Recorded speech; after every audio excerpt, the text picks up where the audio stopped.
Yes.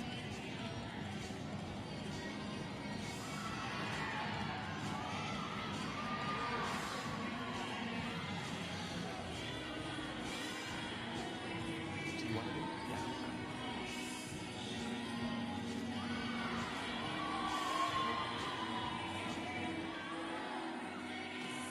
Hello, everyone. Welcome to day 2. You are watching the IJRU International Open Tournament. We are here in Colorado Springs, Colorado, and we have now just started an event called Single Rope Individual Freestyle. I am here with Mike. My name is Kaylee, by the way, and I'm here with Mike. Mike, do you want to tell them just a little bit about this event? Yes, so we are, as Kaylee mentioned, we're watching single rope individual freestyle. This is one athlete on the floor at a time performing a routine set to music. They have the option of choreographing that routine very well to the beats or just having that song playing. The routines can vary in length and you can go up to 75 seconds. And you're really just performing the most difficult and creative sequences you can and trying to present those skills and sequences in a visually pleasing manner. So we want good form, standing up nice and tall, big smiles. And it's super fun to watch. It's only one person on the floor, so it's all up to that athlete to showcase what they can do. And we can't wait for you guys to see these freestyles. Yeah, absolutely. This is one of my favorite events. It's great because you're out there all by yourself. It only depends on you. You're not depending on teammates, and you're really able to showcase your absolute hardest, most creative skills. So it's going to be an exciting day. Yeah, I can't wait. Right now we've got jumpers from Canada and India waiting for their turn to show their routines. You'll notice the green tape lines, those are the boundaries that the jumpers stay within. If they themselves, their body moves outside of that green boundary or their rope, there is either a deduction or those skills performed while they're out of the boundaries or the rope is out of the boundaries would not count. That's correct. Yeah, and so they want to stay within those boundaries. You also see some blue tape on the floor. It's really great when athletes can kind of move to all of the different quadrants of the floor. It increases the interest, the creativity of the routine, and so their scores will reflect that. Another thing to keep an eye out for as you watch these routines is what we call dead jumps or open jumps. So you really don't want to see very many, if any of those. You want to just see one trick to the next to the next. You want to see really smooth transitions. You see our jumper from Canada here. Very nice crosses. Now those crosses you see where both arms are crossed behind the body or under a leg, we call those two-arm restricted skills. So if one arm is restricted and under a leg, that's a one-arm restricted skill. That elephant you saw where both arms are underneath the leg, that is a two-arm restricted skill. Yes, and so for two-arm restricted skills, the athletes are attaining more points there. With one-arm restricted skills, they are still gaining points, but not nearly as difficult as those two-arm restricted skills. So you're going to see athletes taking advantage of that. You're going to see a lot of those two-arm restrictions today. Yeah, and it really gets into just the difficulty level and how much control you actually have when one arm versus both arms are restricted. If you were to do a skill like a toad, where that's an under-the-leg cross, you have one arm that is under your leg, and the other one is still crossed, but it's just kind of crossed in front of your body. It's much easier to control the rope and how it turns. He just did a sunny D. Oh, nice. Very good. Oh, there's a front check to end it. All right. Man, he was working at the end. Those skills that you just saw, those power moves, are very difficult to do, and much more so even at the end of a routine like that when you're already fatigued, already tired. To pull this type of skills is very impressive. Yeah, and the judges will definitely look at that. Like if I see a Sunny D or a back tuck TJ at the very end of the routine, that definitely impresses me, and even more so than if it's the opening trick. Absolutely. So there are several elements that we'll be kind of looking for in these freestyle routines. We've talked a little bit about what we call rope manipulation. So Mike mentioned the one arm and the two arm restricted skills. Those are classified as rope manipulation because we are manipulating the rope around our body, doing things other than just a standard loop. You'll also see what we just saw with power skills. So these are skills where we're going upside down into handstands, doing flips, even going down into like push-up positions and things of that nature, inverting our body in some way. And those are called inversion and displacement or power skills. Mike, do you want to talk a little bit about multiple unders? Multiple under skills are any skill involving the rope traveling around an athlete's body 2 times or more. So a single bounce skill is just you jump up in the air, the rope passes around your body 1 time. There's a lot of great skills you can do with those, but a multiple under means at least 2 times around your body.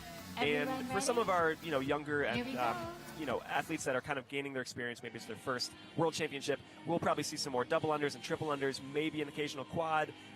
Our more seasoned athletes who have been competing and on the stage for a while, you'll start to see quadruples, quintuples. Yesterday we actually saw a 6 under, which was just super, super impressive. And those revolutions, as you increase the number of revolutions per jump, give you a lot of different opportunities for unique arm and leg and body positions, opportunities to wrap the rope, to rotate your body, to release the rope even. So that 6 under we mentioned, the athlete, it was actually a pairs routine. They did a side swing, open jump, AS, open, all while they were in the air. And then they came down to earth. It was unbelievable to see live. Yeah, absolutely incredible. And shout out to those athletes because live yesterday, we actually misidentified that skill. It happened so fast, and it's so rare to see a 6 under. I know back when I was competing, nobody was doing 6 under. Absolutely not. Maybe some 5s, but it was mostly 4s. And so to see a 6 under really caught us off guard, and it wasn't until somebody pointed out later and almost slowed it down where it was like, oh, that was totally a 6. Yeah, so impressive. And it's amazing to see these types of things happening in our sport. It just speaks to the growth that we're seeing. And these are young athletes that are doing these crazy skills. Heat 35. It is so exciting to see. Station 1. 3, 1, and especially, as I mentioned, as you get into those quads and quints and those 6 unders, more and more opportunities. So for different positions. So it's almost unlimited the types of things that you can do. You think about all of your crossing positions, a front cross, behind the back cross, behind the knees cross, adding rotations in there, adding wraps, adding releases, going upside down, inverting your body during those multiples, like doing a front flip or a back flip. So it really gets very creative and so many different possibilities. You're going to see a lot of those this week. Absolutely. Absolutely. It's infinite. And someone asked us yesterday how many skills are in jump rope. Oh, my gosh. And Mike and I couldn't even answer it. We were like, well, maybe like 100,000 or, something. I mean, it's a high, high number. And I think it's kind of infinite, honestly. You can never run out. Another thing to point out is you're going to see some skills done forwards and some skills done backwards. The same skill done forwards and backwards, those will count as different skills, but there's not a difference in the level of difficulty. So an AS performed, that's a behind the knees cross forwards, as well as performed backwards, those will score the same. It's a 2-point skill. So on the floor now we've got jumpers from India and the US out there doing a great job. Absolutely. And a handle drop there. So that skill that you just saw where he let go of the rope, it spun in the air and then he caught it, that's known as a mic release. Fun fact, Mike is the one that created that skill, and it is being done now by athletes literally all over the world. You are going to see so many different variations of mic releases during this competition. Very nice job. It's always cool to keep an eye out for that skill that will sort of take off, and there's no better stage than at the World Championships where you have athletes from, in this case, over 25 countries here represented, and so somebody goes on the floor and shows something new, and you just never know. That athlete from India, from South Africa, from South Korea sees that skill, they take it back home, and it really just takes off and spreads around the world. Yes. And now, with social media, we're seeing that happening even faster, which is so cool. One person will do something at a competition, people will post it on Instagram and on Twitter, and it just blows up, and before you know it, there are hundreds of people trying it. Station 2. So much fun. 1, 2, 3 from Belgium. So taking the floor next, we have an athlete from the United States, Yara, and from Belgium, we have Lynn Bruce.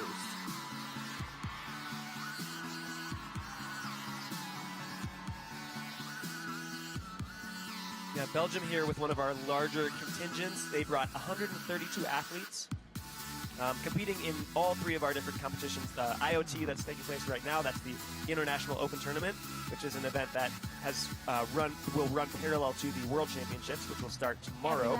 And there's also the Junior World Championships, as we said, that will start tomorrow, and the Senior World Championships. Absolutely. And at all 3 of those events combined, we have 1,200 athletes competing from about 27 countries across the globe. It's so cool. It is, and Mike and I did some fact checking yesterday, and that is the largest contingent of jump rope athletes gathered at any one point in the history of the world. Yeah. So we're making history here. You're seeing a string of multiple unders there from that athlete from the U.S., and those were some pretty difficult triple unders. Nice back tuck Nice here job. from Belgium. And so the way that flips are scored in jump rope, you really do have to watch the rope. A back flip all by itself with the rope just traveling around the body is very impressive. That will get the athlete a level 3 though. If they want a higher score for that flip, they need to do something extra with the rope. So they need to cross their arms, go under their legs, behind their back. And yes, all those things do happen while athletes are upside down, and you will certainly see those during the competition. That's right. Athletes can also increase the number of revolutions per jump. I know we saw a U.S. athlete a few weeks ago do a backwards quadruple under while doing a behind-the-knees cross on 2 of those rotations. It was super impressive. So you'll see a lot of different variations of these back tucks. You'll see back fulls even, a back tuck performed with a full twist. You'll see half twist done as well. Yep, front flips as well with all kinds of variations of the rope. So these jumpers are, lots of them are trained in gymnastics as well as in jump rope. From Korea, Doha. And Mike, we talked about this yesterday. All of these flips are being performed on a hardwood floor. I know. There are no springs. And so these athletes not only need to train, the traditional gymnastics on the spring floor, but then they've got to add the rope and transfer that to the hardwood and do it safely. Yeah. There's definitely that risk factor. I'll say it's a very calculated risk, and a lot of these athletes are doing cross-training and actually taking outside gymnastics classes and making sure they're able to perform the skill safely and with the right form, so that when they take it to a hardwood floor like this, it's a lot safer, and they know what they're doing and what they're prepared for. Absolutely. So we have athletes here from Hungary and Korea on the floor, ready? and it looks like they are ready to Here we go. go. Saw some really strong freestyles from both countries yesterday. Absolutely. We've been so impressed. Nice aerial to start it off. That's a quadruple under with a TS. Nice. EBTJ, another TS quad. Yes, lots of different quads here. So those quads with the behind the back cross, the TS, a quad by itself is worth 3 points, and the double arm restricted TS is 2, so that's a 5-point skill. Oh, very nice. Also, any gymnastics or handstands, anything that they do on one hand, they are gaining 1 extra point for doing that on one hand versus 2. Nice job. Nice job. Tough landing a push-up into a CL. Yeah, it just really decreases the amount of rope control that you have. Nice quadruple unders there with 2 different restrictions within that one skill. You see him checking his boundary a little bit. Oh, nice. Yeah, that was a one-arm Sunny D. Ooh, some nice 2-arm restricted quad skills at the end of the routine. Always tough. Oh, what was that? Nice. That was a quadruple tummy tuck. Strong triples. There we go. Tough skill, that one. And a single bounce AS coming out with a double under CL. Got a little catch there, but okay, nice job. Nice finish. Beautiful. Amazing job to these athletes. Heat 38. Station 1. Mike, can you talk a little bit about what it feels like to be out on that competition floor all by yourself performing an individual freestyle like this? Because it's kind of a different animal than being out there with a team. Yeah, it's nerve-wracking. If you're out there with a team, a lot of times, like in the waiting room, getting ready to go on, you can kind of have your rituals with each other, tell some jokes, sing a song, do a dance. Each team has their own thing. When it's just you, you're just waiting back there. You may have your coach or teammate there to kind of support you, but it is only you that walks out onto the floor. And at that point, all eyes are on you. Athletes and coaches and officials from around the world are watching you and what you have to offer. And you're representing your country at the highest level in our sport, the World Championship. So it can be a bit nerve-wracking, but you just hope that you've prepared for it. I know ready? sometimes the very first competition for somebody can be especially nerve-wracking. And as they get more and more experienced over the years, it's sort of like, I've got this. I can do it. It's not going to faze me. Wow. Oh, my. Oh, Big. my. Oh, nice. Gosh. Backwards push up to a CL. Yes. So just a backwards push-up, just doing a push-up. Oh, my goodness. It's hard to keep track of all this amazing stuff. What was that? I'm pretty sure that was a 5. I don't know, but I'm pretty sure. Man, that was incredible. Nice Nice switch cross there. So anytime you see a switch cross, that means that she crossed once with her right arm on top and then the second cross with her left arm on top. And that is actually extremely difficult to control the rope in a skill like that. A little rope drop, she'll get it back. Oh, that was a smooth recovery, though. Backward Very toad. nice. Oh, that was going to be a little floater. Yeah, those double-handed releases are always risky. Nice power moves here. Very nice job from Austria. Some more big, And big more multiples. big multiples over here. Into a backward release. Nice. Nice. Some more quadruple unders there. And you can tell he's getting a little bit fatigued, but he's fighting. Oh, nice. That was fun. Nice Kinda release. Bumped it around with his hips. Man, those backwards push-ups are so difficult. Really strong routine. Couple misses here and there, but some unbelievable skills. I'm going to have to watch that later in slow motion. Station Really hard to 1, call the action on each skill because it happened so fast and they were so high level. But we definitely saw some quints to open up the routine. We saw a backward push-up landing in a CL. Backward push-up by itself is one of the harder. Incredibly hard. Yeah. Incredibly hard. And that skill, I believe the backward push-up was first landed by Sunwin. I think so too. Yes. Okay. Yeah, Yes. he was one of the early innovators with some of those big power skills. He's a jumper from the U.S. Out of Alaska and really kind of paved the way. He's a huge pioneer for very powerful skills. Yeah, absolutely. Absolutely. So shout out to Sun.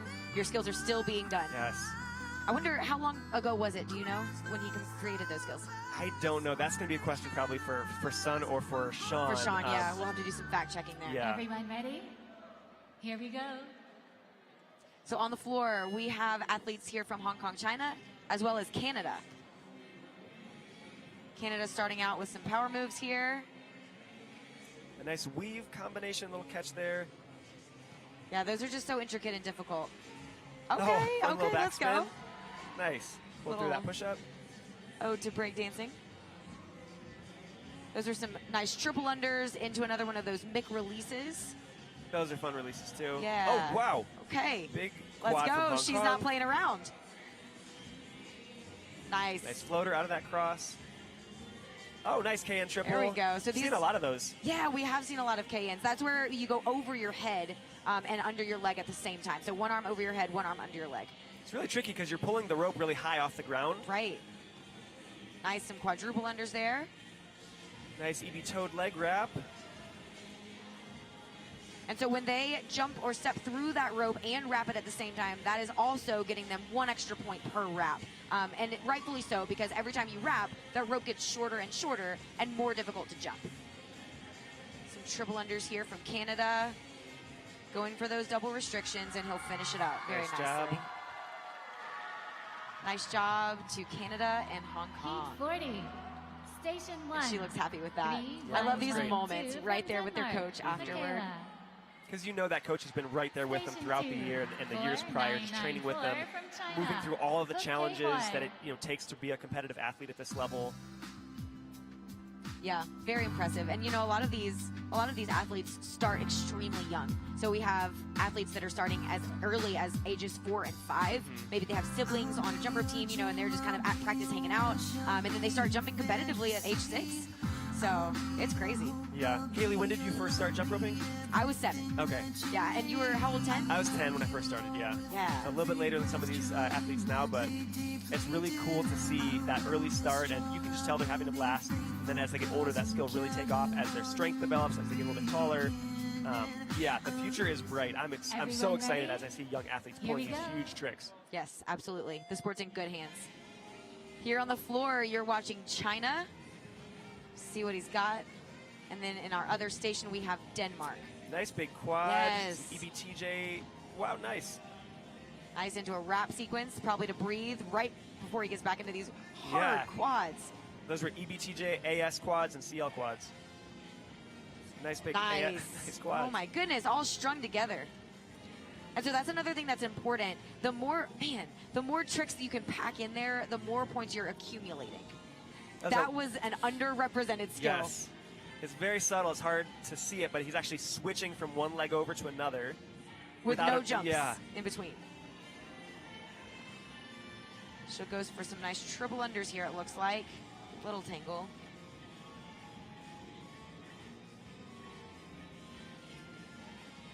There we go, right back into it. Okay, so that was an EB quadruple under. So that EB is a 1-arm restriction. The quadruple under is a 3 by itself, and the 1 arm gets you 1 extra point, so it's a 4. Nice. There we go. Looks like she might be in a Looks little like pain, but yeah, maybe some shoulder pain there. a strong finish from Team China. Amazing job. One thing to watch for too on some of these power skills are the jumpers pulling the rope under their feet as they come up from them. So like a push-up, as they come up to their feet, does the rope travel under their feet, or do they come up to their feet first and then pull the rope around? And there is a difference in how those are scored. It's more difficult to pull the rope under your feet. So I believe a push-up with a pull-through is a level 2. Correct. And without that pull is a level 1. Yes, that's correct. And you know, that's something that if you're not even a jump rope athlete, you can try that at home right now. You can go down to a push-up position, then just squat back to a stand and pull the rope under your feet. That would be that level 1.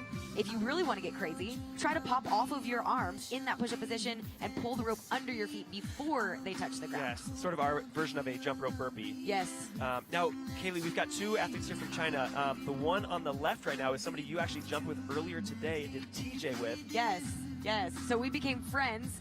We were getting a social media post really quick, and so we did an iconic skill together called a TJ. So a TJ is a triple under. You're going to do a side swing, then you do a toad where you cross underneath one leg and then pull it through all in the air before you jump. So it was an honor to get to do that iconic skill with this little lady from China. Yeah, she's so talented. She is. She is. I know, jumping next to her, I was like, man, you're really springy. I got to jump higher. And China has brought quite a big contingent of athletes here, and I know that they've been working extremely hard, not only on their freestyles, but also on their speed. They have set world records in recent years and are just such a strong country here in really all of the events that I've seen them compete. Yeah, the past several years, they've really just taken off in the speed especially, but yeah, freestyle, that's been really cool to see them excel these past 2 days so far. We're just getting started. This is the first 2 days. This is the IoT, International Open Tournament, but we will be jumping through next Sunday. There's so much. So we are so glad you're here with us now, but please continue to tune in. Share this link with as many people as we can so we can get as many people watching this sport as possible. And Kaylee, you mentioned the contingent from China. We do have 35 athletes here from China. About 18 of those are competing today in the International Open Tournament as well as yesterday, and we'll see several athletes as well competing in the Senior and Junior World Championship. Yes, amazing, amazing. And so for those of you who are tuning in, if you are on YouTube, we would love to interact with you. Yes. We are watching that YouTube chat, so tell us where you're coming from, where you're watching from. If you have questions about the sport or any comments, please drop those in the chat. We would love to interact. Looks like we've got some shout-outs from Hong Kong, from India. Everyone ready? Amazing. Here we go. We've got a question about pin trading. Pin trading is definitely still a thing. Not everybody does it, but it's a great opportunity to kind of walk around and meet people and just say hello and, you know, trade some pins. That was kind of an early tradition in the sport, and it's definitely still going. Wow. Wow, really strong multiples. Really, yeah. Difficult quadruple unders She's here. not playing around. Nope. There we go. So this is a string of quadruple unders, and it is difficult to string them all together with no jumps in between like that. There's that leg over switch you mentioned. Just underappreciated, but so difficult. Some quads over here. EB inverse TJ quad. Nice. Nice AS quad there. Really tough skills. There we saw that push-up where he did not pull the skill through. Correct. But these multiples are amazing. It's a nice fast string of triples. Oh, wow. Quick Get up with suicide. a Oh, kip. and she was going for that no-handed kip. Props were there. Now she did pull on the frog. That's good. Yep. Nice. So this is a series of different types of TJs. Yes. That TJ is the skill that we just talked about. More strings of triples, just packing them in. So she's trying to accumulate there as many points as possible within this 75-second time frame. That is the max amount of time that you can go. Excellent job from China. And it looks like she's Station competing in the 1, 14 to 15 age 170 category, or is that from just USA. 15? Katie. Let me look. I can tell. Station 2. Cool. I'm going to fact check that. I think it's 14 and 15. Okay. Seojun. And then I know, let's see. I know the age divisions here go all the way up to 30 and over for this International Open tournament. And so that's been really fun to see some of the older competitors as well. So yeah, she's doing these skills at age 14 or 15. Like, Man. I was not doing this stuff at 14 Oh or my 15. goodness, no. I probably wasn't doing this at any point. So Really it amazing takes to see. years. It takes years. And, you know, again, that's just a testament to where our sport's going, but also to the mentorship. We see that teams now are comprised of very young athletes, age 5 and 6, all the way up through senior athletes who are, you know, past university, past college age. And so these athletes will mentor their younger teammates, and it's just serving to bring up the next generation of our sport. That's right.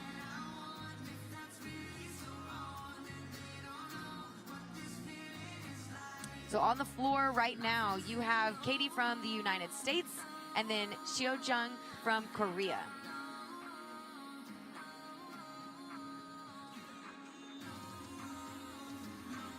Everyone ready? Mike, can you talk a little bit about the preparation time that goes into a routine like this? Yes, I mean, all of the skills being done, you look at some of these early triple under skills, you don't just start with the triple under. You're learning Correct. your basic single bounce version of a toad, of an AS, that's the under the leg cross and the behind the knees cross, and then you're learning a double under, and then a triple under, and then you're combining your triple under with these various arm and leg crosses. So that's just to learn one skill. And this athlete here from the U.S. is stringing together skill after skill, almost no dead jumps. So the preparation you're seeing is not just what you see here. It's not just the previous year. Some nice multiples here Yes. from Korea. It is years and years of jumping. Oh, man. Yeah, it's a lifetime. Looks like he's setting up for something here. Wow, Oh, nice. that was a springy side flip. And this athlete, I believe, is 12 years old. I believe so, yes. It looks like it. That's incredible. Man, at 12 years old, I'm pretty sure I was doing like a crisscross. Right. And setting up for that French trick to a into backward an AS. AS. Let's go. Nice press to handstand, too. Yeah, it's pretty. Nice inverse toe or Kruger there. Ooh, barely caught that floater, but she fought for it.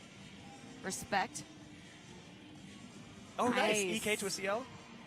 Yeah, at least a 180 turn to a CL. Okay, nice. Very nice. Very strong from both athletes there on the floor.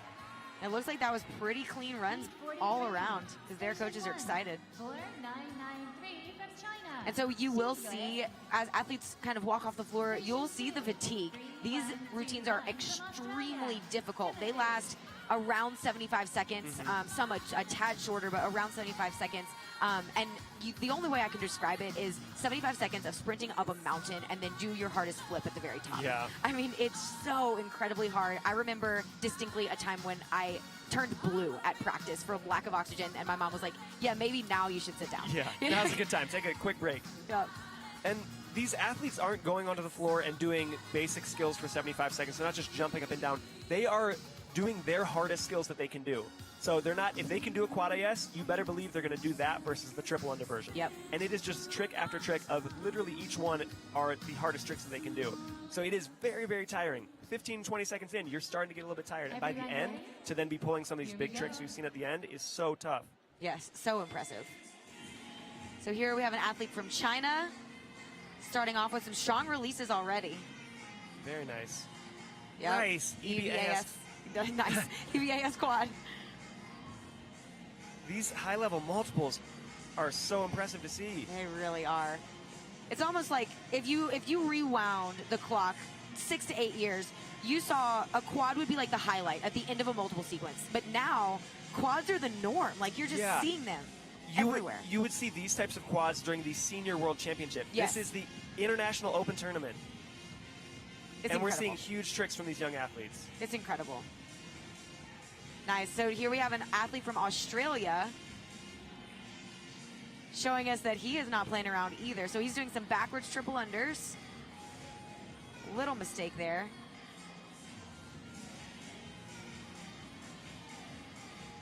Nice. And so you'll see that type of leg wrap pretty often. It has become a very popular type of leg wrap that you'll see, and you'll see lots of variations of that as well.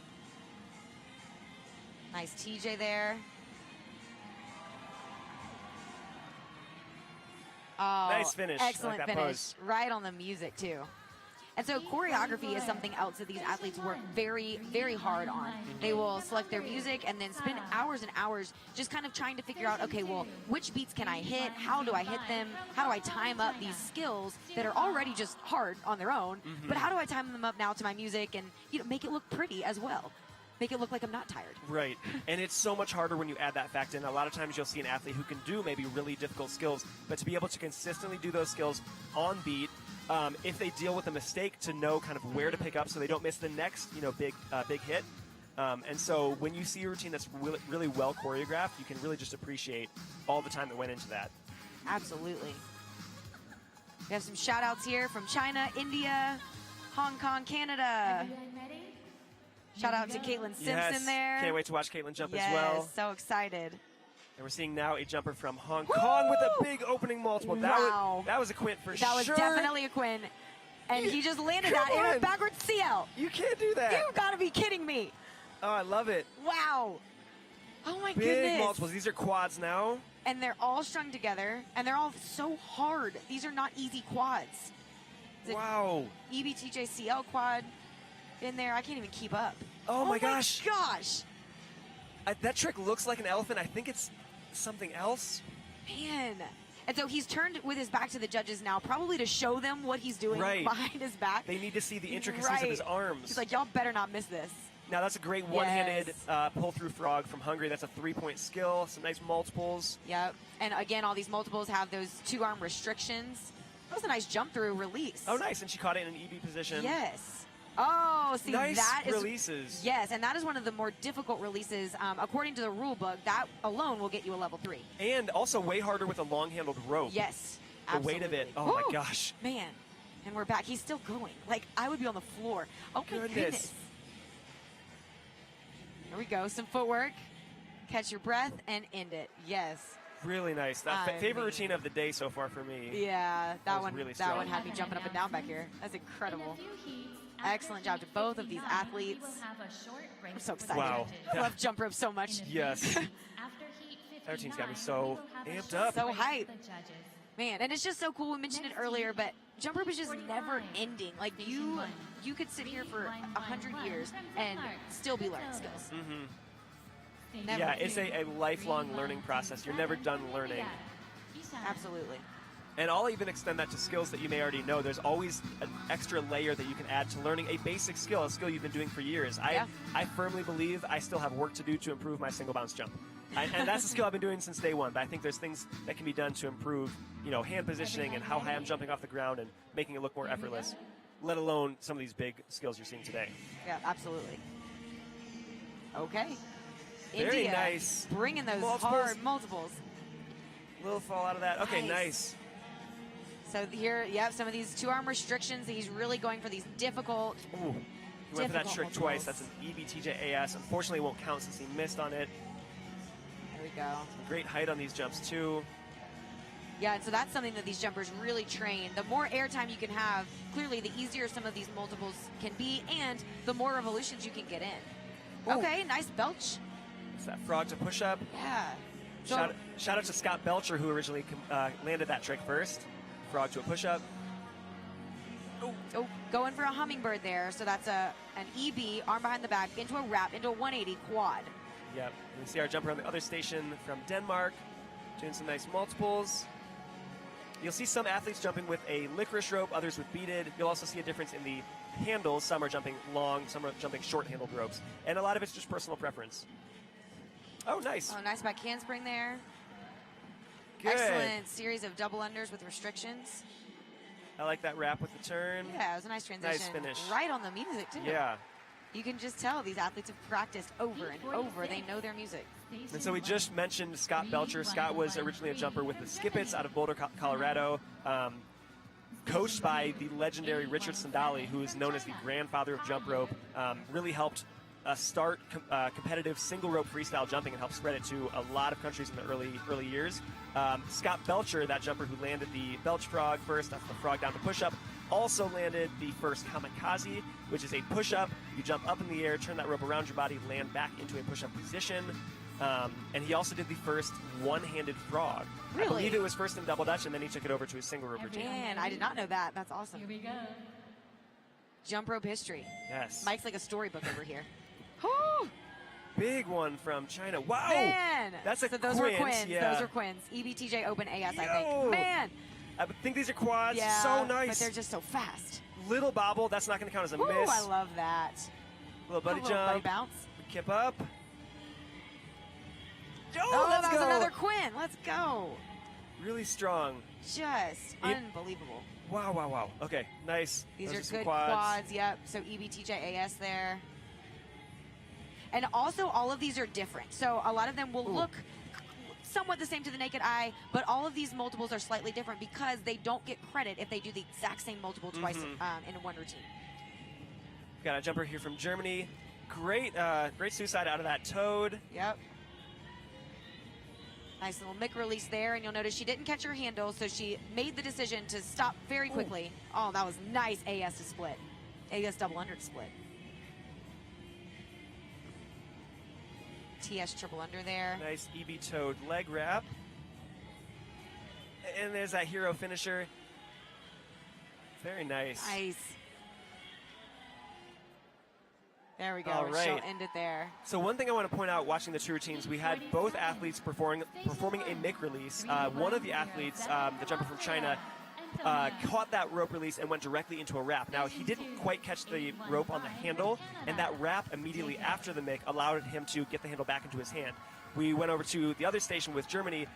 When she caught the mic, it wasn't quite on the handle, and she tried to jump the rope or go directly into something that wasn't a wrap, and that actually led to a miss. So it can be often strategic if you are not super consistent catching the handle, or you just want some kind of wiggle room to catch that mic into a wrap or a turn or something to allow yourself to get it back to your hand. Absolutely.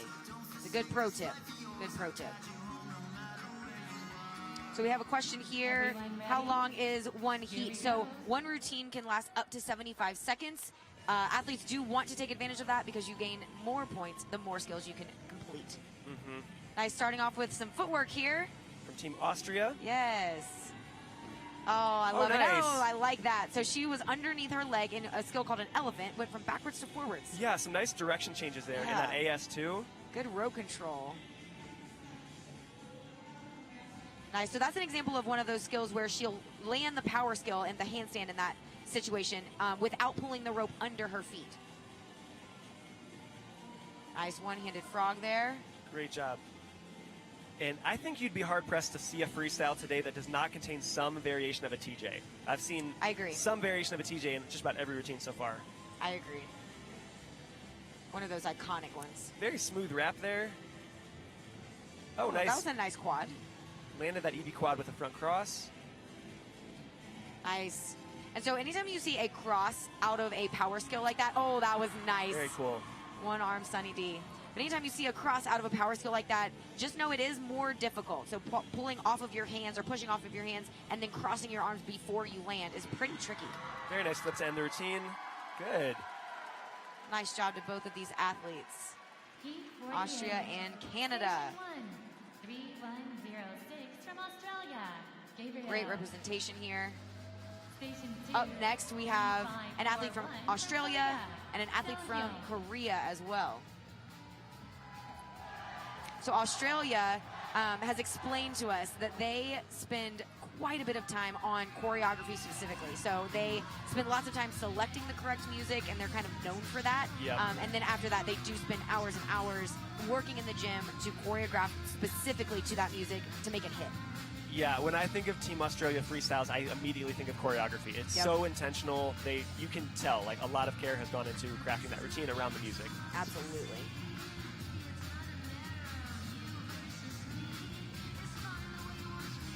And so as a reminder, you are watching the International Open Tournament. So this week we have the International Open. We also have the Junior and Senior World Championships. So the way that it works is that the Junior and Senior World Championships, countries are allowed 3 spots per event and per gender division for those tournaments. They also are allowed 2 additional spots for this International Open Tournament. So oftentimes, these athletes that you're seeing didn't quite qualify for the World Championships, but maybe they were 4th or 5th place within their own country, and they're still able to come out here and represent. And they're doing an amazing, amazing job. Yeah, and can you also talk about the age divisions? Because I believe some of the International Open athletes that we're seeing compete may be too young to qualify for the Senior World Championship. Correct. Yes, that's a great point. And so to qualify for the Senior World Championship, you need to be 16 in an individual event. And in a group event, I do believe younger athletes can take part, but the majority of the group has to be over 16. Yeah. We will fact check that. And then the Junior World Championship, that I believe starts at age, is it 14? Let's fact check that. We're going to fact check that as well. We're going to fact check that as well. Taking a look now on the floor, some of our amazing coaches and judges and all of them volunteers here doing a great job. And that's Katie Hostetler, who is a huge part of all of the graphics and logos you see here. The IJRU logo itself was created by Tori Boggs, a legend in the sport. Yes. And that logo looks awesome. We can see it right now. Very great job. Tori, And if you can't tell, that skyline or whatever, that's the mountains Right? of Colorado. so cool. So cool. So yeah, Tori and Katie, huge shout out to you guys for all of this. Looks really good. Nice quad TS to start it out. Little miss there. She'll get right back into it. Nice. Ooh, Nice quads. very strong quads. And all to the beat of the music.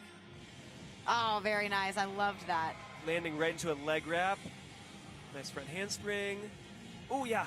Landing frogs and ASs can be really tough. Absolutely. Good rope control there. So we are seeing, looks like some big, okay. Oh, nice B twist. Love that B twist. That was well done. That is a difficult skill. Yeah, we definitely see some moves being incorporated from gymnastics, from parkour, from all kinds of different flips. Breakdancing. Yep. Yeah. Very nice. Oh, cool. That was a different variation of that front flip. One of his arms under the leg. Yeah, absolutely. Oh, nice. Nice. So round off into a Sunny D. Sunny D's hard enough by itself. That's a frog where you pull the rope under your feet backwards before you land. That's super tough. Nice backward CL quad. Yes.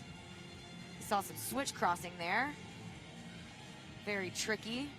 And she's making it look so easy. Yeah. Oh, right beautiful. on the beat. Nice. Beautiful Good. finish. Beautiful finish. Great job to both athletes from Australia and Korea. 849. Love that. Session one. And yeah, wow, great job. 3909 from Belgium. Yin Next up on the floor, we have Belgium and Korea. 3542 from Korea. Jihoon. And it's also so fun to watch the athletes and the coaches in the stands and really see them getting behind their athletes. You can always tell when, an athlete hits a big trick that they've been practicing in the Yeah. gym. A team hits a double Dutch switch that they've been working on, and the entire country just kind of erupts, and it's so fun.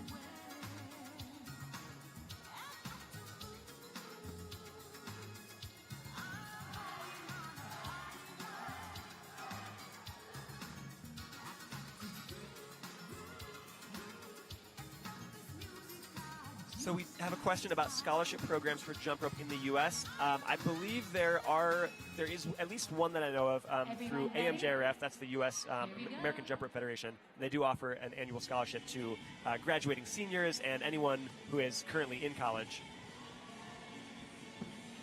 Awesome. Great start from Belgium. Ooh. Tough trick. Super tough. And you'll see how that gets wrapped around her foot. Yeah. That'll happen quite often in that AS if you uncross too quickly. Nice. Ooh, that was beautiful. Straight into that power. Beautiful. Nice. Very nice. Some big tummy tuck multiples quad. here. Okay. EB inverse TJ quads. Nice. Oh, Okay. great. Landing the splits. Yeah, love that. Over now to. Ooh, Oh, close. That's a tough release, too, in a multiple with an under the leg catch. Nice, Okay, right nice. into that double under frog. Roll kip. Oh! Qua- You tell it. Quad TS landing in a CL. So hard to switch the position of your hands. And so hard to land down like that in a CL. Man, the rope control is insane. Oh. There we go. You know what? He just picked Got it it right right back back. up. Oh my goodness. So these are quadruple unders behind Big the back. multiples. Wow. Woo! EB and a TS all in one. Any quad with a TS is hard. It really is. Amazing. Nice. Very good. Strong routines. So impressive from these athletes. 850. Both with really strong multiples in there. A lot of great quads. 3114 from Germany. As we mentioned before, it's super hard anytime you restrict your arms. So we're looking especially for those double arm restrictions. So a skill like a behind the back cross, where both arms are being crossed behind your back, as well as an AS, both arms behind your knees. A skill like a CL with one arm crossed behind your back, one behind your knees. An elephant, which has both arms underneath one leg. And what else? The caboose Yeah. as well. So a lot of Between your really, legs. really tough skills. It's very hard to control the rope. I've got jumpers here now from Germany and South Africa. Everyone ready? Here we go.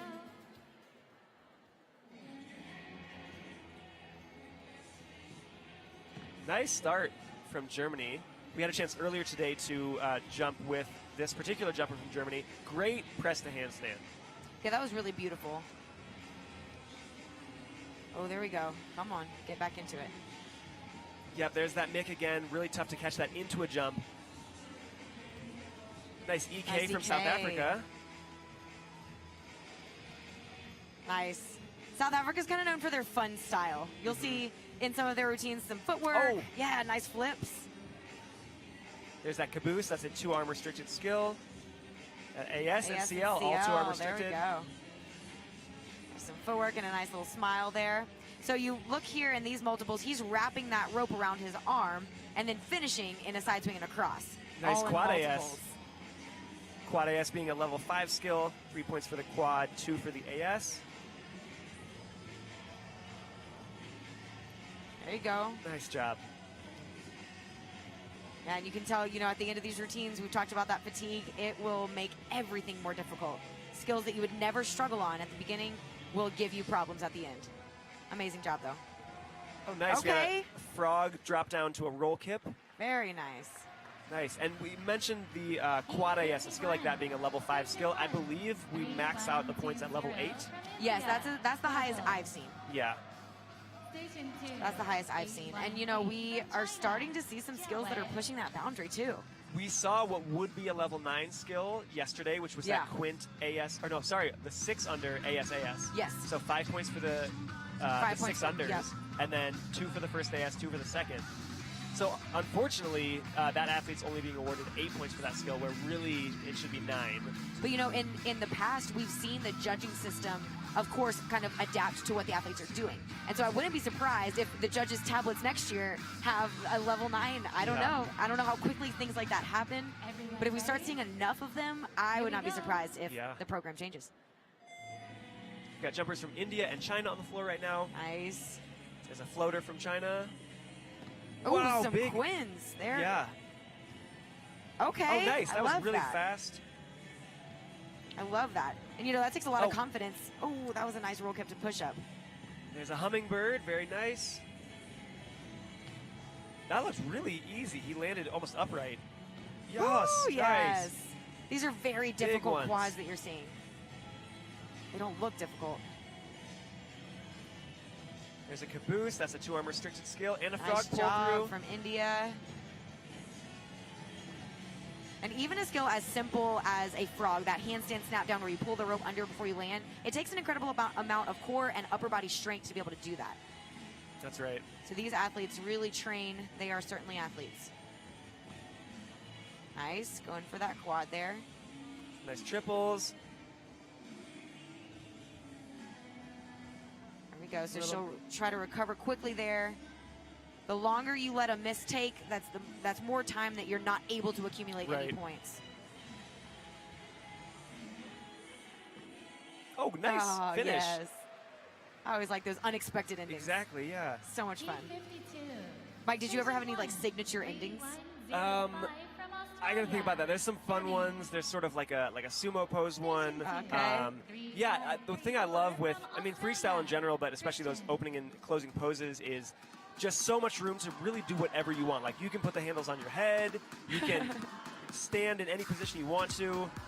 Sometimes you'll see athletes with the rope really just wrapped around their whole body, and it's like, how are they going to get out of that? Yeah. And they do some quick movement, and they're into their routine. So I would say that's one thing I look for is coming out of a beginning pose, we don't want to see it take too long before they take their first jump. So it could be a really intricate one, but let's make sure you get to your tricks pretty quickly. Absolutely. Yeah, you never want to eat up time on something that's not gaining points.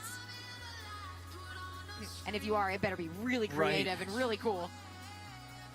Got 2 athletes right now, both from Team Australia. Oh, yeah. You're going to see Team Australia in the stands just bouncing back and forth, Here we go. trying to watch both people.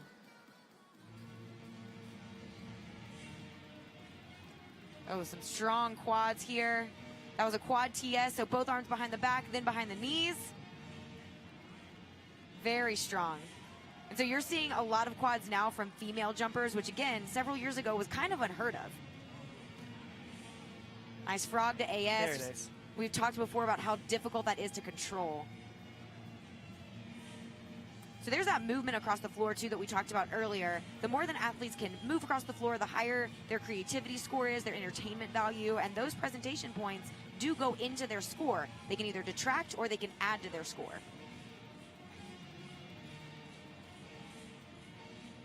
That's right. It's really important for athletes to remember, at the end of the day, this is still a performance. You want to entertain this audience and those judges while performing your hardest tricks. Oh, nice floater there. So you hear us say floater, that is exactly what it sounds like. It's when you let go of a handle, it floats in the air, and you catch it again before you jump. I don't know the exact origins of the floater, but I do remember seeing it for the first time in Australia, and I believe it was a jumper from Hungary, I want to say. Nice. But that trick has been around for a while.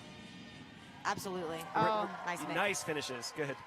And we are starting to see some really unique variations of floaters. Yeah. You've got athletes like Devin Meek, who will be, joining us in the commentator booth very soon, who have taken the concept of floater and just revolutionized. Unbelievable to see the different types of movements and just body positions that he can come up with. Yeah, it's incredible. It's incredible. And so you'll see floaters with one handle released at a time. You'll also see double-handled floaters, and those are particularly difficult because those handles they're just floating in midair. You can't see both of them, so you have to trust and know where your rope is enough to catch both of them at the same time. And a lot of these skills and floaters in particular, we have like set drills that we'll use to make them easier, make them smoother for us. So there's some great drills with floaters involving, once you release the handle, sort of going for different taps around your body. So you release the left handle and go for a right shoulder tap and then come back and grab it. And it just kind of increases your awareness of where the rope is and keeping it controlled. Yeah. Mike and Devin have been teaching me these drills. They're really fun. I've been working on them. Been awesome. Strong start Very here. fast. That was another floater. Strong start from Belgium. Oh, come on. Miss there. That was a tough multiple. Should get out of it. There we There's go. a quad AS. Nice. Oh. Nice. EBCL quad. There we Good. go. Another Tough CL ones. quad. Taking Another advantage. floater. Yeah. Taking advantage of those two-arm restrictions. Oh, that was We've a got beautiful An athlete multiple. from Chinese Taipei. Wow! Oh, man. Really nice behind the back catch. Woo, Oh, so these releases are smooth. so smooth. I love a Yes. smooth release. And these athletes are known for that. In Chinese Taipei, they're known for Whoa. their smooth releases, fast multiples Those like are that quints, one. I think. Yes, I think so too. Woo! There's that floater. He just got it. Almost got away from him. Fun little footwork skill there. Wow. Ooh, that was a blind behind the head catch kind of thing. Nice quads. Very nice. Just making them look effortless.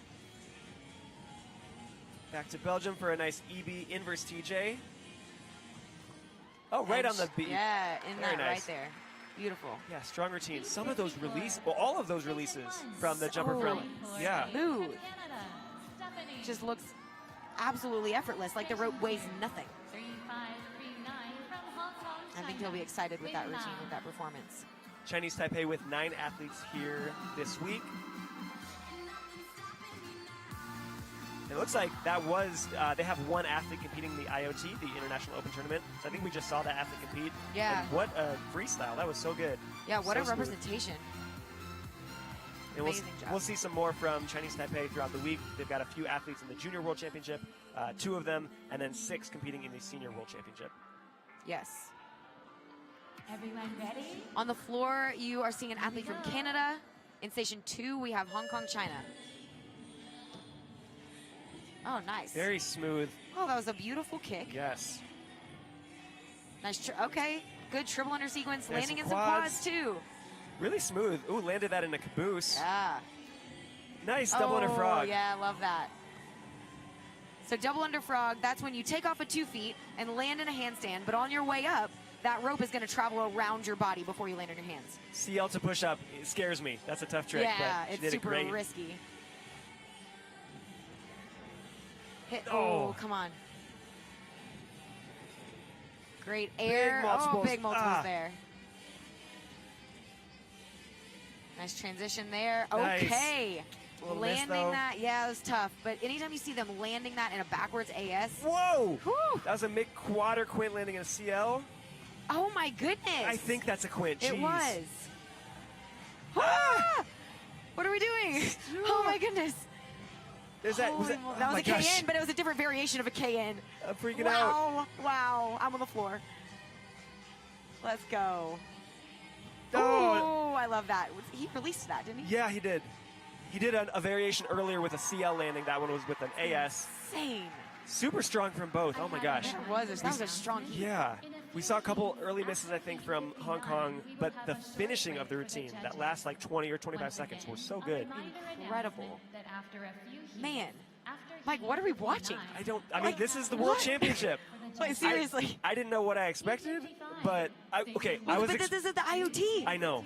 Like, what are we going to be seeing later on? That's what's blowing my mind. Is like, it will just keep elevating. Yes. So like, do not miss this. Try to watch as much as you can. Seriously, I think I'm going to pass out. Like, one of these days, we're just going to see such great stuff. It's wild. I'm going to be gone. My brain is not computing everything. Goodness gracious. Everyone ready? Oh, it looks like on YouTube we might need to reintroduce ourselves for people who are just logging on. So my name is Kaylee Woodard, a former competitor, and this is Mike Fry, a legend in the sport. And we're just watching such cool jump rope. We are so happy to be here. It's so Man. much fun. I just love talking about jump rope. Same. I think I could do it all day. Little tangle here, so she'll get out of that as quickly as possible. Nice quads there, into a mic release, smooth. Nice quad CL. And so as a reminder here, anytime you see a quadruple under, it's at least a 3. That's the base level. And then if they're restricting their arms behind their back, under the legs, they're getting extra. Oh, nice. A nice wrap and release combo from Canada. Into a frog. In the finish. Oh, he's still going. I'm yeah. sorry. He just wanted to hit that accent in the music. Frog AS to push up. Another risky one. Nice. Moving around the floor, too. Yeah, great movement. Ooh, I liked that. Nice direction change in that triple. There we go. Smooth triples there. Again, hitting that music, accent. That was an EB quad, so her hands are moving so fast because she's not jumping too high. Right. Very efficient with it. Nice floater there as a transition. And these are triple unders, so base level 2, added Great. points for restrictions. Very nice. Heat 56. Very nice. Station 1. I'm just proud of our athletes in our sport. I know. Okay, so coming up next, we have Elise McQueen from the United States, as well as Semi from Germany. Elise is one of my favorite jumpers to watch. So creative. She is from the Indy Air Bears out of Indiana, and she's been jumping for a while now, kind of a veteran, and mentors her younger teammates while still training. And we're about to see some really, really cool stuff from her. Yeah, really unique skills and concepts that you've never even thought of, really. Yeah. And she- a lot of power. Yes, and she jumps with a rope that's relatively pretty short, but that does allow for faster rotations on her multiples and power skills. Here we go. I think we're going to see a Sunny D. Yeah, we should. We should. One of the few girls in the world who can do that trick. Oh, nice. Nice. Multiples here from Germany. Oh, nice. With that 180 rotation on the CL Yeah. switch. Really tough rope control there. Ooh, nice floater from that toad. Nice. Oh, hand or arm switch there behind his legs. Quadruple Very nice. All unders. quads. Beautiful sequence there. Frog to a cross.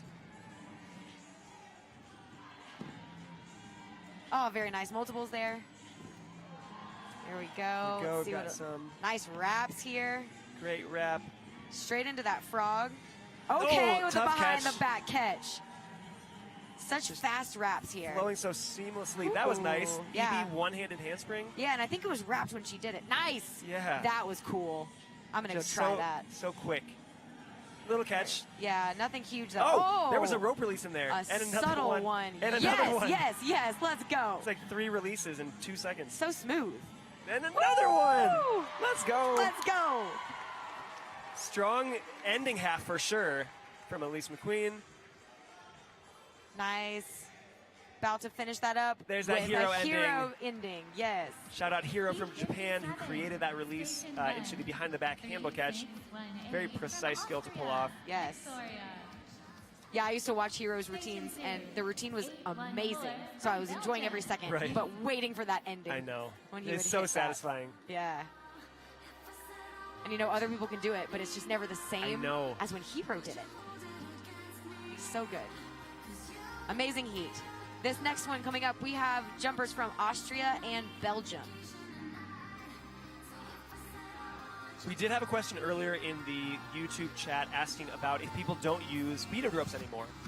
We are seeing, I think, fewer beaded ropes at this level, but there are definitely athletes here still, especially in double Dutch freestyle. But you will see some athletes who are doing single rope freestyle still using that beaded rope. Yes, and Elise was one example. We just saw, yeah. Yeah, of that. And, you know, she makes it look like a beaded rope isn't any harder to use than a licorice rope because she's so strong, but it is heavier.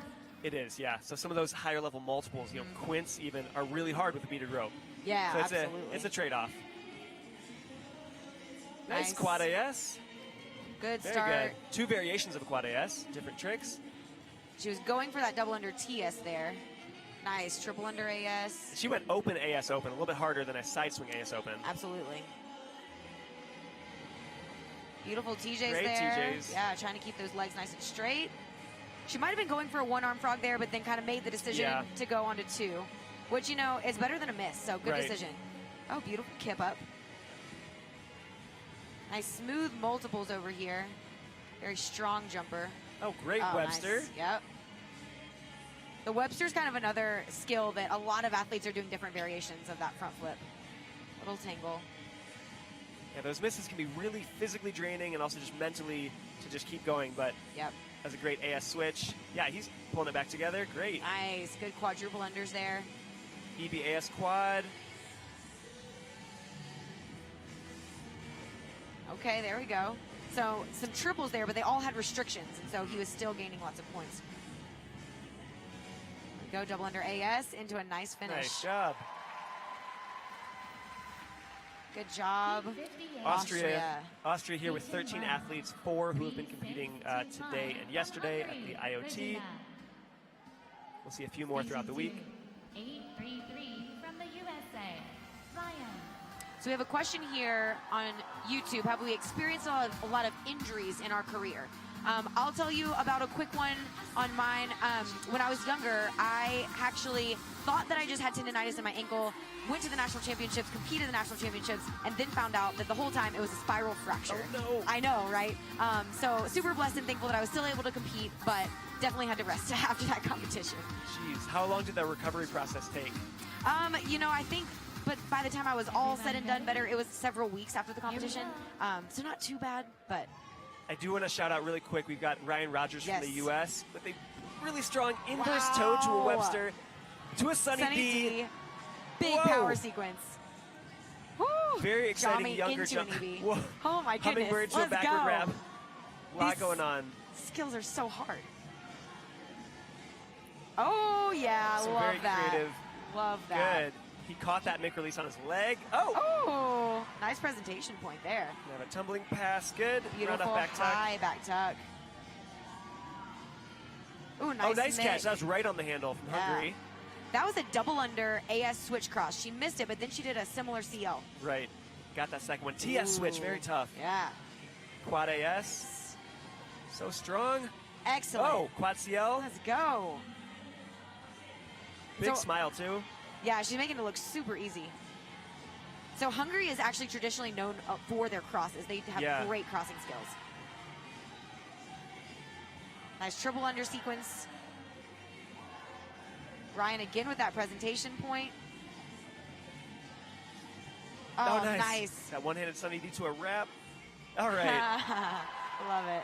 I think we might have seen a couple misses in there, but really strong routine. A lot of creative power skills.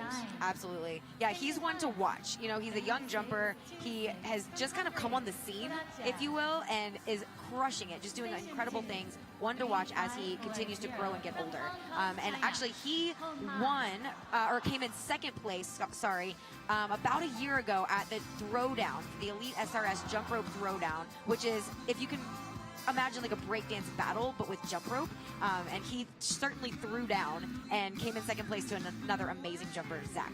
Yeah, that jump rope throwdown is a relatively new and very exciting event, and we hope in years to come we can start to get some international representation. It's to this point been mostly U.S. athletes.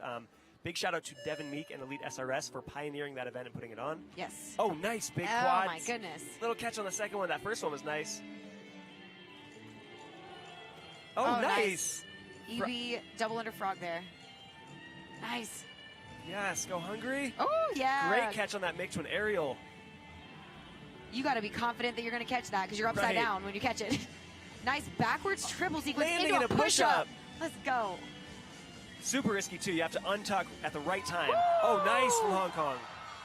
Direction switch landing in a backwards AS. Let's go! That's not an elephant in there, but it's something else. I got to ask somebody.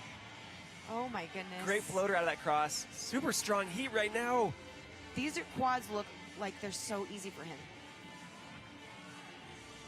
Oh, that was going to be a KN behind the head. So difficult.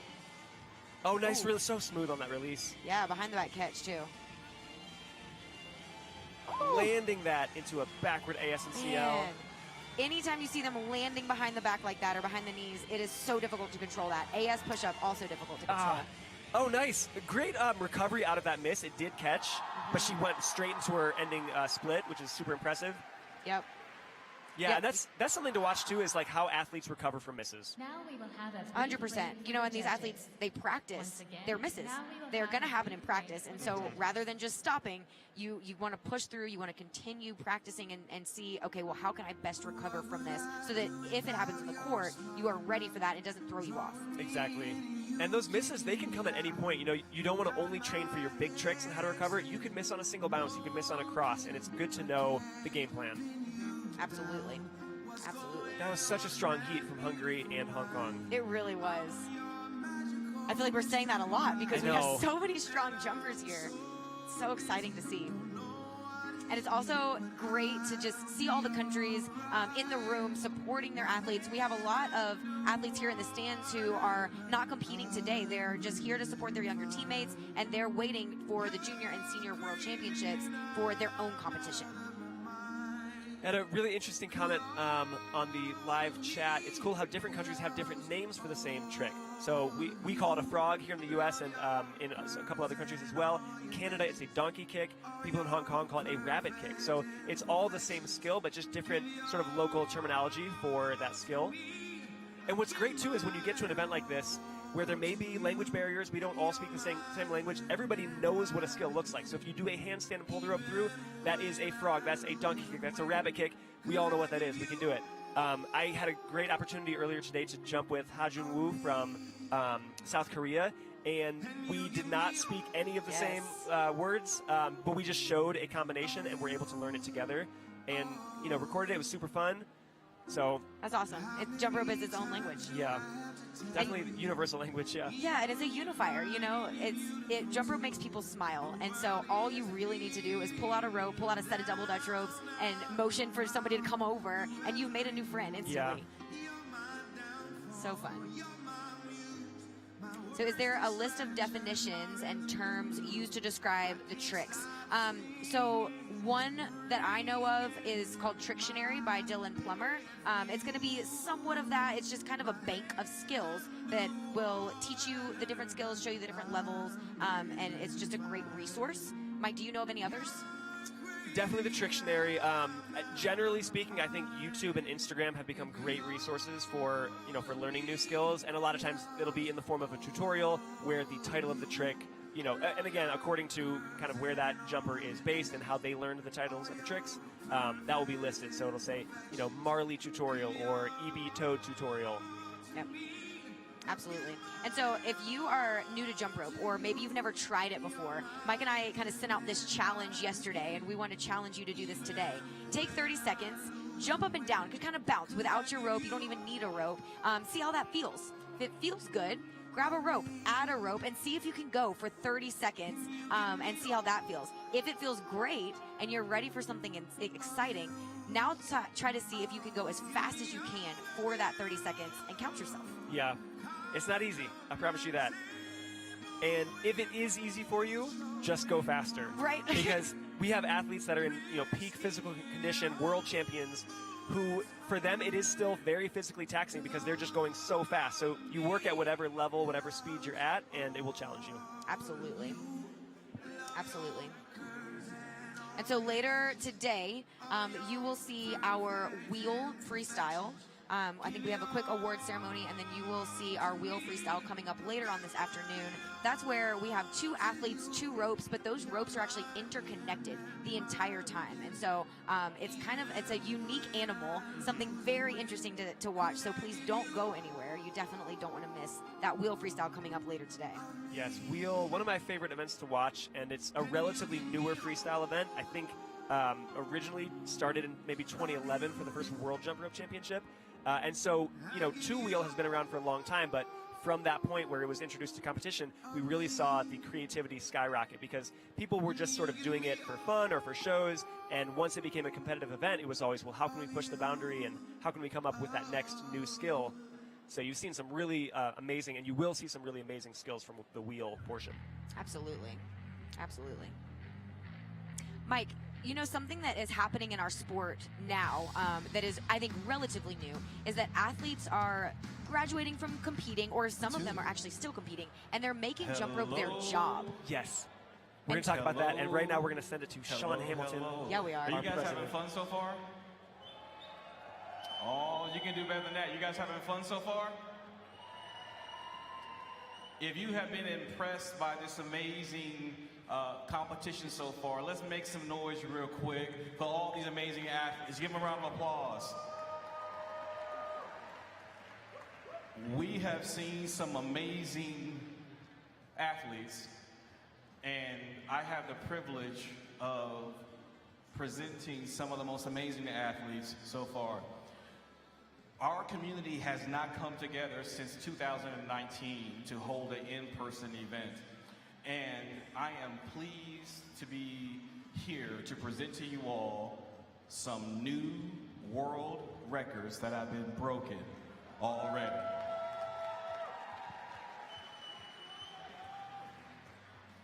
This world record says this: with this certificate, the International Jump Rope Union recognizes a new world record set on 16th of July 2023 by Shaolin, Caillou, and Zhongyang. Of the People's Republic of China, the International Jump Rope Union congratulates these athletes for achieving a score of 230 in male double Dutch speed sprint. Please give the People's Republic of China a round of applause. Congratulations. Shaolin, we have a special gift for that group. If one wasn't enough, they broke a second world record. And it says this: with this certificate, the International Jump Rope Union recognizes a new world record set on July the 16th, 2023 by Shaolin, Ho Fan, Caillou, and Zhongyang from the People's Republic of China. The International Jump Rope Union congratulates these athletes for achieving a score of 450 in the male double Dutch speed relay.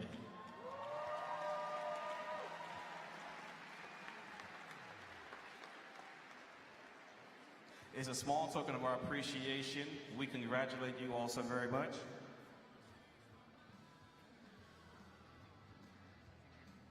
Ladies and gentlemen, please give our new world record holders a round of applause.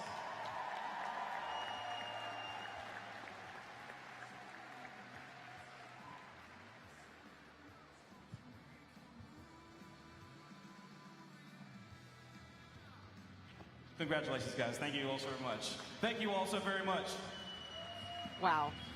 That's so amazing. That's incredible. Congratulations to the People's Republic of China. 2 world records. 2 world records, both set yesterday. And we got to witness them. I know.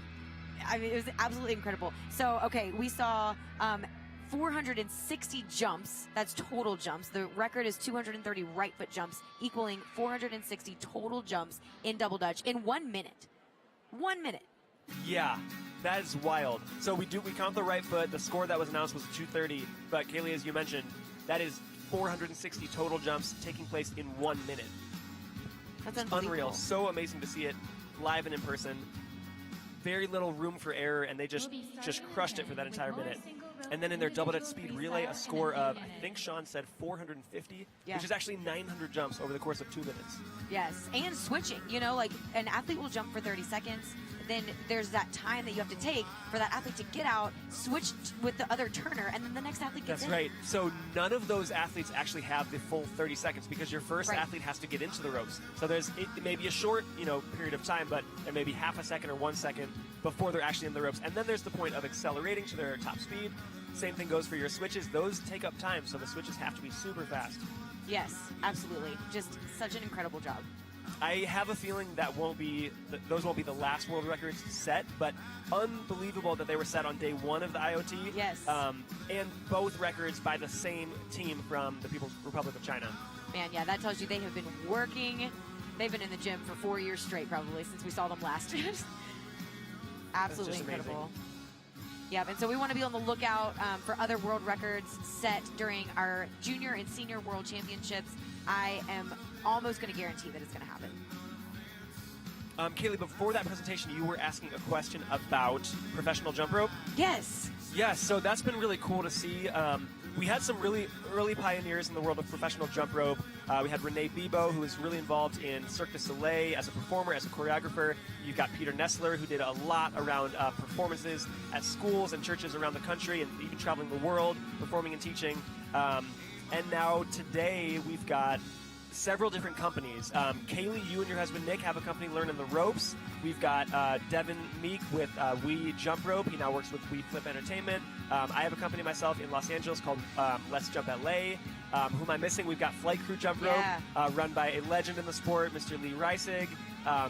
I know there's others I'm missing, and these are all very U.S.-based just because that's kind of the world we're in throughout the year. But I know there are professional jumpers and teams around the world. Yeah, absolutely. I know Sebastian Diek has a team in Germany. That's right. Yeah, they do a lot of performing. I think they perform for some corporate events, some Cirque events as well. Very talented group of guys out there. We've seen DDF from Belgium. Yes, and all the stuff they've gotten to do. Really amazing things with performances and music videos and festivals they've done. Absolutely. Yeah. I'm sure there's more, but I would just say, like, if you can imagine it, if you can dream it, you can be it. You can create the life that you want for yourself. And if you are passionate about jump rope, as I know all of you are, and all the folks in this building are, that dream is possible. You can make a living out of jump rope. I won't say it's easy. No. That is the furthest thing but from the truth. It's nothing tough. that is worthwhile is easy. Exactly. Yeah. It's going to take work. You're going to struggle. You're going to have a lot of self-doubt, but you can make it happen. And if anyone is interested in exploring those options more as well, like, we are always looking for additional coaches to work with us, performers. We've always got events and workshops coming up. So, reach out to us and let us know. Absolutely. So yeah, that's a big wave that we're seeing. We're also seeing collegiate jump rope. So, if you are a high school student and you're about to go to college or university, don't think that your time in jump rope is up.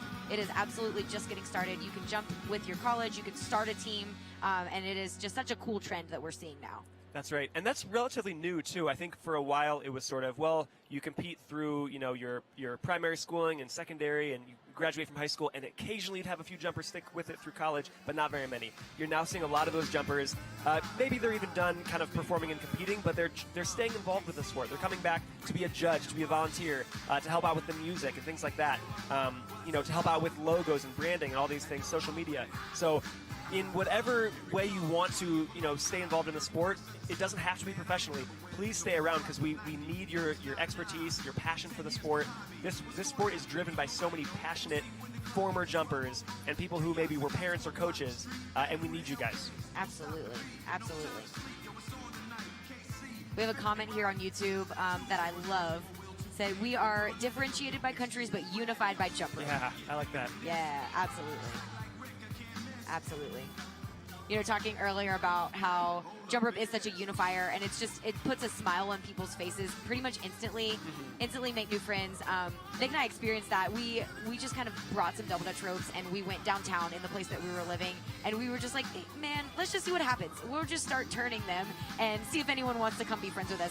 We were there for hours, and just an endless stream of both kids and adults wanting to come, some of them jumping for the first time, some of them remembering, oh, I did this in my childhood, and now I'm back, and I can still do it. I mean, it just brings so much joy. That makes me so happy to hear. And just to build on that, I would say whenever you can, take jump rope outside. Yes. I think so much of the jump rope we do, and it's necessary at the higher levels, you know, it's in a gym. And it's not really in the public eye, but if you ever have a chance, even just to jump for fun and do some basic sequences or combos, or like Kaylee said, you know, bring out some double Dutch ropes, get jump rope outside, bring people into it in your community, and you can start to build a local community and get people who are, you know, maybe not going to compete at the national or world championships, but they may become lifelong fans of the sports or enthusiasts of the sport. So take those ropes outside, get people jumping with you, and it's so much fun. Yeah, absolutely. Absolutely. So, Mike, let's talk about the impact of jump rope on your body. So I know a lot of people that I talk to that have never jumped rope before, or maybe they're a little bit older and they haven't jumped since they were younger. There's a lot of kind of fear around that much impact of jumping repetitively and things like that. What would you say to a person that's maybe thinking that? How do you mitigate some of that impact? Well, definitely listen to your body, right? If your body is saying, hey, this doesn't feel right, maybe ease off a little bit. I think you can all kind of start small and, you know, don't rush into it too fast. So there have been times I've gone without jumping, you know, for periods of time. It's not usually very long for me, but, you know, a month or two, and I ease back into it, you know. I won't go straight out and do 3-minute speed or do a freestyle routine that's 75 seconds long. I'll start slow and I'll build up. But I would say there's definitely something you can do even at a basic level. Kaylee, you know, you've mentioned before, even just jumping up and down in place. If you can't do 30 seconds, try it for 5 seconds, try it for 10 seconds. There are ways to get involved. Absolutely. 3628 from Korea. It looks like we are about to get started again. We have an athlete here on our Station 1 from Korea, and Denmark will be taking Station 2. Everyone ready? Here we go. So you're breathing there, Deep breaths. getting those nerves out, and now it's go time. Nice leg grab. Really high Beautiful kick. Oh, AS AS to to push push-up. up. It's such a risky skill, but it is satisfying when it works. Great catch right on the handle, too. Yes. So that was a quad with a behind, a little mess up there, but she's right back into it. Nice quad AS there behind the knees. TJ's, EB, TJ is good. Amazing. All right, nice. We got our jumper here from Denmark. Looks like we're going to see a nice round off there. Good. Fun little nice. wrap there, kind of moving across the floor. Oh, There's nice. that kamikaze. Yeah. Great. Oh, good. Ooh, back extension roll to frog. I haven't seen a lot of those yet. Nope. Having a little bit of trouble on those tough quads. Nice worm. Always love a good worm. There's a 180 in that push-up. Good. Okay, The pull that's through. kind of fun. Nice. Very good EBTJ quad. There we go. Some nice triple unders with behind the back crosses. Those TSs are so tough. Oh, nice beautiful. ending. Yes. Right with the music, too. Beautiful. So when we're talking about doubles and triples and quads, that is referring to the number of times that the rope goes around the body in one jump. So when we say quad, the rope is traveling around the body 4 times, and it's not just 4 regular times usually. It's 4 times, but each revolution has a different arm position that's happening. So these are incredibly difficult skills. And usually, but not always, those multiples will start with a side swing. We have seen some start with an open jump. It's a little bit harder to work the timing out. And by starting with a side swing, you have a little bit more wiggle room to get off the ground at the right time to then get the next jump under. But that rope is still revolving around your body 4 times. Yep. Here we go. Taking the floor now, we have Svenja from Germany and Jacob from the United States. Oh, that was really a super tough release. Tough multiple. Nice TJAS quad.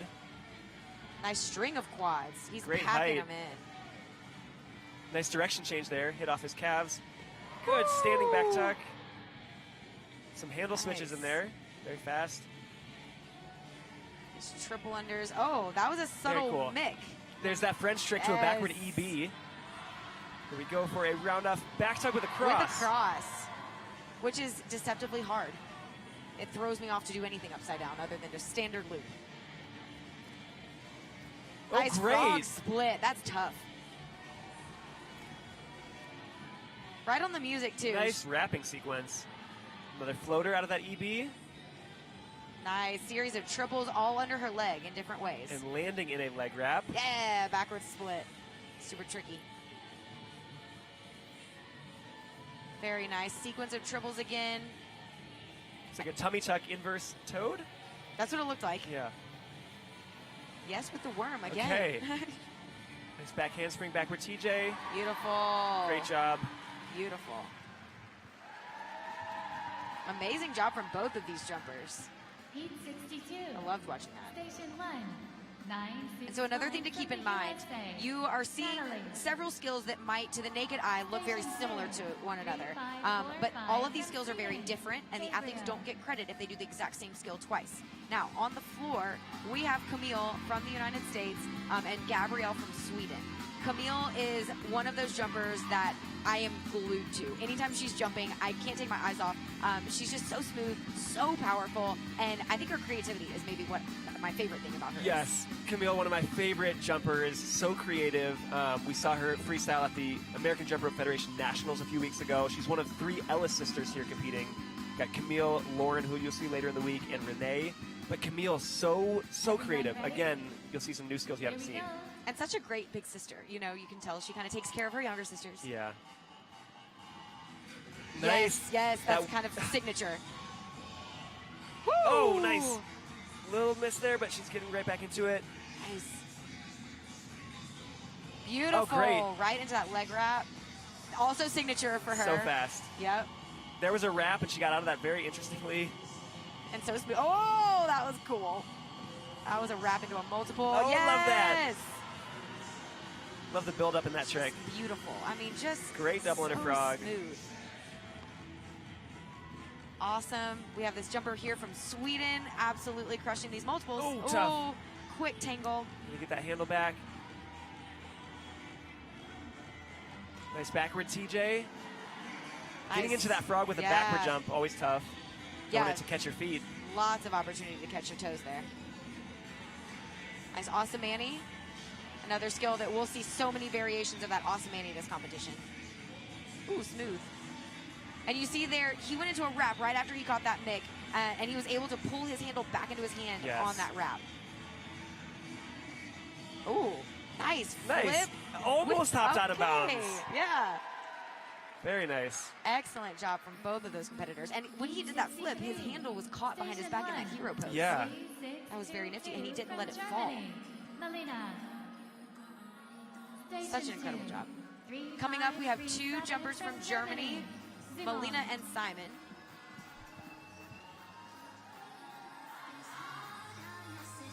And so on the court, if you look to the side of where the jumpers are jumping, you'll often see coaches in a small little coaches box. You're allowed up to 2 coaches there. They can cheer you on. They can videotape your routine so that you can go back and analyze it later, kind of see what happened if you missed. And they're there sometimes to just calm nerves, really, and help athletes to be okay and breathe before they start. Nice start from Simon here. Absolutely. Oh, wow. Nice switch out of that. Great aerial, too. Beautiful aerial. Wow. Nice. I love this. Make it to a jammy. So fast on those wraps with turns. A little catch on the shoulder. Yeah, right out of it. Ooh, that was a switch and so tough. These wraps are tough, though, because every time you wrap the rope, it gets shorter, and so it's harder to jump that. Really strong Nice. power. He did a double under out of that push-up. Yep. And a switch cross in that behind the back, or behind the knees cross, excuse me. Big quads, too. Ooh. Very smooth releases and wraps from this jumper. Nice back tuck. Ooh, that was a double handle floater. Super risky. Yeah, that's just showing you how tough it is. Some nice double-handed restricted triples here. Yep. Nice one-arm frog. And again, anytime you do those power moves on one hand, you do gain 1 additional point. That was a nice backward split, too. Pulling the rope around backwards, much harder than forwards. Great routines from Germany here. Yeah, excellent. Nice leg wrap with a 360. Nice TJ to split there. A little hiccup. Very good. Beautiful. Yep. Really strong routines. Heat 64. And you see just how fatigued she is. This is typical. That's 75 very grueling seconds. So tough. Very grueling seconds. Those were 2 of the 127 athletes the Team Germany brought this week. Taking the floor next, we have Australia and Belgium. Belinda, I think also known as Belle. I think she goes by Belle. And Around from Belgium. Guys, if you're just tuning in, my name is Mike Fry. And I am Kaylee Woodard. We are so excited, so happy to be here, getting to share this sport with you all. I love just talking about jump rope. I love talking with you, Kaylee, about jump rope. It's a very fun week, and this is just day 2. We're going to be doing this through Sunday. We'll have several other commentators as well joining us. Then we're going to get started here with Belgium. Oh, tough one. Frog to a seal to push up, and we did have it catch on his feet. Yep, such a risky skill. Oh! I think he triple exited out of that. He did, and it was backwards with a switch. A couple issues here with misses. Yeah. There we go. Got it back. Very smooth jumper, though. Just making it look really effortless, and that was a quadruple under backwards behind the knees. Whew! There's a floater out of a cross. Floater. Man, Nice. another behind the knee switch.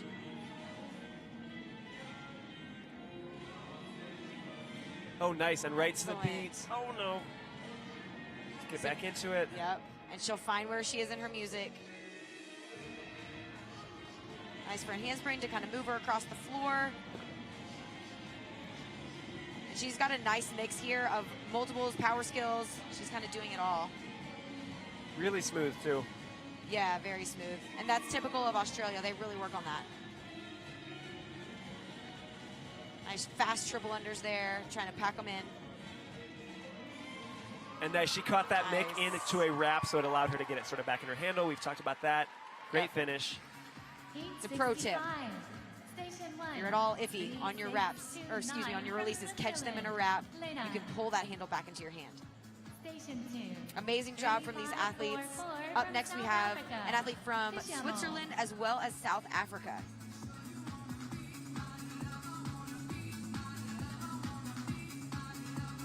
So South Africa, I believe, has brought about 10 athletes here.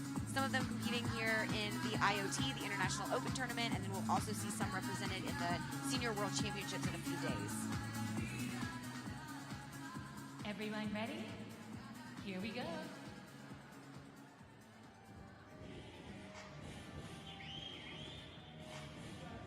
Hitting those music cues. Little bit of trouble. She was trying to catch that handle on her foot. Extremely difficult to do. It's a nice wrap release sequence, really quick release. Little trouble. Some nice backwards multiples here from South Africa. Oh, Very nice. There's that Yeah. kamikaze. So difficult to land a multiple like that on your hands in a push-up. That was a roll kick with a 180 twist landing in a push-up. Buddy bounce. There we go. Some good quads. So he's using a beaded rope. We've talked about how that is a little bit heavier, harder to turn that rope fast, but he's making it look easy. And it looks like long-handed beaded, Yeah. which isn't the most common combination. No, those long handles actually create more leverage and make it feel heavier than it is. Yeah. But great job there. Absolutely. Nice split out of an elephant. Good. So she's pulling some double unders there. Not as high scoring as some of the triple unders and quadruple unders that we've seen, but she did string them together. Very nice. Nice. Excellent job from Switzerland. So Switzerland has 7 athletes here. They have 1 at the IOT, so we may have just seen her compete, 1 at the junior, and then all 7 will also be competing at the World Championships. So the way that it works is that you can compete one event here, maybe at the IOT, and then you might have qualified in your country for different team events or something of that nature to compete at the junior or senior World Championships as well. So it is possible to compete different events in both tournaments.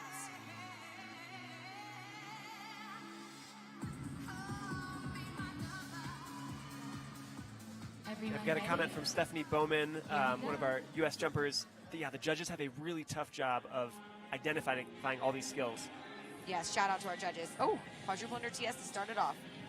Great start from Korea. Woo! AS double under to split. That rope control is incredible. Nice Nice quadruple. big quads. Yep. She looks like she's having fun too. I like those smiles. He has to push up. Beautiful. Great. We're just seeing so many risky skills here. So lots of, when we say that these skills are risky, we're saying that they require so much control over your rope. It almost has to be an extension of your body. Nice triples here from Germany.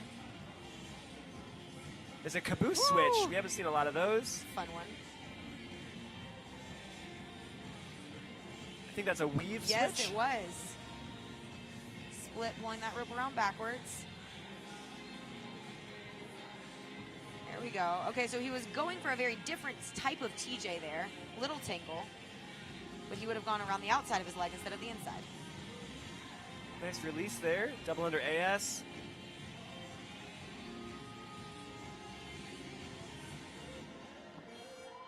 Nice. Beautiful ending. A little bit of an influence maybe from some dance. 67. Station 1. Very nice job to our athletes. From Denmark. And up next, taking the floor now, we have Denmark and Australia. Laura from Denmark, Thomas from Australia. And quick question about these stations. The athletes are not jumping to the same song. They are pretty far apart. You can see now on this angle, it's a very long stage. So we were a bit skeptical as to whether it would work, but it actually works great, and the athletes are only hearing their music, and that spot in the middle is sort of a dead space where, you know, that audio can mix a little bit, but it's not going to cross over to that other station. Correct. Yeah, it's been working very well. Some of the audience members, though, that sit right in the middle, I've heard, Right. they're getting a little bit of both, and they're like, it's a lot. It's overwhelming. Whoa, big multiple from Denmark. Nice. That was a go-go, inverse toed go-go. Man, these are very difficult quadruple unders that we're seeing. Oh, Wow. and a switch CL with a double under. Nice, Oh! nice. Double handled so floater tough. behind the back catch. Oh, I love catching releases on your Catch foot. that. Okay, we're close, Okay. but she got the cool part of it. Some really creative and difficult stuff. Oh, wow. Oh. That was going to be a toad go-go. Some nice quads over here great from from Australia. Australia.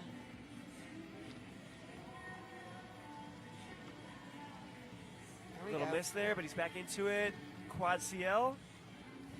So taking his time to kind of collect himself in between these multiples is helping him to regroup. Nice front handspring to move across the floor.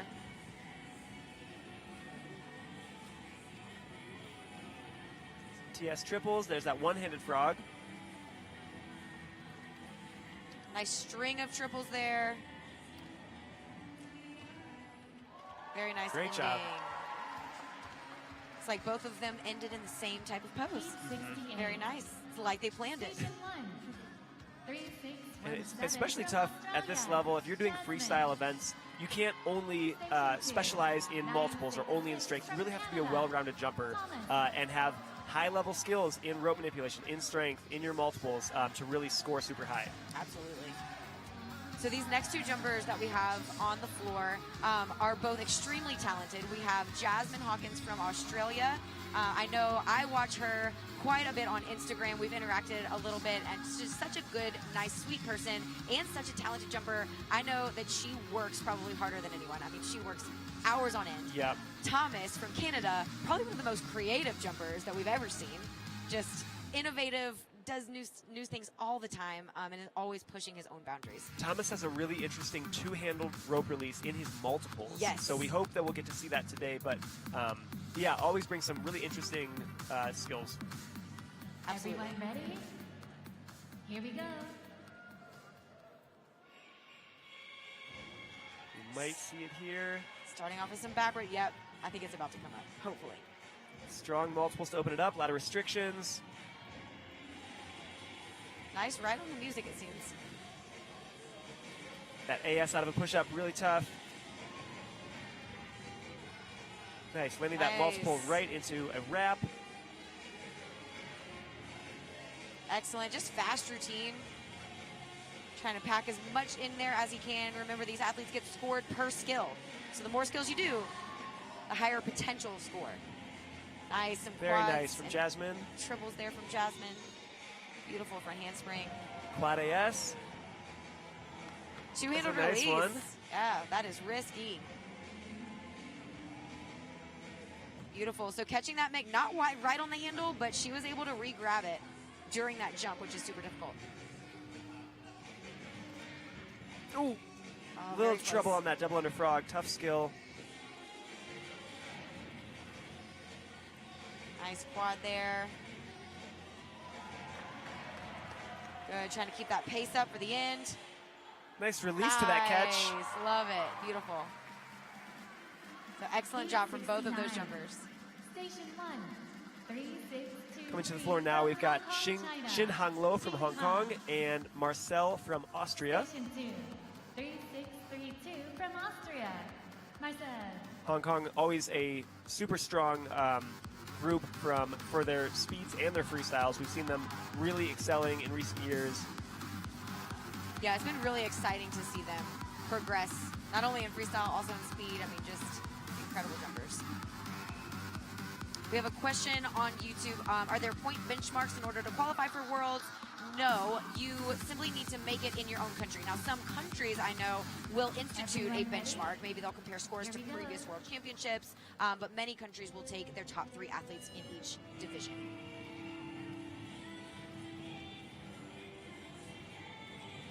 Nice. Oh, that was a very interesting backwards multiple. Looks like he was going for landing in a CL and then some quads here. Nice, pulling a string of Nice quads, ones. ending with a TS. Oh, Going for a double under switch cross AS out of that single bounce AS. Little hiccup. that was a queen. Nice. Oh, nice. Nice. Big quads here from Hong Kong. Excellent. So she's doing 2 different restrictions in each of these quads. One under her leg, one behind the knees. Oh, looks like she was going for that aerial. Sometimes, though, making that decision to put your hand down is smart. A lot of really big quads. Yeah, another one. Excellent string of multiples there. So these jumpers are thinking really of every combination of where can I put my hands, where can I cross my arms to make a new triple, a new quad, something different that will score high in the system. And so we've seen some very unique quads coming up recently. From Denmark, Josephine. One thing you'll notice, and I think it really is just personal preference before some multiples, is you may see some jumpers sort of kick one foot back behind them, and it's just an interesting trend. It's something that I have done. I've seen a lot of jumpers here today do it, sometimes before a really big multiple, almost to psych yourself up and get ready to do it. So yeah, just something to look for as you're watching these multiple sequences and kind of the preparation jumps building up to them. So now taking the floor, this is Heat 70. We've got jumpers from Denmark and China. We've actually got Shaolin Sun, who is part of that world record-setting double Dutch team. They set 2 world records yesterday in their double Dutch speed events. And we've got Josephine from Denmark.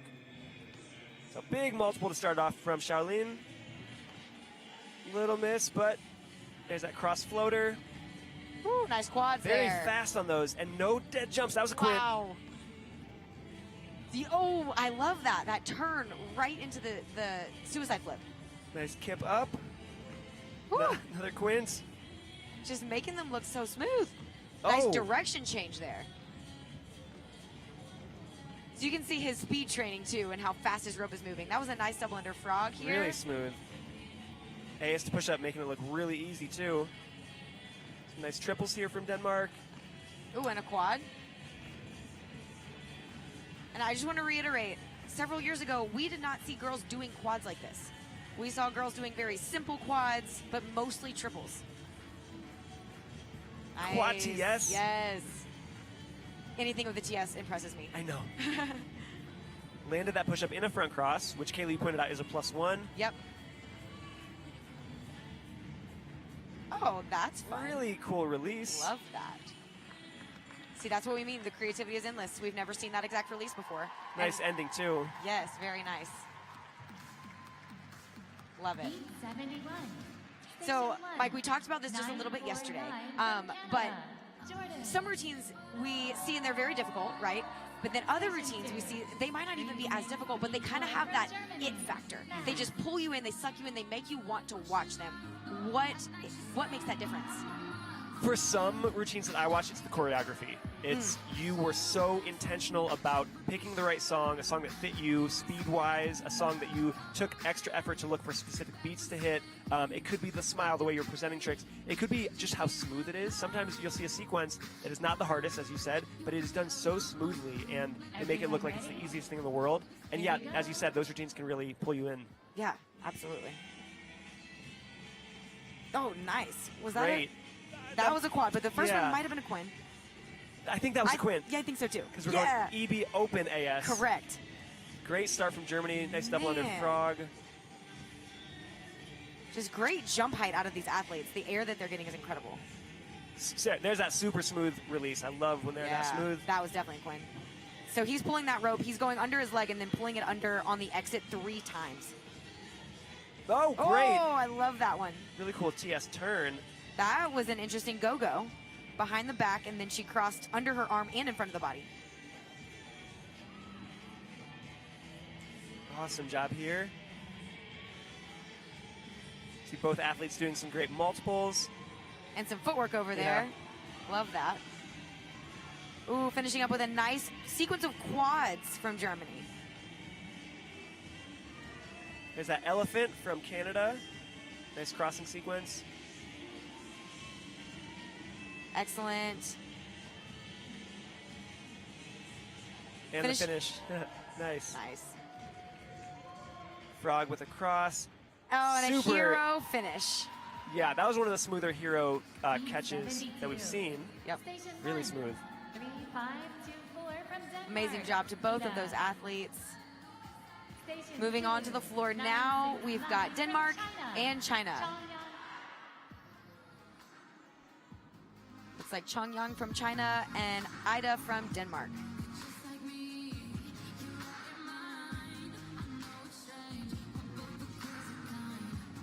Denmark here with 65 athletes. That's a pretty big contingent. Yeah.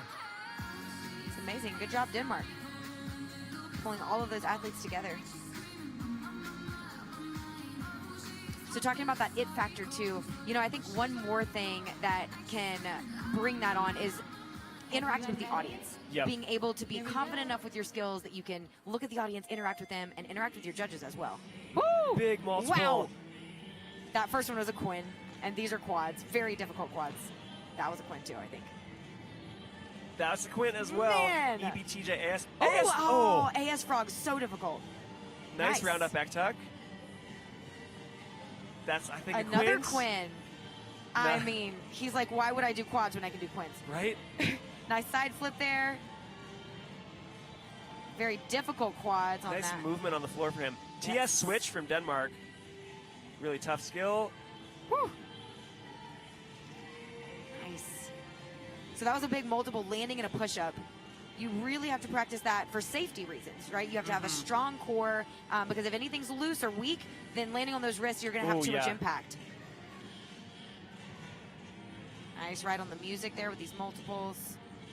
Some quads. Good rotation, too, from Denmark. Not always facing the same direction. Ooh, 2 TS multiples in a row. Another big multiple here from China. Ooh. Oh, like that ending. Love Both that. ending Oh, with a both of them. similar flip there. Nice. Great job. So I always love when people do a big multiple and then they land in a toad on the ground between the legs and then they pop right back up into that front flip. Yeah. It's just such a satisfying little sequence. Yeah, always looking for ways of transitioning between different elements of multiple to a gymnastic skill without a big setup. You know, you can almost, a lot of jumpers, you can tell, okay, they're preparing for a big tumbling pass. They're taking a couple big stalls. I love when it's unexpected. Yes. And just, what? That was a back tuck TJ out of nowhere. Yes. So yeah, definitely with that, I saw the athlete from China there landing that multiple in a toad to that front flip. Absolutely. And we've seen some of the athletes from China landing a 360 multiple right into that front flip. And that's even more unexpected. And I'm like, man, could never have seen that coming.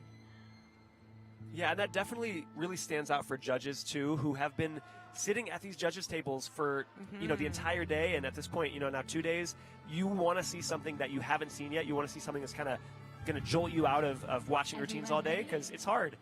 So skills like that definitely stand out. Absolutely.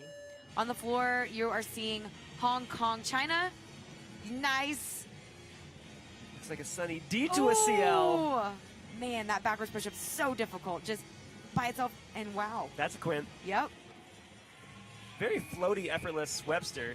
it sure was. Oh my goodness, more quins. Whoa! Oh my goodness. Backward quint landing in a CL, I think. Yeah. Man, landing back in a CL again. Really nice multiples, smooth multiples from Australia. A little miss on that TS, but she hit the AS quad. And some more really big quads here out of Hong Kong, and a one-handed Sunny D done very well. Huge Nice multiples there. Big quads. Saw a nice EK to a leg over wrap from Australia. Nice triple CL and a quad tummy tuck. Yep.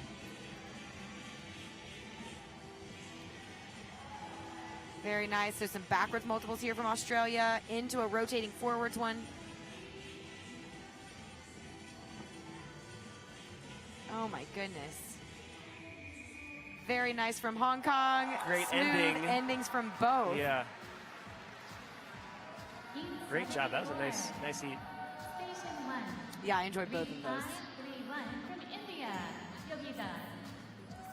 Up next on the floor, we have India and Canada. From Canada, Everett. Yogita and Everett.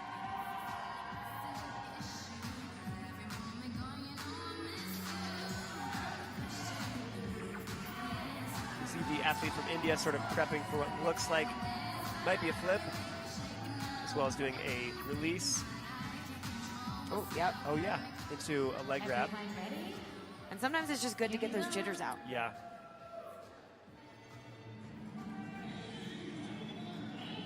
Yeah, Nice. okay. There it was. Okay, hitting those quads.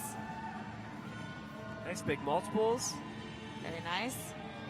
Great catch and straight to a front. Wow. Oh, and a kamikaze. A little bit of rope bounce there.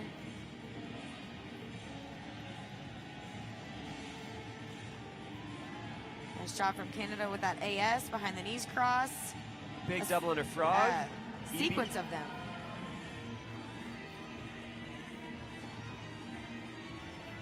Great Nice. catch there. That was going to be a skill known as a BC full twist. Nice EB quad. He's got some good movement on the floor. Looks like we're going to see a close. Oh. So that's actually the same skill that India did earlier in her routine.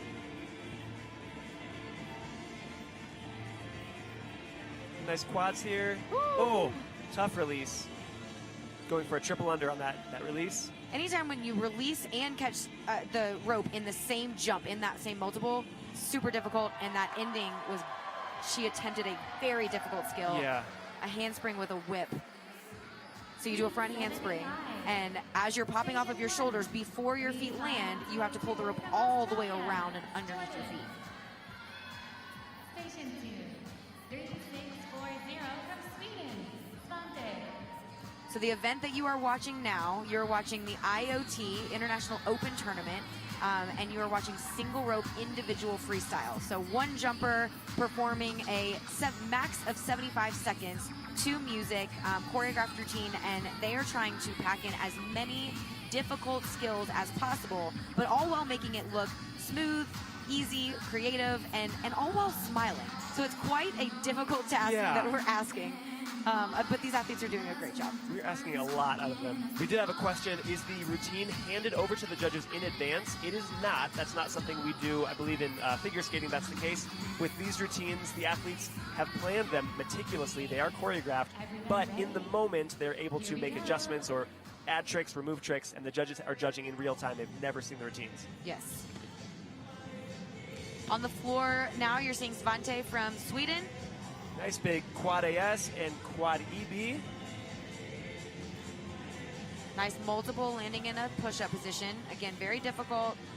Can be dangerous if you're not ready for it and strong enough. Nice power sequence. A couple ASs in there. Yeah, we saw that kamikaze push-up. Looks like a little hang up there, but he got right back into it. Great wrapping sequence here from Australia.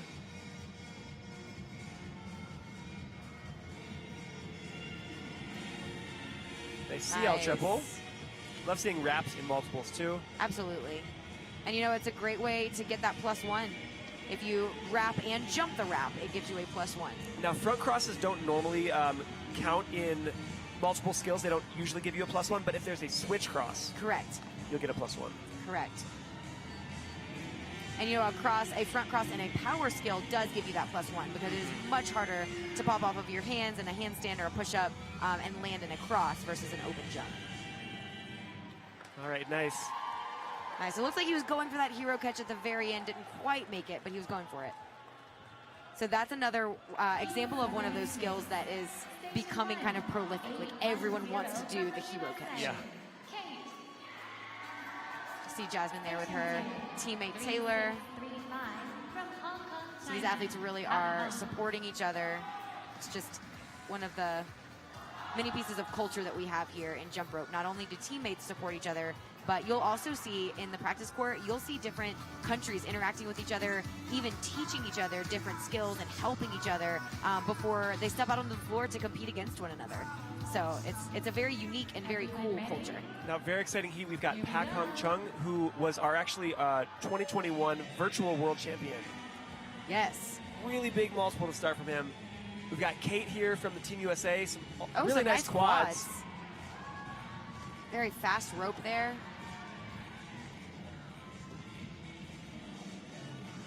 Oh, nice. Nice EB double under frog. Oh, beautiful. I like that. Nice TJ to split. Going for that no-handed kip. Yep. Oh, big backward multiple here from Pak Hung. AS push-up. A little nod to the audience there. Whew. Tough Quint. Effortless That looking quad, quads. yeah, that quad looked like a double. It was so Right. easy. Wow. That's another More Quint. Wow. Quints. He makes them look so easy, but they are not. Oh my goodness. EBTJ open AS, I believe is what that was. Round off backward TJ. Lots of fast backwards triples. So smooth on those backward triples. Very nice wrapping Great. sequence here from the US.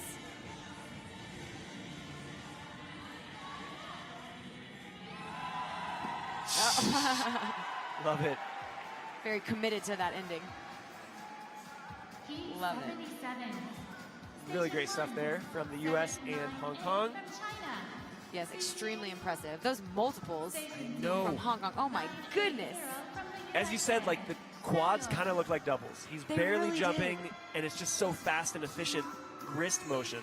Absolutely, absolutely. And again, in every single one of those quins that he was doing, there were at least 2 different restrictions. So he would go underneath his leg, behind his back, maybe behind his both knees. I mean, you were seeing multiple different restrictions all in one jump, and 5 revolutions of the rope.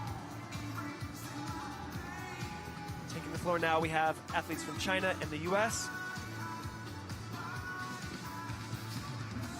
So Sikiru here from China and Samuel from the US. Everyone ready? Sam Denham Here we go. from North Carolina, a pretty smooth jumper. Nice release to get it started. Nice double under frog and then landing in a double under from that Very frog. smooth power, too. Love that trick. Yes. And you can see how smooth he is.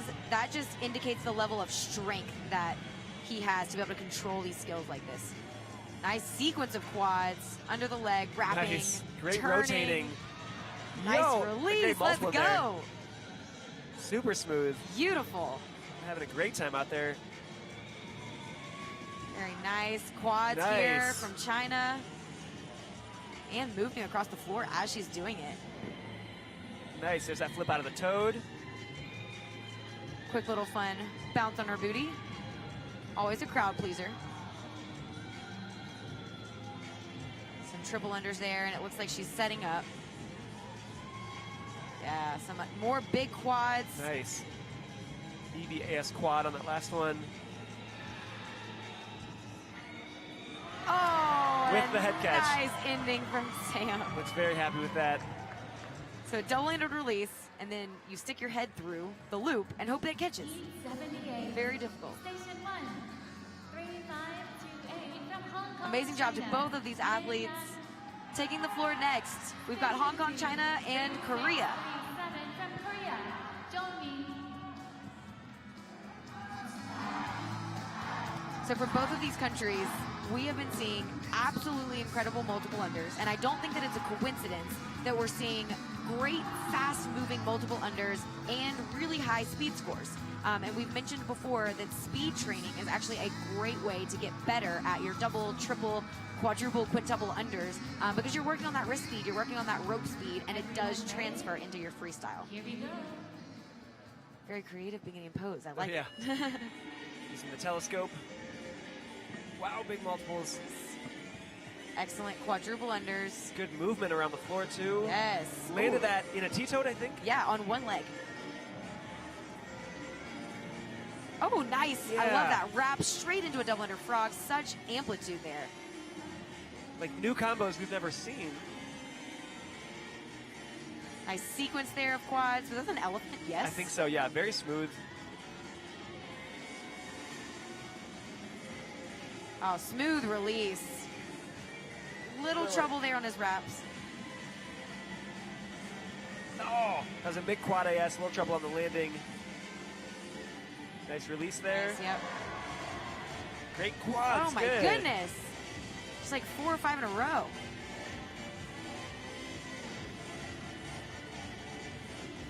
Nice cartwheel transition. Oh, and that was an Nice. interesting caboose wrap.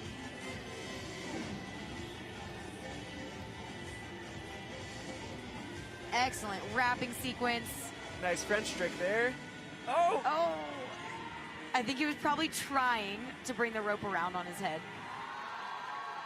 But you know what? It was a Yeah. cool ending anyway. So I think maybe that was kind of a nod to a trick that Seth has done. Seth is a very talented jumper out of the U.S., and he will stand on his head, bring the rope around his feet, and then push from his head up to a frog into a handstand, and then pop down to his feet. Korea, Haejun. Got Heat 79 coming up. Hungary and Korea. Hana from Hungary and Haejun from Korea.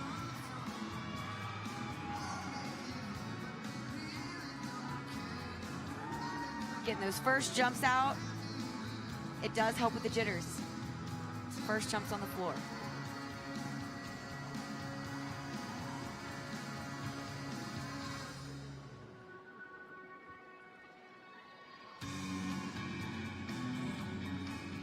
Everyone ready?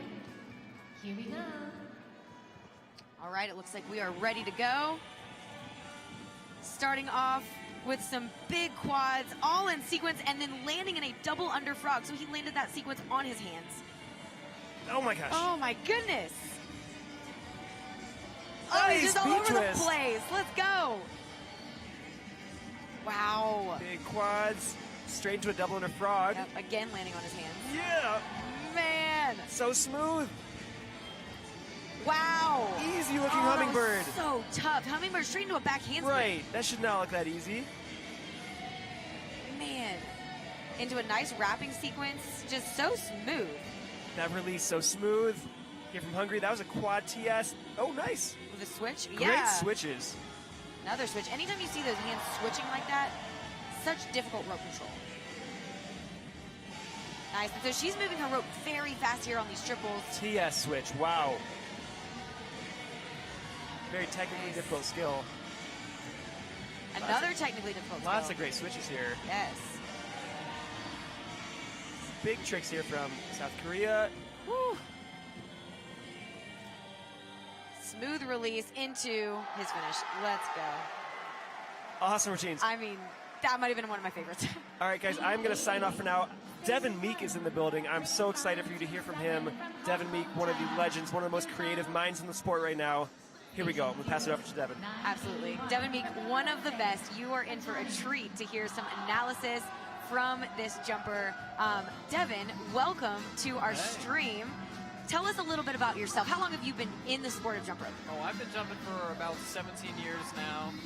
I've been involved about half that time in the competitive world, but mostly in the performance side of things and just tricks and jumping for fun.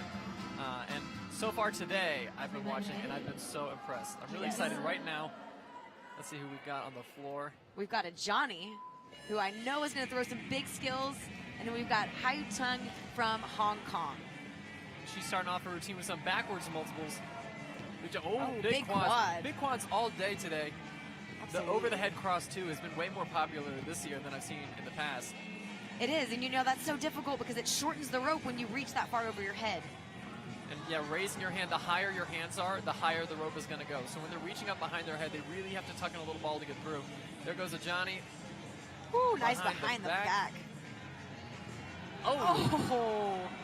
So that was another variation of that handspring where you pull the rope around your feet before you land. So difficult. And he just caught that one under the leg into the CL position. Here he goes. Nice behind the back catch again. Right on the handle. Excellent catch. Well executed. Looks like he's setting up for something big here. Oh, front handspring whip to that over the head cross. We were just talking about that. One. That skill is just, it's so difficult even with an open. And that one as well, that Sunny D. Yeah. Some nice quads here. And there's that switch cross. We've been seeing variations of that switch cross all day, and she is so happy with that. Woohoo! Nice. I love to see a happy ending like that. Yeah, big smiles right at the end. Big hugs with the coaches. I mean, we've been seeing it all day, and we're going to keep seeing it. I especially like it in the group events and like double dutch and wheel that we'll see more later when everybody hugs right at the end when they did a good job. Yeah, it's just kind of an electric energy when they know they just nailed it. So coming up here, we have Mirta from Belgium, and we have Ben Cooper from Australia. Ben Cooper, I dare say, is a legend in the sport. He's been jumping for many, many years, and he jumps with Luke Boone, another great legend. They have won so many titles, I can't even count them all. So we're going to see some very smooth jumping is what I would expect from Ben. When I was starting jump rope and starting competing, they were winning world titles then, and then they're still doing it now right. on the other side of my career. So. Right. Yeah, it's pretty incredible. And it speaks to the fact that jump rope truly is a lifelong sport. It hooks you in, and no one ever really wants to leave. Oh, nice. Quads here. Quad with 2 under the leg crosses spread throughout them. Nice roll kip into some more quads here from Belgium. Just about every EV variation right there. Right. And as a reminder, every time they do these double arm restrictions, they are gaining points on that base level quad. A nice front flip right out of that inverse toad. Such fast multiples here. And you see how he's smiling at the judges, just making it look so easy. And I like with the 2 different handles, you can really see when he's crossing in front, behind the back, you see which side the hands are on. Yeah, absolutely. It might even make it easier for the judges. Nice quadruple there behind the back and some smooth triple unders under the legs.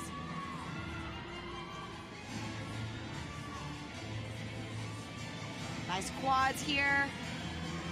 Putting in those big multiples toward the end of the routine is always so tough. Yes, absolutely. And we're seeing so many athletes do that. And yeah, nice ending right on the music. And Australia is happy about that. You can hear the crowd. Yes. And Ben is happy about he's that. happy too. You know, and at this point too, there's his partner Luke Boone. They're just having so much fun. They've been in the sport for so long. They're veterans, and now it's not about winning 8 million more titles. It's about having fun and living it up on the floor. And the titles will come. Trust me.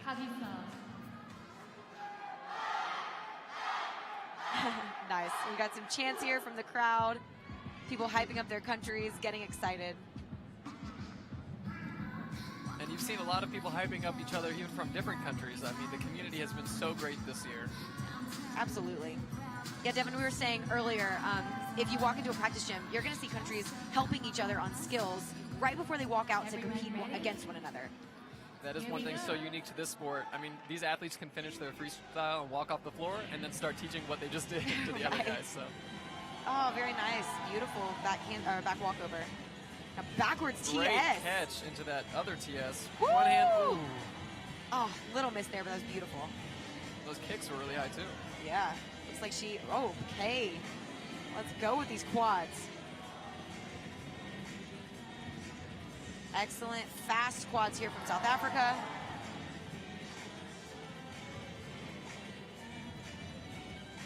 Oh! Oh! Rolling off the head there. Yeah, and trying to whip that rope under his feet before he lands. Such a difficult skill. Reaching between the legs to catch the handle. That one's almost a blind catch when you have to reach back. Nice, very fast wraps here. Intricate. It's a version of that Awesomania that we've talked about. Looks like he's setting up for something here.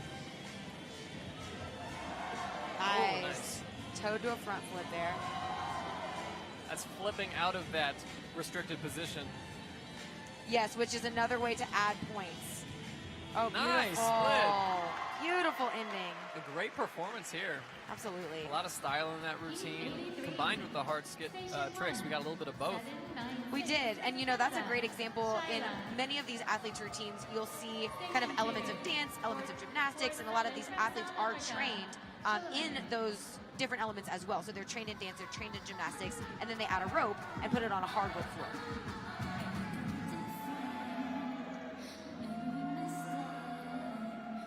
So up next here, we have athletes from Canada and another one from South Africa as well.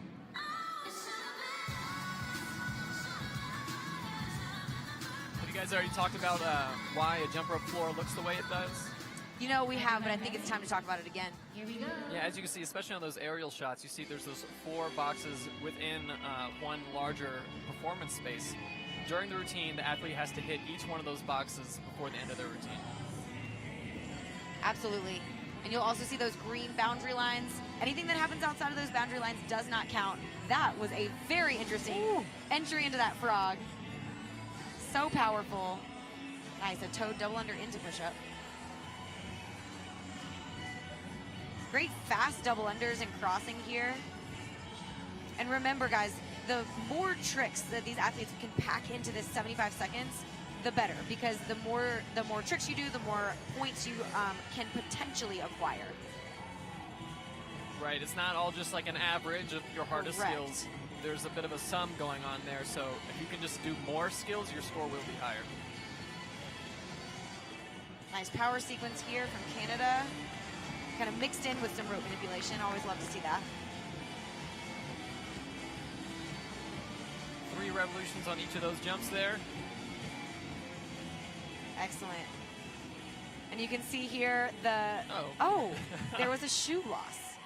Hopefully that didn't happen during the routine. But you know, we have seen that before. I know Stuart Isaacs is the one that I always think about. I watched him at a Grand National Championship in the middle of one of the hardest freestyles I've seen, lose a shoe halfway through and keep going flawlessly with one shoe on, one shoe off. That happened again this year to Foster from the Kangaroo Kids. Did it? We saw at the American National Championship. Really? Yeah, right at the finals, his shoe came off, and you could hear his coach. Probably saying, like, keep going, huh? Right. Don't stop.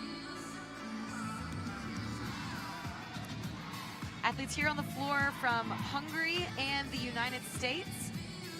So from Hungary today, we have noticed that their crossing is just incredible. We see lots of switch crossing from them, lots of behind the back, behind the knees, just very intricate crosses from Hungary. They do a lot of moves where one position doesn't actually work going into the next one. Like some tricks flow very nicely into the other ones, and some of them you have to like skip a step while the rope is in front of you in order to get to that next position. And they are phenomenal at skipping those steps. Yes, that's a great way to put it. Deceptively difficult. And this is Brian right here. A lot of fun to watch. He has a lot of extremely creative and out there tricks like that. one. Ooh. Let's go. Nailed it. Flipping out of that restricted position again. Here we go. Nice right into that handstand. A little bit of trouble there, but he'll pick it back up. And you notice the rope he uses is very short. And that is just going to help him get the rope around quicker for a lot of these tricks. Whoa! Oh, And it does make it harder to do crossing skills. There's a lot less room for error. yeah, absolutely. Rope control is a little bit difficult. That was a handle switch in a TJ. Another deceptively difficult skill. Nice round off to a backwards AS there. So that double arm restriction.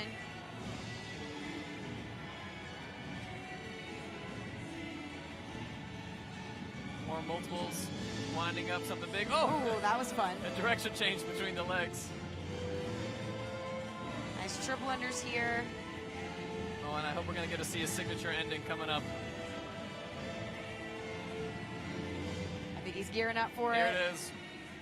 Throwing the rope up way high and catching the rope. There we go. Love it. Great job to Brian. Amazing job to both of these athletes. And so Brian was talking earlier about how that with that ending, the rope actually flies a bit different here in Colorado Springs, and he thinks it's because of the altitude.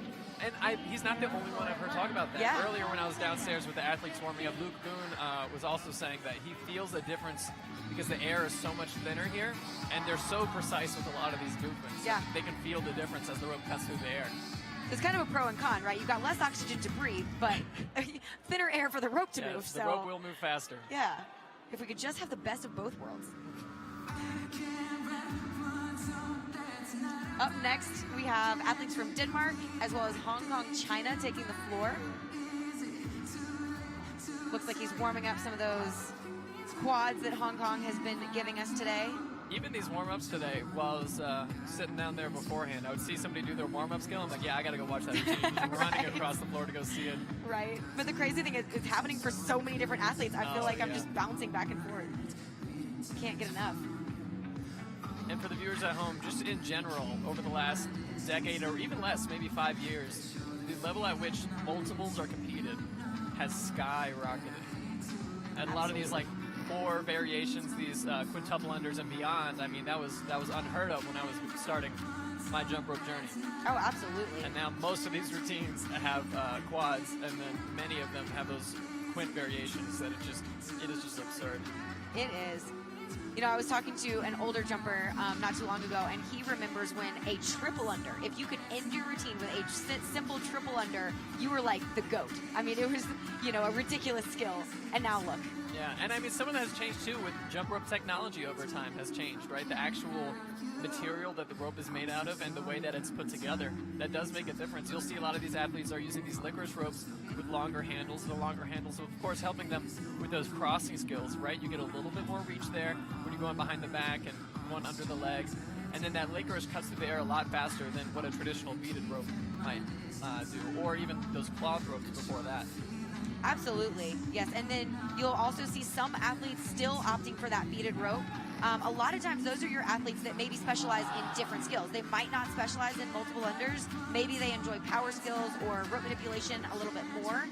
So it's very interesting to kind of see what choices these athletes are making with regard to their ropes.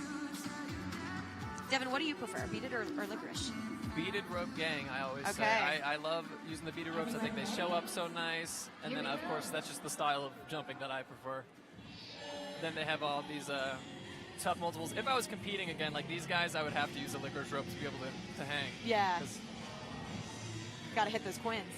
Like right here, we see from Denmark, Selma is doing a bunch of great multiples so far. Then over here from Hong Kong. Oh, such smooth, really behind the back. That's so tough. Whoa, Flair, come on. Let's go. Some B-boy action. Takes so much core strength. Oh, and he held it, too. Nice. He's a performer, you can tell. Yep, he's having so much fun. And hitting some really difficult quads here. I like the knee step in between each multiple Oh, there, yeah. too.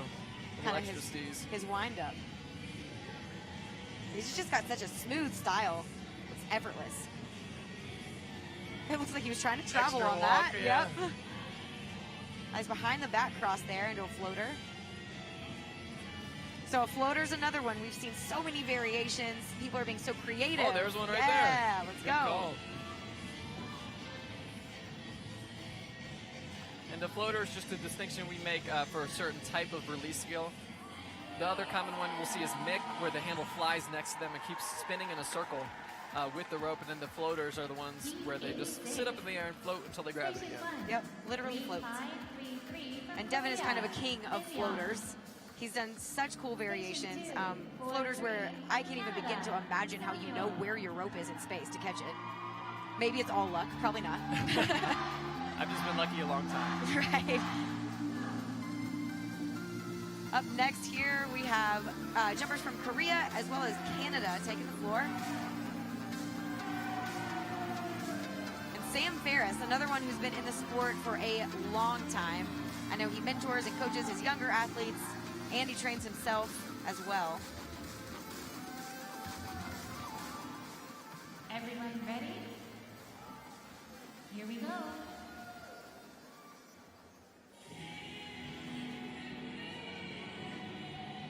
Nice, interesting variation there. Yeah, he had his rope movement on that sideways axis as he was clearing it. There he goes into those multiples, nice over the head.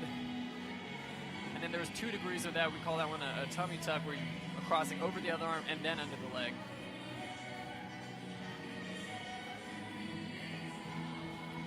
Nice wrap sequence here from Korea. And beautiful presentation here. You can see that she's interacting with her face with her judges. And that does affect your score. Absolutely. Yeah, at the end of the day, you know, presentation can either detract from your score or it can add a certain percentage to your score once all is said and done. And things like hitting a beat to the music, smiling at the judges can add to that score.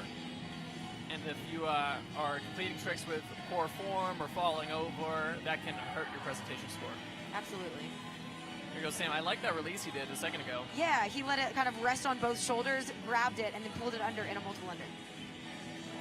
Lin Young, finishing it up with some multiples here. Like we were saying before, after you jump for a whole minute, being able to jump high enough to get the rope around 3 times can be really, really difficult. I always like to say this to everyone at home, if you're watching. I encourage you to stand up and then jump for 1 minute as these jumpers are doing their routine. And you will get a quick sense for how exhausting the sport can be. Absolutely. And you don't even need a rope to do it. Just bounce up and down. If you're feeling excited, maybe grab a rope. But you can really just bounce for a minute and you will get a nice little workout. Right there, you can see the IJRU logo in the middle for our World Championship this year. You can see it looks like the mountains because we are here in Colorado Springs. Absolutely. And that logo was created by the one and only Tori Boggs, one of the most decorated athletes in our sport. We are missing her here, but she's actually off performing with the circus, doing some jump rope. Here we go. We have Annika here from Germany and Kirsten from Australia on the floor currently. And that's Kirsten you can see right now. Beautiful go-go there. So go-go is where you cross underneath one part of your body, and then with that same arm, you cross again and let the rope go around you. Nice front handspring into the other corner there. Nice quad. Ooh, and a switch cross behind the back. So difficult to control that rope. I'm always impressed not just how high these athletes are jumping, but when they do that quad and they have to keep their knees up for so long to get the rope around so many times. Yes. So they land close to the ground and then from there can spring all the way back up. Right? It's that leg strength. Nice series of triples all under the leg. Yeah, the Jami one is the tough one. That's the Kruger and then the cross. Nice. I always like that one that she did where she went over her head in a swing. This is a nice dimension in a triple under. Jumping into the push-up from a restricted position, adding to the difficulty and how scary it is. Yeah, absolutely. Nice ending. Very crisp. Yeah, we've seen a lot of that today where people are doing power skills out of a restricted position, and that adds to the difficulty, not because only you're adding a technical thing, but also it is a little scarier. I mean, imagine jumping onto your hands, right? Jumping and then clearing a rope and landing on your hands, and then crossing those hands behind the back as your head is moving toward the ground. It's not an easy task. Yeah, pretty daunting. We've also seen that onto your hands, but in a handstand, right? So we've seen people doing quadruple unders, and then on the very next jump, they will jump as high as they can into the air. The rope will go around them once or twice, and then they'll land on their hands in a handstand. So some pretty scary moves we've got going on. Up next, we have Anna Lee from the U.S. and Kathy from Canada. And Devin, can you fact check this for me? Do you know if Kathy is, in fact, Thomas's mom? I do believe that to be true. I think that is the case. So we saw Thomas jump earlier, very creative jumper. And this looks like his mom, also a very creative jumper. Look at her go. I see where he got it from. Right? And over here on the, oh, there she goes. Let's go. And Annalie right there, beautiful. super powerful jumper. We saw her this year at the American National Championship with Oh, yes, I love that. crazy difficult variations with the flips. Yes, landing it across and then a beautiful press. I love watching her jump. Big I smiles. love that as well. Direction change. Oh! Oh, behind the back cross, straight to a flip. Yes, Oh, yes, front handspring yes. whipping it under off of the hands there. Nice floater. Perfect catch right on the handle. Into another multiple sequence here. Multiples being the ones where it goes around many times in one jump. Nice quick wrap sequence there. And some presentation from Kathy. AS Caboose Such joy. breaking it down. Right, let's go. Oh, love that ending. Good job, Kathy. Way to go, coach. And she's happy with that. And that's such a testament. Oh, look at this. Oh my goodness. That was super wholesome. That's the best. Yes, that's the best. So that's such a testament to the fact that jump rope is a lifelong sport. You are never too late to start jumping rope. Pick up a rope, or maybe even don't. Do what Devin said earlier, and just for the minute that these athletes are jumping, bounce up and down in your living room. See how it feels. Right. And I always love when coaches jump now, especially doing singles events, because I feel like singles can be pretty daunting for a lot of jumpers, right? I mean, the team events, you got other people to rely on and other people relying on you, but really it's just you out there on the floor for those singles events. And I think instead of just saying you do it, like I'll do it too, I think that's a good way to coach. Leading by example, I think Yes. that is really inspiring for your young athletes.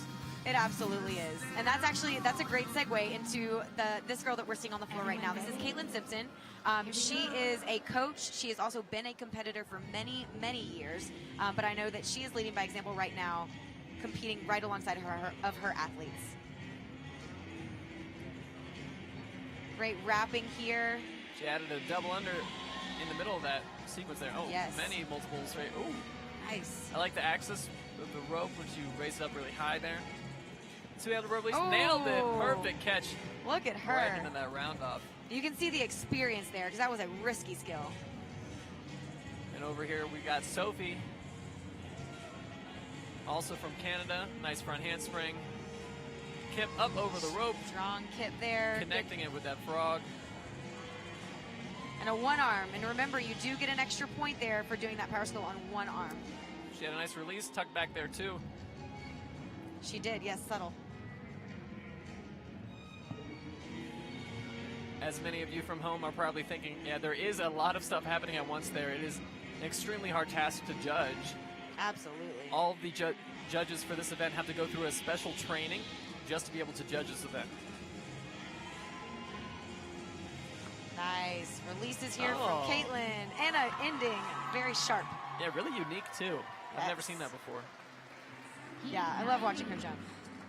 And fun fact, she's about to get married in, I believe it's October, to another former jumper, Robbie Santos. Shout out to Robbie, one of the most talented jumpers I have ever seen in my life. He actually jumped on the team that Mike Fry grew up on in Ohio.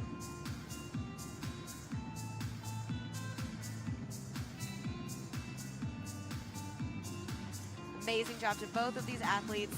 We now have two athletes from Germany taking the floor, Tavia and Kira.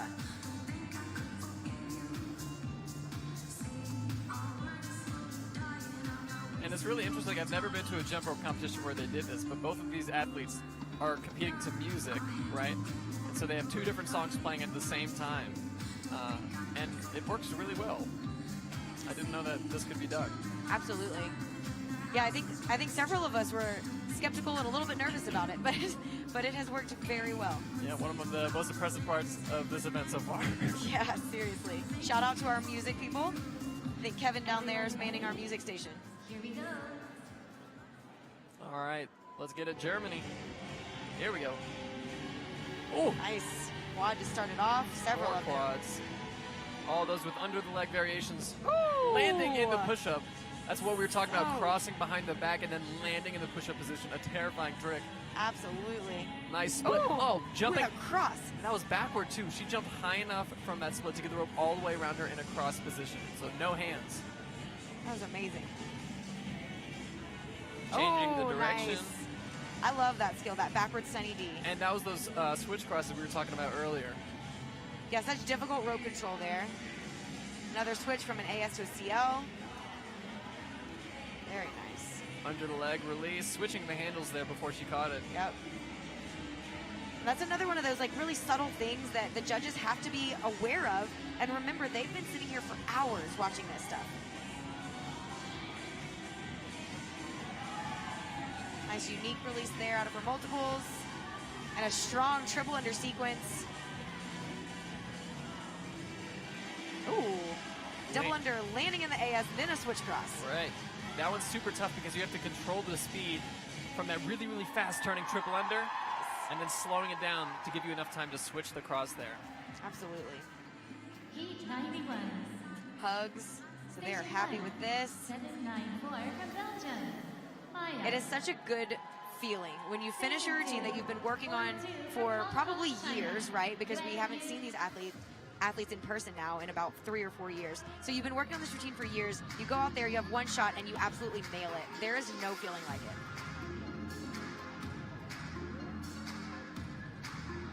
This heat, we've got Hong Kong and Belgium represented.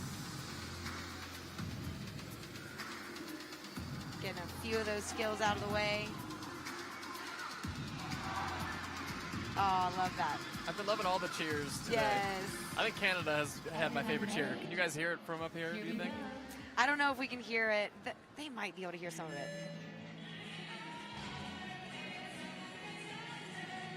Ooh! Straight into TS, ending any multiple in TS is so hard. Oh my goodness. She That was nailed crazy. that one. Perfect handle catch. Leading Man. right into these quads. Such hard quads. So the amount of height that these jumpers are getting on each jump is incredible. And keep in mind that they're doing this multiple times in 1 minute. Oh my Ooh. goodness. She is very good at that movement. Yes. Woo, some hard quads. Great job, Belgium. And that TS, that cross behind the back, in particular, is a really, really hard movement because all these other ones, you can lean forward, make your body smaller, right? And then the rope clears you a lot easier. But the problem with the TS is if you lean forward, then your arms can't cross behind the back as well. Correct. So you have to find this weird medium, right? Where your back is straight, but you're also bending over and like becoming a little ball. Yeah, it pretty much sounds impossible. It's not, but pretty dang close. I would have said it was until I saw this freestyle. Right.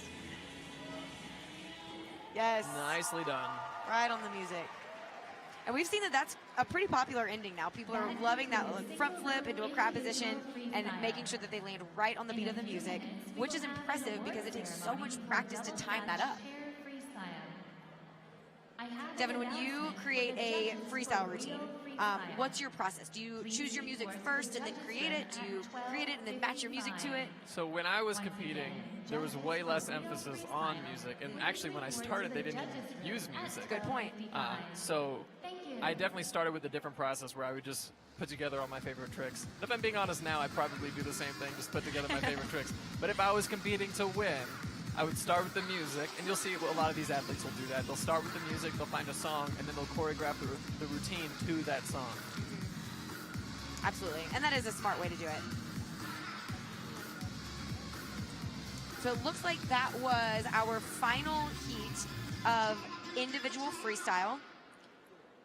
So if what they told me is correct, we are about to move into an awards ceremony followed by our wheel freestyle. So wheel is that event where both athletes will have a rope, but those ropes are interconnected. So the athletes are completely interconnected with each other the entire time. You are going to see some extremely unique skills happening in this event. So we encourage you, don't go anywhere. Definitely catch us here for wheel freestyle. But we are going to go ahead and wrap up for now. Please enjoy the award ceremony here, and we will catch you back in a few minutes for our wheel freestyle.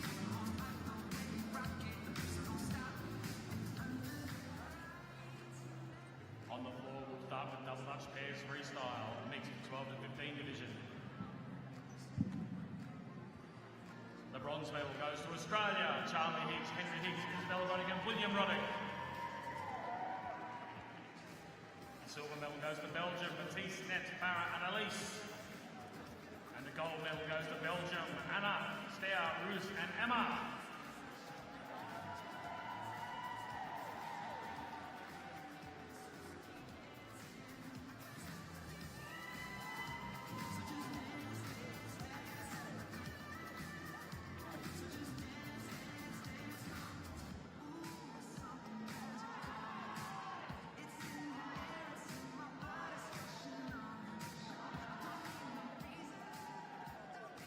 Thank you, ladies and gentlemen. Well done. Congratulations.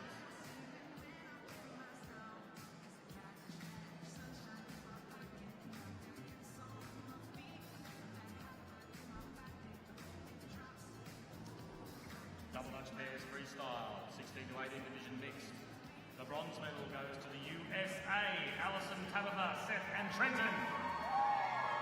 The silver medal goes to Hong Kong, China, Kwok Tung, Yu Yang, Hai Yu and Hui Ching. And the gold medal goes to Belgium, Yarrow, Nathan, Hannah and Lisa.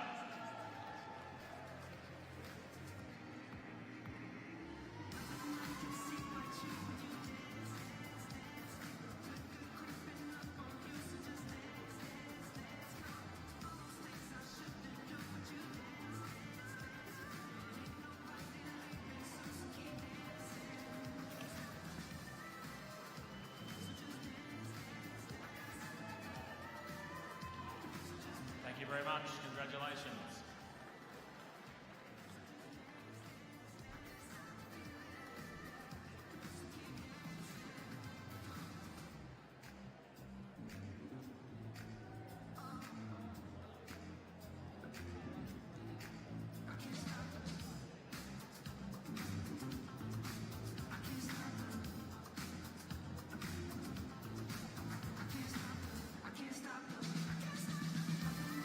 We have double Dutch pairs freestyle, 19 plus mixed division.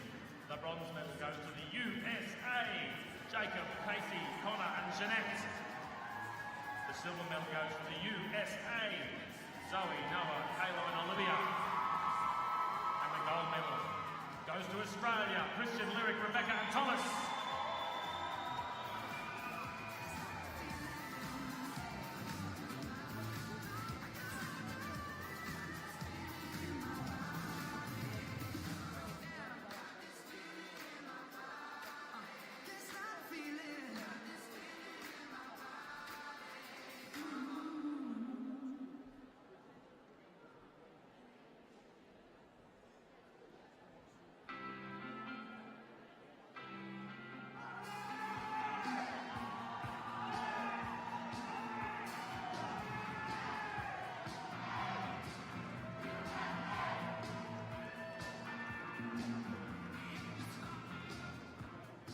Ladies and gentlemen, well done.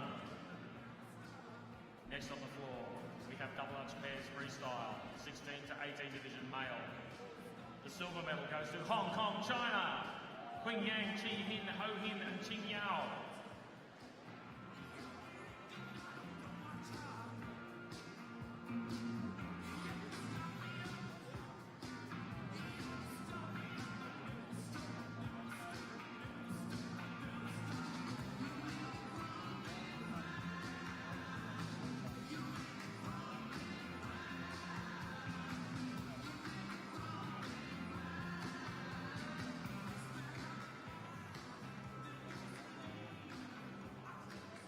Thank you very much, well done.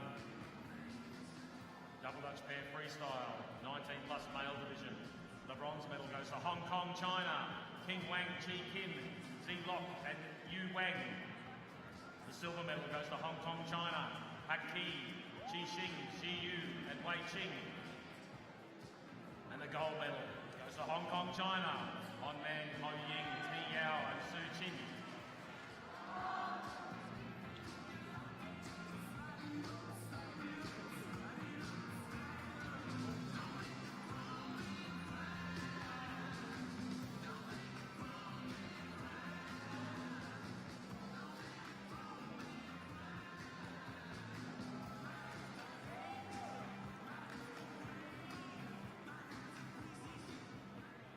Thank you very much, gentlemen. Congratulations.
goes to Denmark.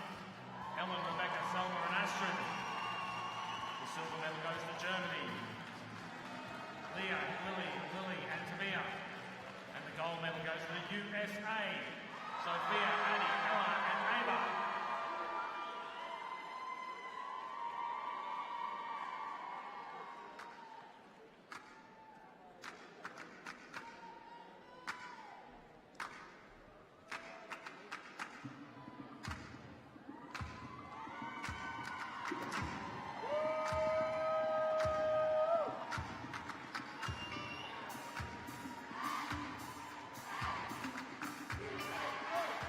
Thank you, ladies. Well done. Congratulations.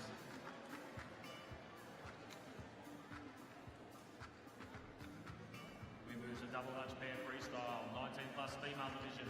The bronze medal goes to Denmark. Anya, Lisa, Steen and Ida. Silver medal goes to Hungary.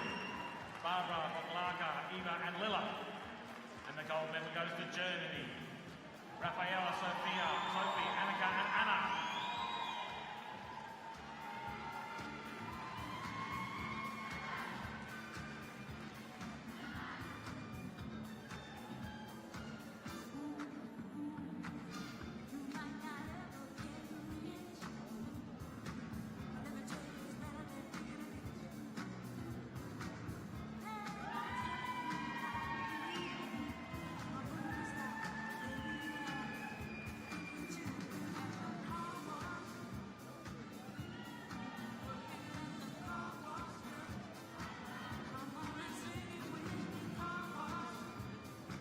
Thank you, ladies. Well done. Congratulations.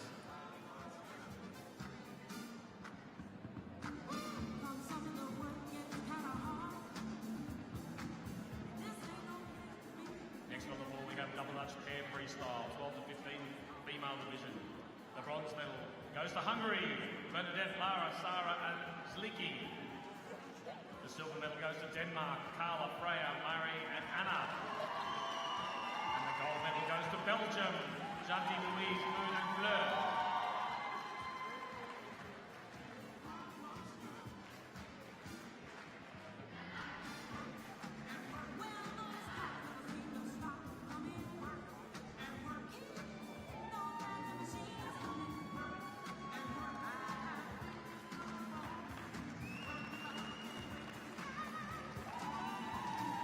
Thank you, ladies. Congratulations. Well done.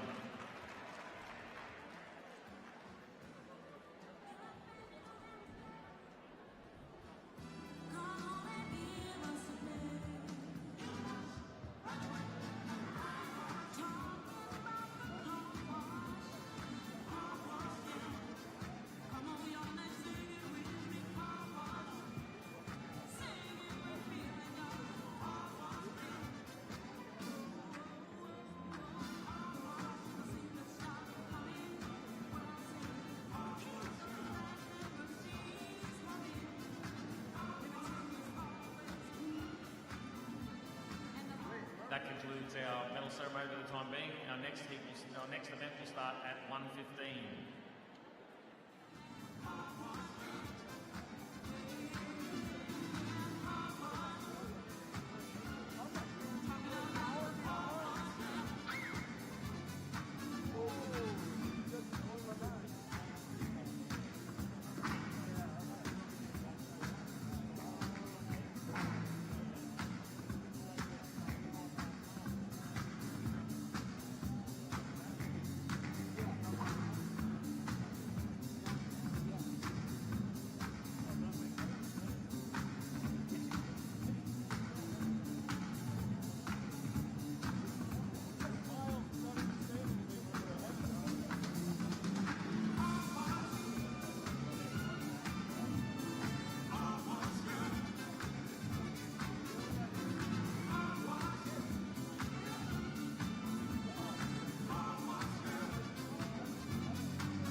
make your way to the judges' lounge.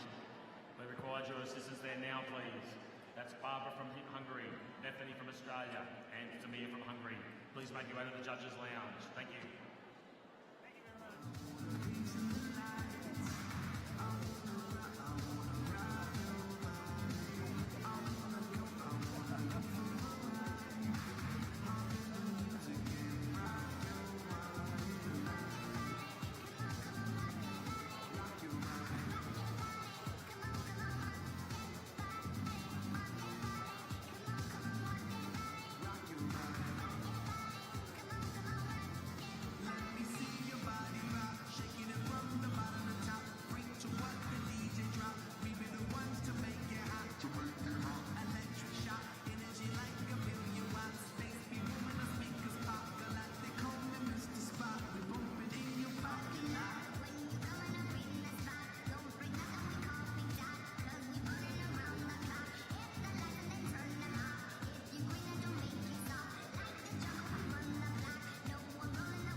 next event for the IGRU International Open Tournament is Wheel Pair Freestyle. Heat 92, Station 1, 3395 from Australia, Phoebe Canada. Station 2, 5001 from China, Yangqi Hookie Huai. Everyone ready? Here we go.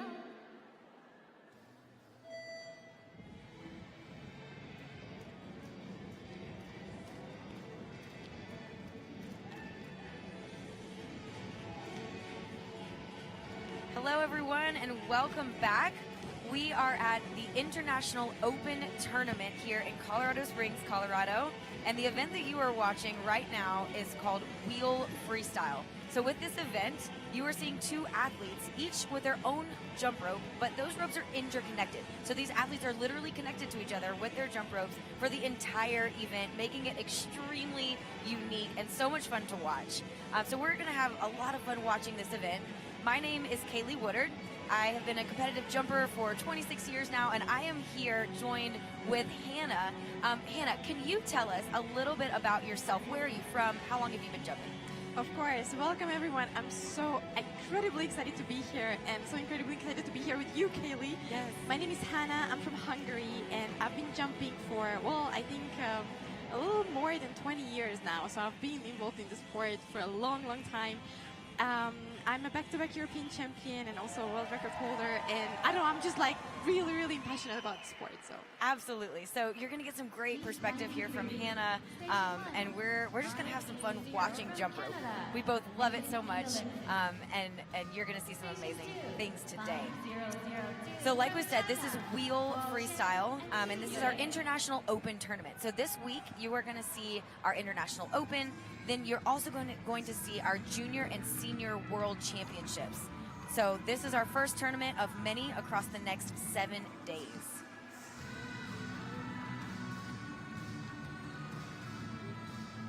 And for those of you who are just joining us, we're encouraging you to join us on the IJRU YouTube page. There we have a chat where we can connect with you. We would love to hear where you're coming from, where you're watching from, any questions that you might have. Please drop them in the chat. Hannah and I would love to interact with you on there. 100%.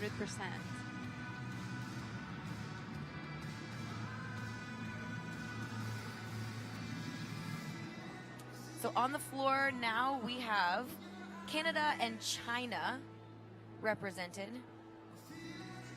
And Wheel is a relatively new event for many of these countries. And Hannah and I were actually just talking about that. Wheel is traditionally a element of jump rope that we do in performances, right? It's kind of fun. Athletes will have a good time with it. But only recently have teams really started to compete this event. But I also feel like it's really nice that now it's integrated into the competition because athletes can experience a variety of things, you know what I mean? So it's like really exciting and new and fun in a way. I really feel that it's really nice that it's in the competition now. Absolutely. Here we go. It looks like they are getting ready to go now. What I really love is the two athletes in a wheel routine are so incredibly connected, you know, like they really need to be in sync with each other. Absolutely. And so what you're seeing right now, you're seeing so many different restricted positions from the athletes. And the cool thing is that one athlete might be doing one restriction, so both arms behind the knees, while the other athlete is doing a completely different movement, maybe behind the back, and making that skill even more difficult than you would see in a regular single rope. And I also feel like, particularly in a wheel routine, you really need to practice it a lot so that when there is a mistake, you can just, you know, reconnect with each other as well really fast. Absolutely. Absolutely. And, you know, that's such an important part of jump rope, practicing your skills, but also practicing those mistakes. How are we going to recover as a team? Little mistake there, and so we'll see. They're going to communicate and then get back right into it. And I think it's really interesting for you, like as an audience, to see how different pairs can restart the routine, like how fast they can restart it. Absolutely. A nice ending there from our Canadian athletes, and they look really excited about that routine. Great job. That's what I love about when you're doing an event in a team, in a pair or four, because you can just hug each other after the event. It's so much more intimate. I really love it. Yes, absolutely. You got that team dynamic. 2 teams here from the U.S. and relatively young teams here. So it looks like one of our teams is in the 15-year-old age category. And then one might be in the 12 and over, looks like. I love the face paint. Right? We got that spirit. And we've seen that from so many different countries today. We've heard chants and cheers, and we have athletes in the stands who are maybe not competing today, but they're supporting their teammates. And it has just been electric, this energy. I love that start. Creative, yeah.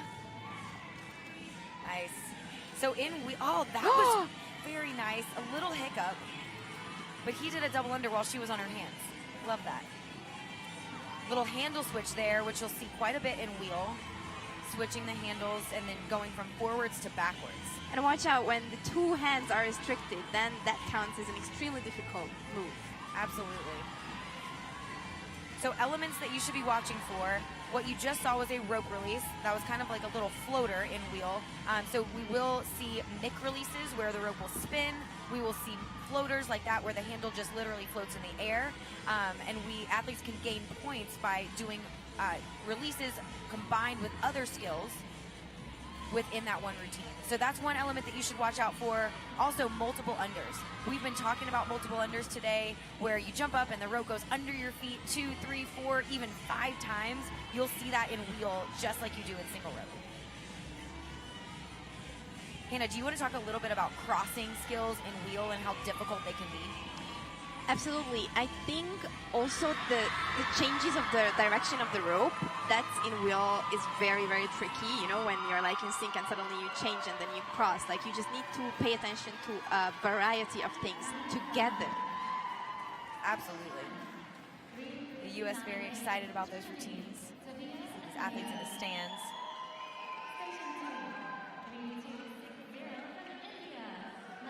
Coming up here, we have athletes from Germany and India. And the crowd already getting into it. They're excited to see their athletes perform here. And so yes, as Hannah was saying, direction switches and changes in wheel are common and very difficult. Also those crossing skills where we've got restrictions, just like we talked about earlier in single rope, athletes can accumulate points. So the more restricted they are, the more points they're accumulating with each of those skills. And then the last thing that you'll see is power skills. So even though they are interconnected with these ropes, just like this, nice, that was a Sunny D, you will see power skills in this element as well. Man, those were difficult restrictions. Yes, oh my let's go. God. That was such a difficult variation of that skill. And also, if you pull the rope over when you're doing a power move, then that also adds a difficulty level to the skill, which is really important because, you know, you can see doing power moves without pulling the rope. Absolutely.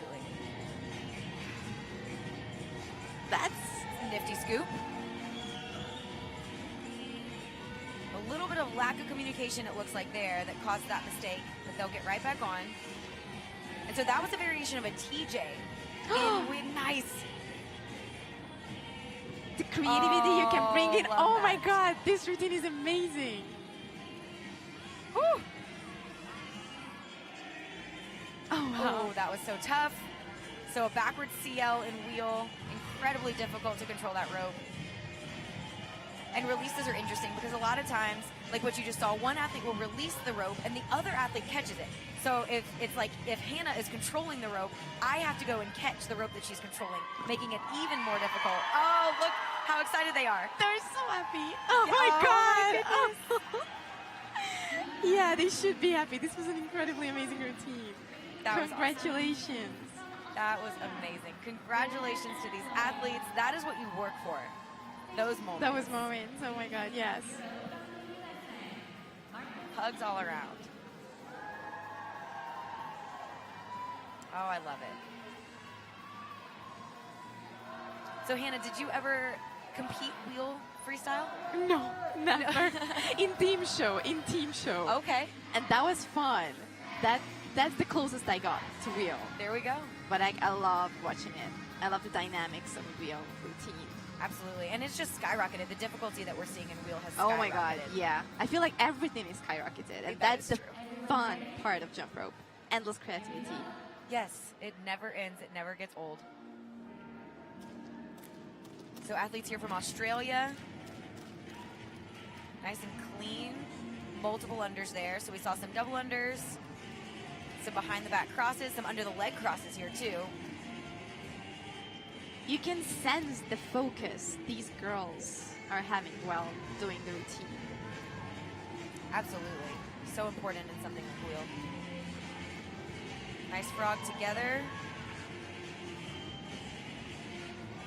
So a little tangle here from the U.S. But they're getting back at it fast. Very fast. That was unexpected. It's so fun. Sometimes you don't know what's coming. Wow. That was fun. Love the creativity. Oh, okay. So that was an interesting rope manipulation where she actually put her arm underneath his leg and kind of created the skill together. Oh, nice. wow. Oh. Very cool skill. Nice rotating under the leg. And While anytime, turning. yes, while turning. And even anytime they rotate more than 270 degrees, that does add to their score. Nice.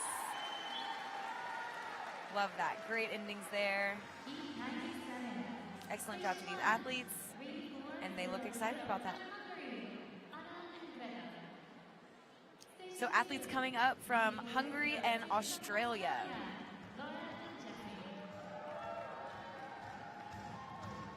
And Hannah, you're from Hungary. Yeah. You grew up jumping there, I'm Yeah. assuming, right? How many years did you compete with Team Hungary? Oh my god. Well, all my jumping years. So I think that my first world championship was in England in 2000. No, when was it? Oh my god, I don't know when was it. Too many to So count. yeah, but yeah, that was my first, and ever since. So Very yeah, nice. yeah. So these athletes standing on the floor, a lot of times you'll see athletes kind of talking to each other, last minute reminders, you know, don't forget to jump high on this skill, X, Y, or Z. Sometimes in team events, you'll see athletes out there laughing, telling jokes, trying to calm each other down. So it's interesting to kind of watch the dynamic right before they go. Yeah, or just whisper to the other that you got this. Yeah, I love the music. absolutely. Nice. Pulling that push up. Very And also difficult. one hand adds to the difficulty. It does. It's very fast, Ooh. right? Oh my goodness. Oh, so wraps in wheel. That's a relatively new thing that we're seeing. Wrapping around the leg and a beautiful. That was clean. Beautiful Very mix. clean. Wow. Assisted aerial here. Nice. Power moves. Yeah, more power moves, pulling the rope under. Quick little pose. Very nice. And so there's where you're seeing both athletes are doing restricted positions, but not always the same one. And so the way that the judges score this is interesting. They have to watch both athletes. And so they have to score each skill that each athlete is doing individually, double the amount of clicks, if you will, on their iPads to make in the same amount of time. Wow. So fast, so clean. They make it so easy. They sure do. And it is not easy. I mean, No.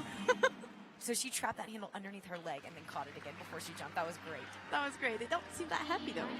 They should be. That routine was incredible. Great job to these athletes. Incredible. The amount of practice that goes into something that's that intricate, I mean, we're talking hundreds of hours. It's insane what these athletes do. So Denmark and the United States taking the floor now. Denmark has an interesting opening pose. You see, they don't even have the handles. like it. I It's know. risky. It is risky. Not having the risky at the beginning is risky. Here we go.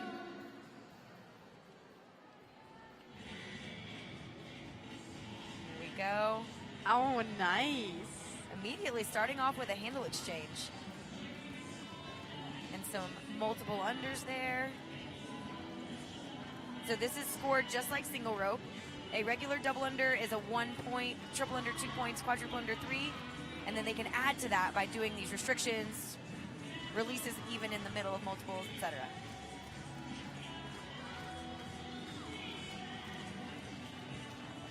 What I find really fascinating about jump rope is that you have these really cool rules, but it also leaves you with such a big space to be creative. You know, like when you're constructing a routine, you just have this endless possibility to come up with something which has never been done before. That's so true. You know, and our system now, I think, has done an incredible job of that. 100%. Because athletes are looking and they're like, you know, how many different ways can I accumulate 7 points on one trick? You know? Exactly. Oh, that was a really difficult restriction there. Nice release. They're going to go for that leapfrog. I love the ending pose. Very cute. Very nice. Out of the U.S. and a nice split ending from Denmark. Amazing job.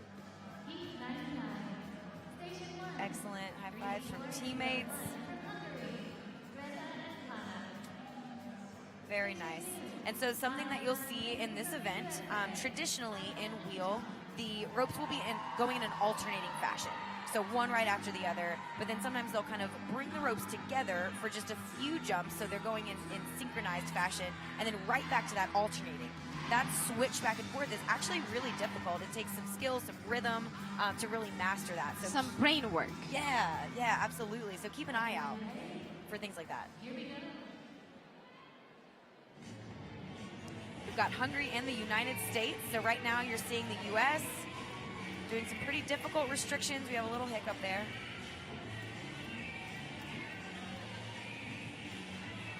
Nice. Those are triple unders.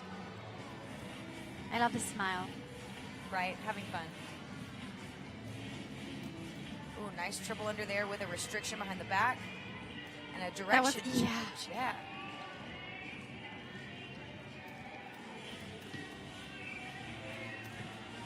Nice, more triple unders there. Oh.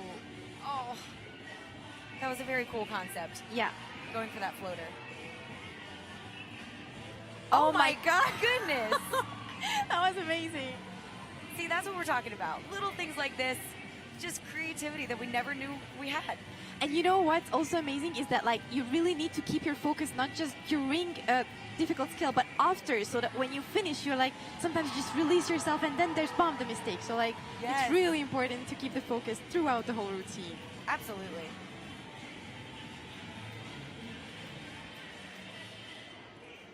There we go. Nice routine. Nice ending there in that split. 100. Station 1. These athletes look pretty happy with their performance. Wheel is a very tricky event. So because the ropes are so interconnected, if there is a snag or a little hiccup, it can easily turn into this big disaster. You know, so you've got to be so careful, but also not too careful, because if you're too careful, then you won't do anything hard. So it's kind of this balance. Taking the risk and trusting. Yes. And practicing a whole lot. Absolutely.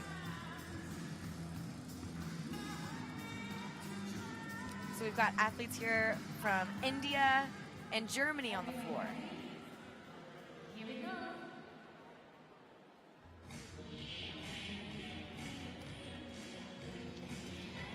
Nice Nice. one-handed handspring. Okay, so bringing the rope around backwards in that push-up. More difficult than it might look like to clear the feet on that. I feel like wheel is easier with beaded ropes. What do you think? I would totally agree with that, and that's a good point, because we've been talking about different types of ropes, nice, today, and beaded ropes are just easier to control with wheel. They're heavier. They're heavier. They move a little bit slower. That was a very. Oh, it looks like yeah. we have a rope drop. Oh, are they using licorice ropes? It looks like the team from India. Yeah. Very difficult to control. Nice. Oh my God. That was a tough cross.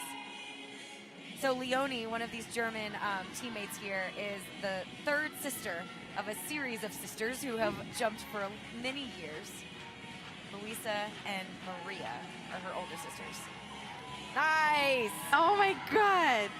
So one athlete did a double under while the other one was helping her, but on her other hand, she was standing in a handstand. That's a coordination right there. What an amazing routine. That was amazing. And they look so happy with it. So in the case of a rope break, Hannah, do you want to walk us through kind of what happens there?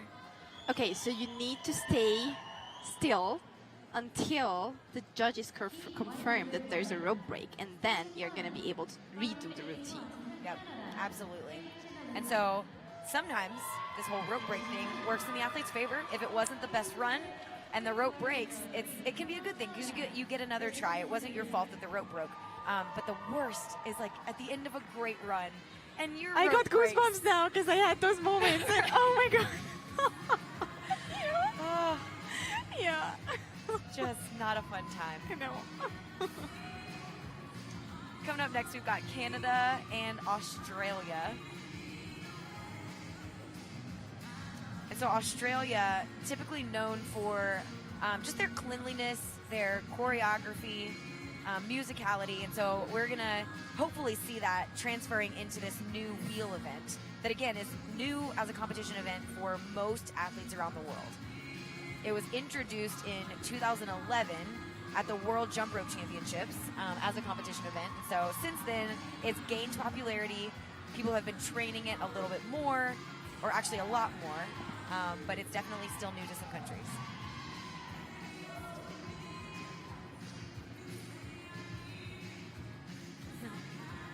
They were like, okay, now it's time. Yes, with the high fives.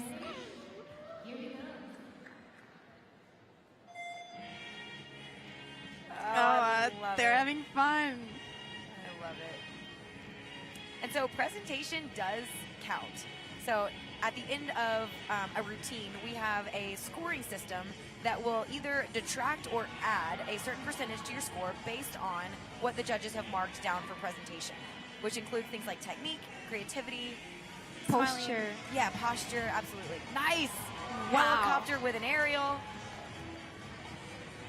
Excellent. And they're very young and super talented.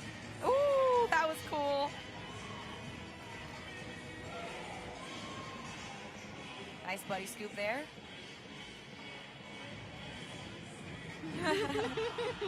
They really make Having the fun. audience also just have fun, right? And engage with them. Absolutely. Yeah, that's also an important factor when you see a routine, like how the jumper can interact with the audience and with the judges. Absolutely it is. It goes into that presentation score. Amazing. Nice. Great flip to end it. And a happy ending there. Well Yes, done. So good. So good. Heat 102. Station 1, 587 from the USA. Willow and Kate. So we've got some shout outs here on YouTube from India. People excited here. Bailey, amazing jumper here from the U.S., says judging two-wheel is hard. Props to the judges. 100%. Oh my Yes. god. Absolutely. And as we mentioned, you know, they are watching two athletes who could potentially both be doing different things the entire routine, and they have to score both of them simultaneously.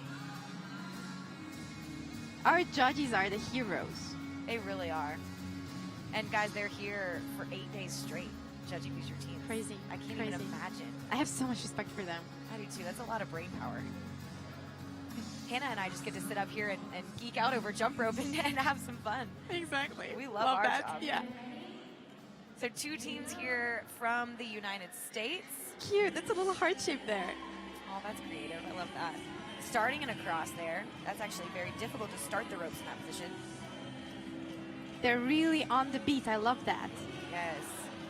That's also an important factor, you know, because that's something you need to practice as well, to be on the beat, on the music. Nice floater there. There we go. So again, that communication anytime you have a mistake, so important. Nice double under push-up there. And also, just back to the communication part, like, you really need to agree on who's kind of the leader, because if two of you are saying two different things, then that just like, wow, that was amazing. That was incredible. But yes, absolutely. Having a leader, knowing who to listen to and who to count. Nice. These guys are amazing. Wow, wow, wow, wow. That was, wow. So he switched the handles underneath his leg. One kind of floated in the air and he caught it. And he caught it. That was incredible.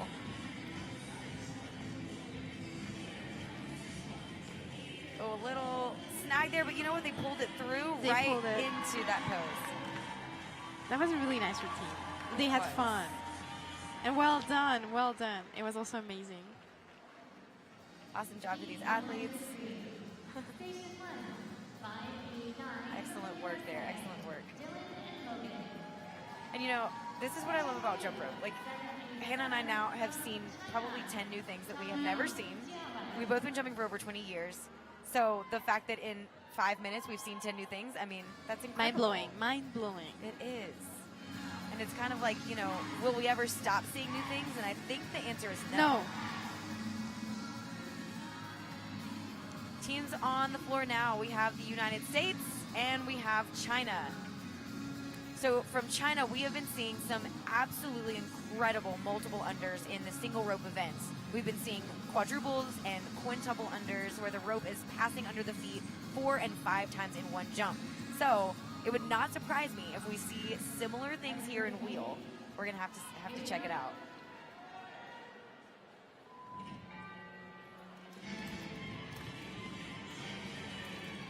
Oh my goodness.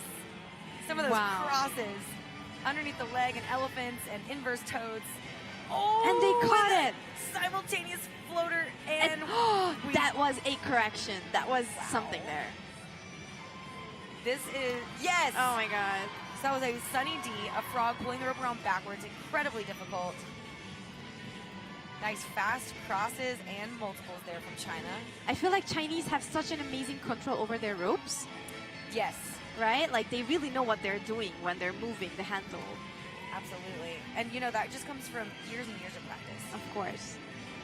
Oh wow. Nice K in over the head. Oh! And I love that's also so special. Wow. Oh, so cool. Multiple landing in a wrap. And I love when there's a leg kick during a multiple or a quad. That's Yes. just amazing. Excellent.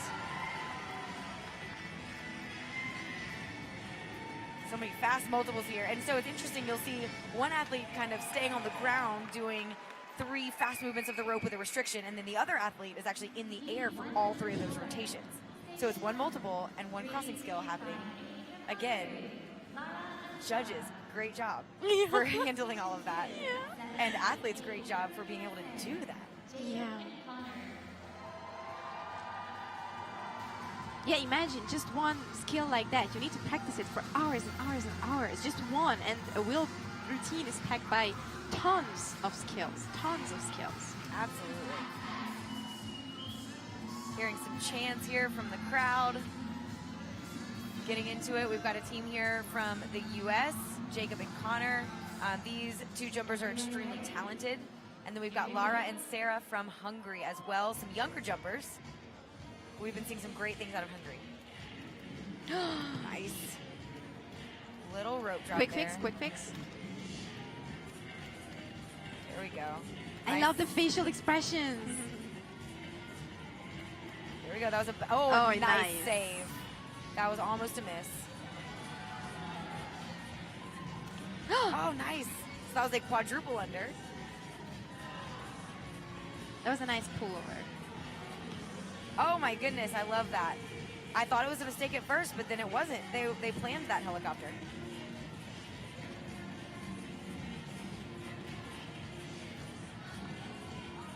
Excellent round off, moving those athletes across the floor, which is very important in a freestyle routine. Nice. Quadruple under with a full twist and a floater. I think 4 handles flew in the air there. And you know when later or earlier today you've been talking about what's the it factor in a routine. I was thinking to myself that for me, wow, well done, amazing job. For me, one of the it factors, if a jumper can really move and really use the space, for me, that's just, you know, you have some air, you just like, you see that she's floating or he's floating on the floor. I really love that. Absolutely. Yeah, it makes it more interesting, Yeah. more creative, and it lets you know that this athlete is doing skills that they are so confident with that not only can they do them stationary, but it's like, hey, I can also move 10 feet or 10 meters while I do it. Yeah, and you know what? Just a side note that this is why I love your routines. Thank you. I appreciate it. I appreciate it. We have Australia and China on the floor. It looks like we have some young athletes here from Australia, again in that 12 to 15 age category. And some older male athletes here from China, 19 plus. So the athlete here on the left is Xiaolin Chen. We have seen him multiple times, multiple-time world record holder, and he just set two new world records as well. Crazy. Amazing job with some multiple unders here from these athletes. Okay, nice. Pulling that Sunny D with the help of her partner. Oh, helicopter with a kip. So that was probably a planned save. In case he didn't catch the helicopter, he was like, okay, well, I'll snake it up to you. Some amazing quadruple and triple unders there. And Fast. yeah, the speed is amazing. Oh, I love that. So switching places is another thing to kind of watch out for. As the athletes are switching and doing other skills, they can be accumulating additional points. Some footwork over there. Yes. And a cute little ending coming up. It looks like we have some tangles here and maybe a knot in the rope. That's kind of a jumper's worst nightmare, is a knot in the rope. Yeah. But they made it fun. Yeah. There we go. Amazing job. Hannah, has that ever happened to you? Getting a knot in your rope on the floor? Of course it did. Of course it did. It's like you just start panicking. Right. You don't know what to do. You're like smiling and then panicking inside. And oh my God. Yeah, Yeah. the question is, do I stop my routine to untie Exactly. this knot? Exactly. You just keep going. Yeah, I think for me it was like towards the end, so I didn't stop. I got lucky there. Just got to keep going. Yeah. So on the floor, we have a team from Germany.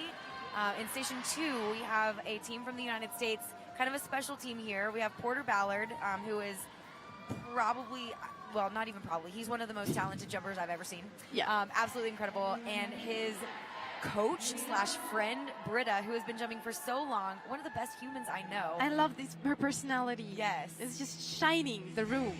Nice. Wow. So they're going to take advantage of her experience and his flipping ability, I think. Very nice. Crossing skills there. Do a caboose with a rotation. Love the smiles again. Engaging with the audience. Oh, nice floater there. Into a 360 multiple under. And remember, anytime you do more than 270 degrees of a turn, you get extra points there. Oh, nice. So she caught the handle and trapped it in her knee and then grabbed it again. Nice control there. Oh, they're going to do it. Nice. Good toe pitch into their ending. So, or are they going to keep going? Nice. Very creative use of flips and the ropes. Yeah. Yeah, that was amazing. Oh, I think that was a clean routine for them. Yeah. Nice. So she doesn't have the handle, but they made it work. Great ending there from Germany as well. Good job.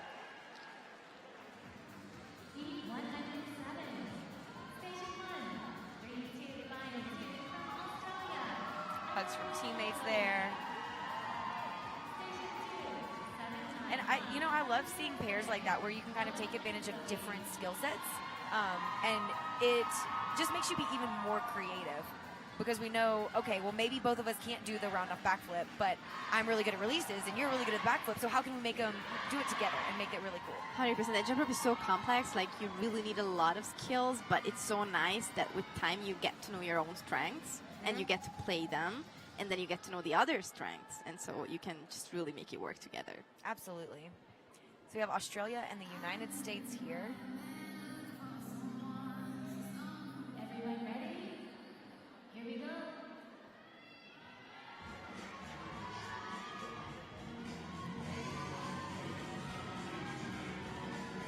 nice triple unders there with crossing. Oh, and under the leg. Nice.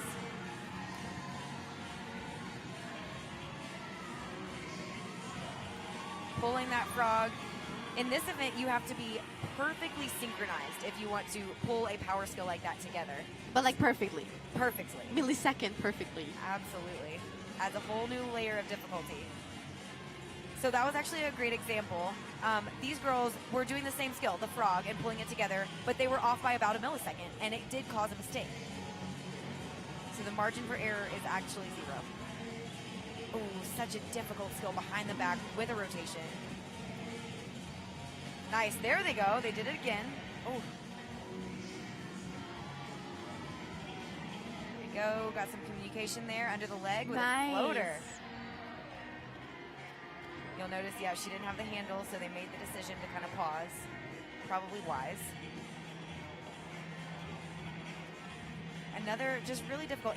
Anytime you see both arms crossed behind the back like that, just know that that's probably a difficult skill. It's just hard to control the rope in that situation. Heat 107.1. A reskip on station 2. So it looks like we have one new team and one re-jump in station 2. Perhaps due to that rope drop, or excuse me, rope break, we'll see.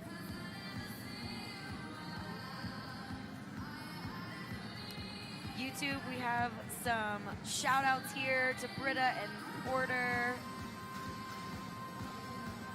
India, I love this statement. We are all united by jump rope. Absolutely. We talked a little bit earlier about how jump rope is such a unifier. It's kind of this magic tool that just makes people happy, brings people together, and it is a universal language. So, you know, even if I don't speak the same language as someone else, or Hannah doesn't speak the same language as someone else, really all we have to do is pull out a rope and kind of show them a trick, and we can teach each other things. We can connect with that person. It is just so incredible and so cool. And the energy exchange, you just feel the passion, you know, like you don't even need to talk. You feel the other's passion, and it's just magical. Yes. And like in the arena right now, you can feel it. We are like, I don't even know how many athletes are here, but like you can feel that we are a family still, you know, and I feel like we're continue growing and growing, and even if we're going to be like incredibly big, there's going to be that family like element to it. Absolutely. Absolutely. And you know, we do have over 1,200 athletes competing throughout the course of our 8 days here, which we confirmed yesterday is the largest gathering of jump rope athletes in the history of the world. God. Oh my God. So we are making history here. And those athletes represent about 27 different countries, which is just so great to see our sport spread all across the world, all coming together to compete. And, you know, we want to compete against the best of the best, and that's why you're seeing so many athletes here showing up.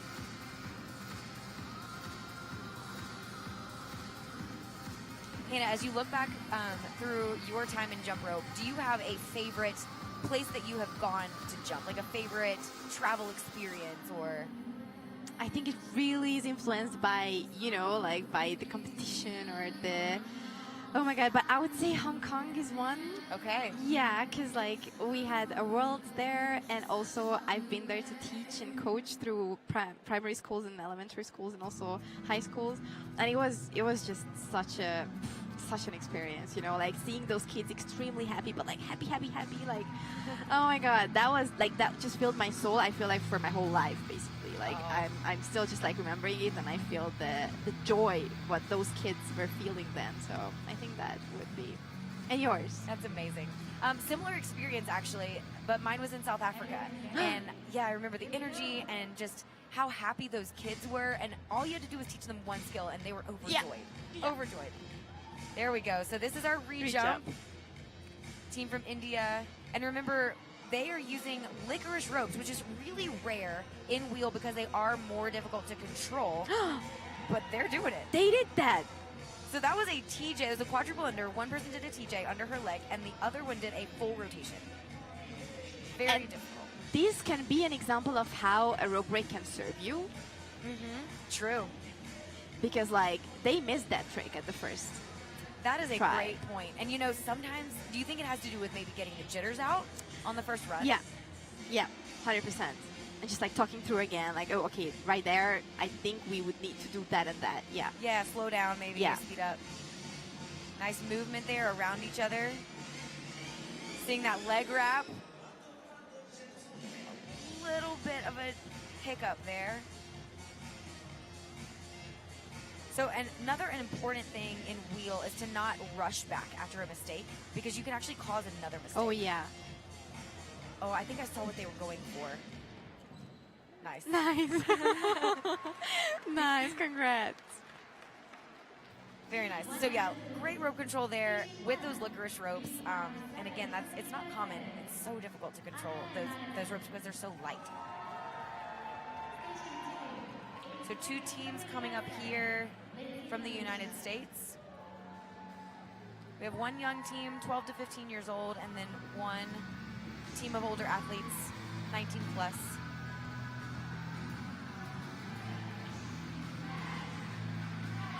And so you see these athletes starting in different poses. We call that a beginning pose, and then at the end we always have an ending pose.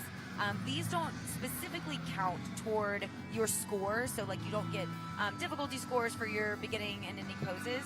However, they do subconsciously, I think, play into kind of the creativity score that the judges will give you. Also, the athlete here that you're seeing on your screen, Lindsay, is, I mean, she's been jumping probably at least 30 years, I think. She has been jumping for so long.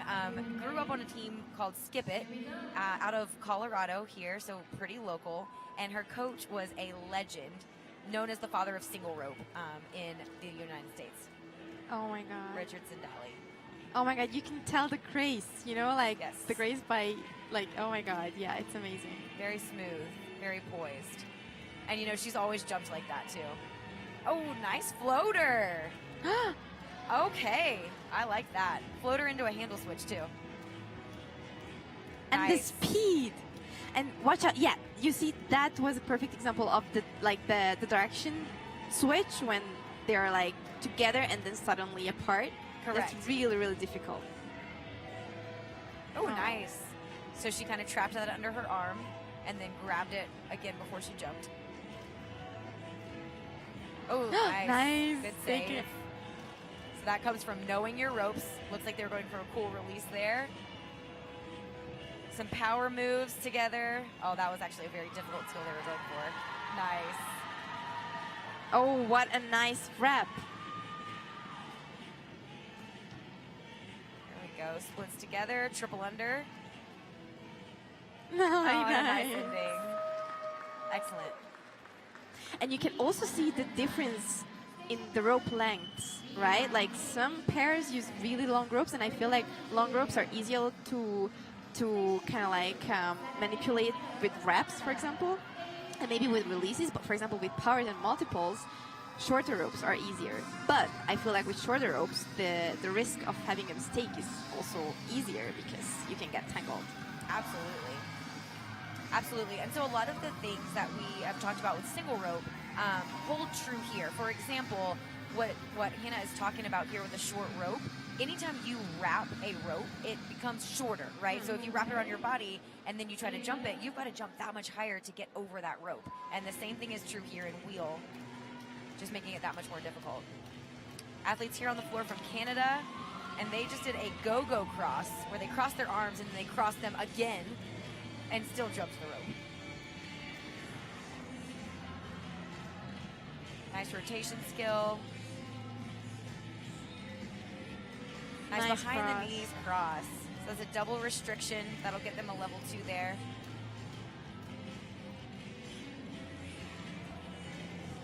Nice. So something relatively new in our judging is that footwork is not required, but it also doesn't really give you points in and of itself. In order to get points in footwork, you really need to add some rope manipulation, some crossing behind the back, something to that footwork to gain some points there. Nice behind the back cross into a helicopter with a front walkover. I don't know about you, Hannah, but some of those, oh, nice. Some of those slow releases, like the helicopters, are always so nerve-wracking for me because there's too much time for me to think about yes. dropping the rope. Nice. I love that ending. Yeah, that was fun. Amazing job. But yeah, 100%, 100%. When you have time to think, and you know that's actually something I love about jump rope is because like it's perspective. Like you train so much, and then you have like 1 minute to show off what you have, but also that 1 minute is just flies, you know, and then you're just on the floor in it. You just like don't even think about anything, just being on that, you know, in that particular second. So I really, really enjoy that as a former jumper, yeah. Absolutely. You get into that flow state. Yeah. You know, you hear athletes across many different sports talking about that flow state, and athletes kind of chase that. It's a feeling that time just kind of slows down. You're in the moment. For us, it's just you and your rope, and you feel very connected to that rope. Athletes here from Germany, starting off with some solid crossing skills under the leg. Really nice on the music. Yes, very controlled here. Oh, with the turn. I love that. So lots of variations here of Sunny D, that backwards frog. And this is Jasmine and her partner Jordan here from Australia. Nice catch, nice catch. We saw Jasmine earlier, and I think Jordan as well in single rope freestyle. Nice. Oh, wow. That was tough. A kip along with a frog. Different directions there.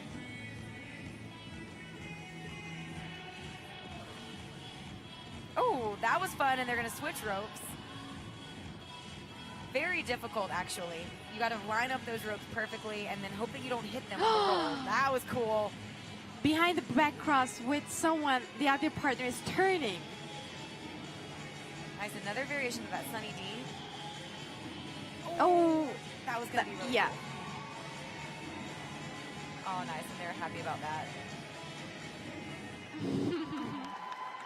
And, you know, sometimes when that happens right at the end, there's a mistake. The athletes know, look, our music's about to end, so we don't have time to try it again. We don't even have time to take a jump. We just need to hit our pose.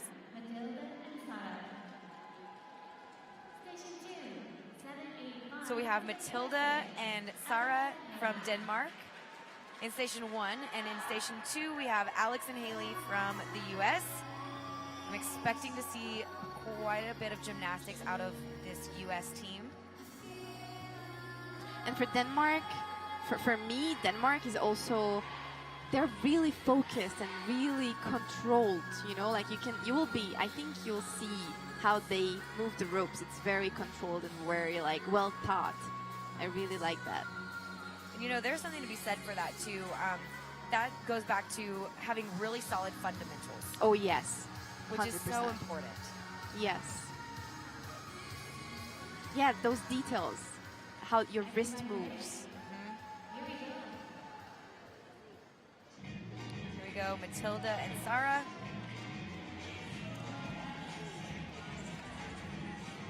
You're right. Very controlled. And a little bit slower pace, but yes. You know, I like that for younger athletes particularly because, again, teach the fundamentals first. Oh, nice. Into that floater. Oh, going for a quadruple under there with a TJ, so difficult. So you just saw an example. Okay, oh, wow. That was cool. Oh my God. Yes, yes, let's go. Oh my goodness. So quadruple unders there. Oh my God. I think this routine is, wow. Ooh, this is mind-blowing. Leg wraps, I love it. Nice release, okay, yep, there's that helicopter. Nice catch. Oh, come on. So you see good examples here. If you miss and wheel, your ropes can tangle around each other and they like literally wrap, and you have to sit there and unwrap your ropes from around each other before you can go again. That is cool. Oh my God. This was amazing. And it's also a great example if you choose a faster pace and a faster speed, then you will need to take the risk because you can get tangled way easier. That is very true. Absolutely. So it's a calculated risk. And you know, some athletes are ready for that, but you have to know yourself, you have to know your athlete to know, should we kind of dial back the risk, slow things down, do easier skills, or is this a seasoned athlete who can handle a lot of pressure, and should we go for it? Yeah, and sometimes sometimes right before the competition, you would change, right? Like you would, I don't know, like stake out something you feel it's really risky, or sometimes you leave it in because you say, okay, well, let's go for it. Yeah, sometimes it's worth it. Yeah. And then when you hit it, oh my God, that feeling. Such a good feeling. So these ladies that you see here on the floor, I actually had the privilege of talking to them earlier. They are moms from Denmark, and this, I believe, is their first international competition, and they are pumped. This is amazing. Aren't they awesome? So they look really smooth, because I'm pretty sure that they have just picked up jump rope, maybe in the past couple of years. Nice job here from India. Very nice wrap there, moving around the floor, around each other, into a release. I'm not sure if that release was planned or not, but if it wasn't, it was an amazing save. Okay, handstands. Oh, see, I like that too. She kind of helped her friend out with that wrap.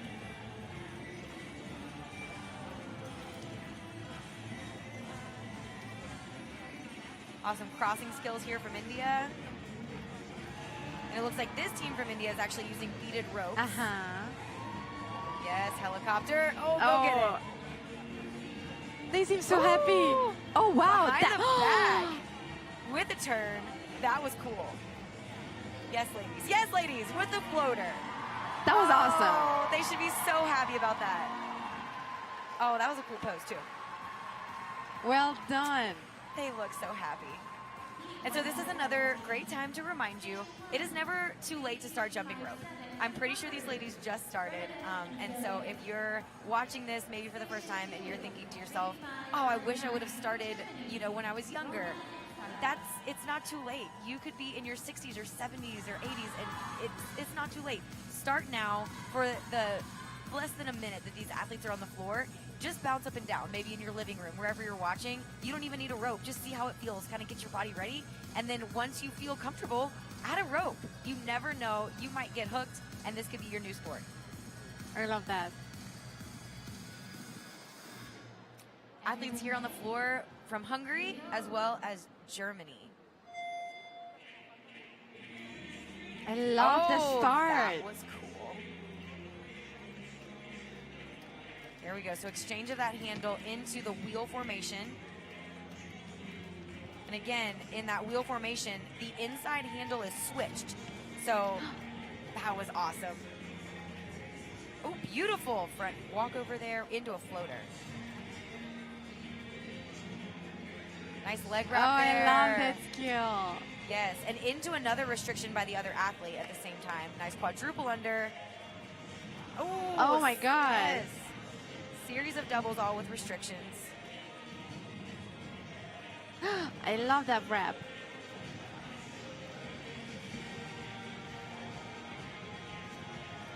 Nice It's really cartwheels. smooth. Yeah, it was. And even something as simple as a cartwheel in wheel, that was a very difficult leg wrap there. But even something as difficult as a cartwheel becomes, wow. No. So difficult in wheel. It's a very technical routine, you can tell. Yeah, oh, yes. Such a clean floater. Oh, into a backwards push-up with the help of her partner. I love the ending. Oh, that's awesome. That looks like one of those endings that, you make up at the end of a long practice when everyone is so tired. And you're like, man, we should just do something really silly. And really fun. Yeah, really fun. Yeah. And your coach is sitting there in the back with, shaking their head like, oh, my goodness gracious. Oh, my God, yeah. I love it. We're having a team from Denmark on the floor, 19 plus. Laura and Maya. So a reminder, if you are tuning in with us, definitely tune into YouTube, the IJRU page. We are checking this chat. We have a shout out now from Denmark. People loving all of these routines, cheering on their teammates. So It's definitely so fun to read the comments. Yes, drop us a comment or a question. Oh, that was very difficult. Both athletes under the leg, double unders with a rotation. They're really in sync. Oh, nice. So that was a quadruple under TJ. right on the music. Yeah. Man, that was an elephant. I love elephants. Both arms underneath the leg. So that's a double arm restriction, double under as well. Which should... Oh! My God. Nice. We've seen that quite a few times. So difficult to stand on your one hand and turn the rope under your partner with the other hand. Little mistake there, but the ropes aren't wrapped around each other, so that's good. Nice. Good control there.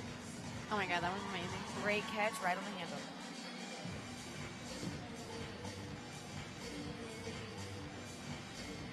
Nice floater Nice. there. This was a really nice routine. Clean one. Absolutely. 115. Station 1 is taken. Station 2, 3515 from Australia. Brooklyn and Jessica.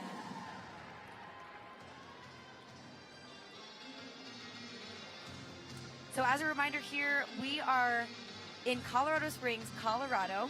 We are watching the International Open Tournament. This week, we have 8 days of jump rope, and it is an exciting 8 days. We're starting here. This is our second day of the IOT. We also have our junior and senior world championships happening. So those will all kick off tomorrow. Countries, are given 3 slots, 3 spaces for the junior and senior world championships per division per event. And then they have an additional 2 spots to fill for this International Open Tournament. Awesome. So it looks like one person did a front handspring while the other one did a cartwheel. Again, have to be so in sync there. Really nice on the music. Yes, hitting that beat. Oh my God. That was so Hand cool. restriction behind the back while the other one was turning. Absolutely. And remember, anytime you see those restrictions, those athletes are just accumulating points. Because it is harder, it is harder to jump that rope in a restricted position like that. Harder to control, harder to jump.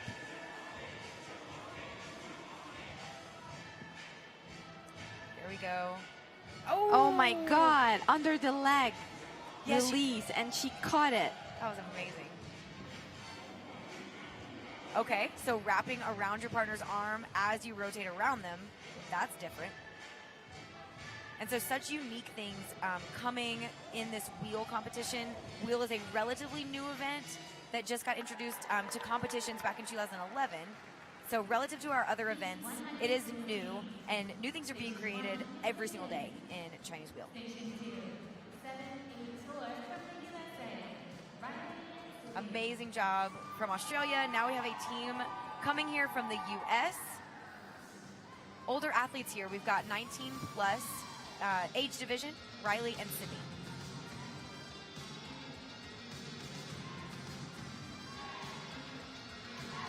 Hannah, as you step out on the floor and you're about to compete a freestyle, what's going through your head? Do you have any Here and now. what is it? Here and now. Here and now. Here and now. What does that mean? That I'm here and now, and I'm in my own bubble, and Okay. I'm just here and now. And literally I think those are the 2 words I was saying to myself all the time. That is great. Athletes out there competing, that is a good ritual. Oh, those double Amazing. unders. Oh, I liked that. So a little switch. And watch out for the changes of the rope direction. Yes, okay. What a release. So she did not catch the handle, but she fixed it in the round off. And she still doesn't have a handle. But Let's see there's- where they go. And Okay. she got it. Wow, what a great save. Very cool. Great job, ladies. So in these 19 plus athletes, you start to see some of that experience shine through. Yes, with the floater, little tangle. But the correction was very smooth and very fast. Absolutely. And it's also really nice on the music. You can feel it. Yeah, good energy there. Some nice synchronized power moves there. And remember, when you're seeing those handstands and push-ups together, you have to be completely in sync with wheel, or else it will cause a mistake.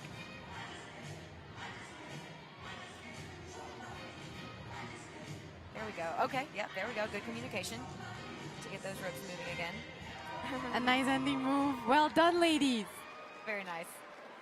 They look happy with that. Couple They little should be. snags. Yeah, they should be. Couple little snags, but nothing crazy. And so if you remember earlier, we were talking about how disastrous a miss can be in wheel. Sometimes when you miss, these ropes that are already interconnected will literally wrap around each other and cause a miss that takes several seconds to come out of. So what we don't want to see is that. What we do want to see are quick little misses that people can recover from very quickly. And that comes with experience, that comes with lots of practice. 100%. We're seeing on the floor a team from Germany, also an older team, 19 plus. Simone and Bianca. Oh, I like the speed. Absolutely. It's a controlled. Oh, that was a backward CL triple. I have not seen that yet in wheel. Yeah, me neither. Incredible. Behind the back, behind the knees, going backwards. Yes. Very fast. Reps under the leg crosses. And a nice direction change. Solidity. Wow. Oh, that was so cool. Okay. Oh my goodness. This routine is amazing. So they're wrapping around their legs and moving and switching places with each other and rotating all simultaneously. That was a very nifty little release. Nice, again with the restrictions. You know what I'm thinking? Good luck to the judges. Seriously, judges, like, you better have had your coffee this morning. Nice quadruple unders and triple unders all together. A frog together. This is just beautiful. Behind the back cross and backwards. Yes. Wow, behind the back cross and under the leg at the same time. Oh my goodness, that was such a fast floater. Yes, I loved that. Frog and a split together. Did you see that? I'm mind blown. I think I'm on the floor. Hannah, that was so crazy. That was amazing. That was so good. I think that might be my favorite so far of the day. Yeah, I have to say that. Wow. Man, that was incredible. Great job, girls. Well done, ladies. So that is going to conclude our International Open Tournament division for two-wheel. And now we are moving into, I'm going to check my facts, but I believe that we are moving into the Junior World Championship, into their wheel freestyle division. The doors will reopen for the opening ceremony. Once again, today, this competition champ will close it by the call, and everyone must leave the Amazing. So we're hearing over the loudspeaker now. In a few minutes, we will be beginning that Junior World Championship wheel pair freestyle event. So definitely stay tuned for that. After that, what you can expect is a little break, followed by the official opening ceremonies of the Junior and Senior World Championships. So you do not want to miss what's coming up, both the wheel freestyle and that opening ceremonies. There are going to be acrobats here performing. You're going to get to see all of the countries lining up with their athletes, just showing how many athletes they brought and showing their spirit for their country. So definitely, please do not miss that. We are going to sign off for just a few minutes, and we will be back with you very shortly.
Korea, Jin.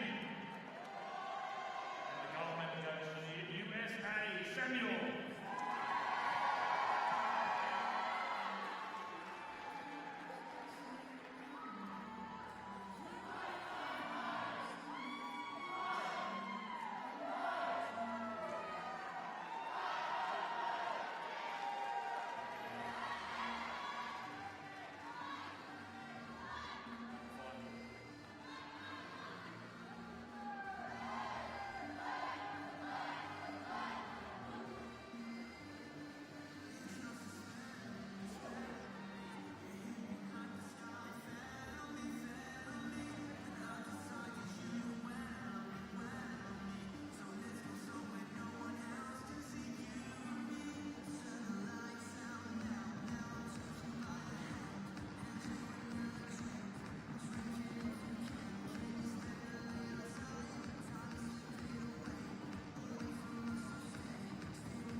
USA, Ryan.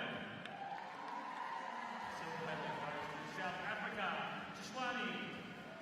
And the gold medal goes to Hong Kong, China, Hong Kit.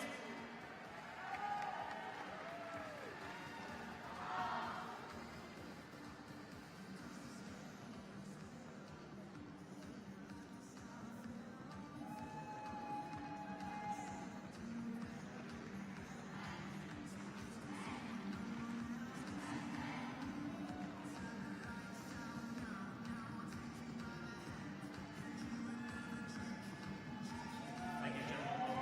Congratulations.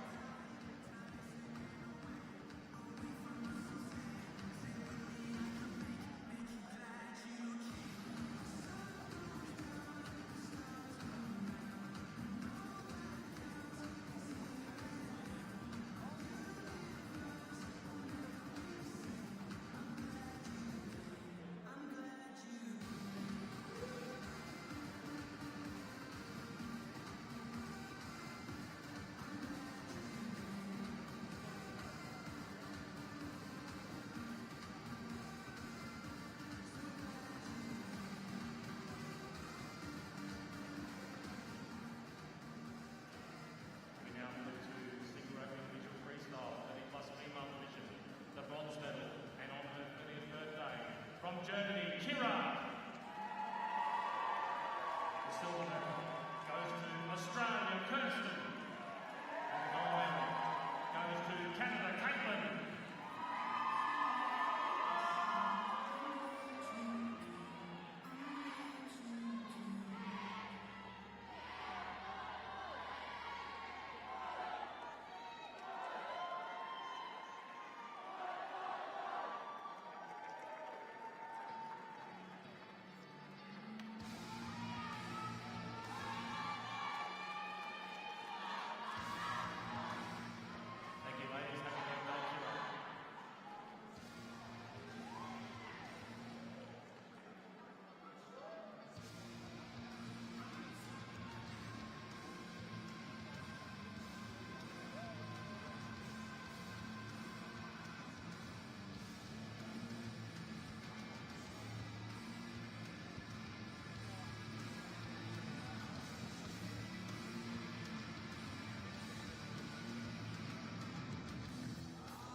All right, everybody, we are back. Starting off wheel pair freestyle. This right here is Australia. I love the music. For those of you just joining us, wheel freestyle, that's going to be two jumpers sharing two ropes. You see they have the same rope in the left hand, the same rope in the right. This particular routine requires a lot of synchronicity, I would say. That's right, and not only in performing the tricks, but also recovering in mistakes, right? If you mess up just on your own, then you only have to communicate with yourself on how to untangle it and how to keep going. Yeah. But with two people, there's a lot more extra steps. Yeah, we talked about this earlier. It's really nice if you have like a leader and you know who to count on when there's a mistake, rather than the two of you are talking and then it just creates more mess. Doing two separate things at once. Exactly. That's right, and then this event is judged very similar to our other freestyle events, right? You have the difficulty, you have the presentation, then they have a list of things that they need to do, like multiples, and hitting different quadrants and things. And you can see, let's see right here. Great job, nice. ladies. Well done. Heat 118, Station 2, 4096 from And Australia. the tricks are being judged separately too per person, right? So if one person does something, they can get points, and if two people do a trick, then they can both get points. So this one is particularly hard to judge as well, because you're watching both sides at the same time. Exactly. That is actually also a reason why it leaves so much room for creativity, because you know it's not only one person, but it's two people, and the possibilities of coming up with different skills and just different rhythms is basically endless. Everyone ready? Here we go.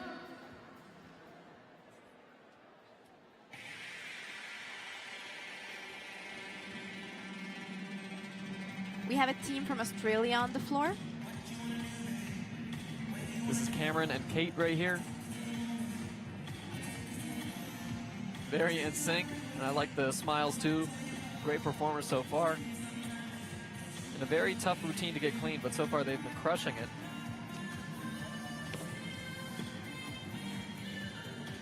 A quick fix. Yeah. And they're back. That was Nice release, great grab.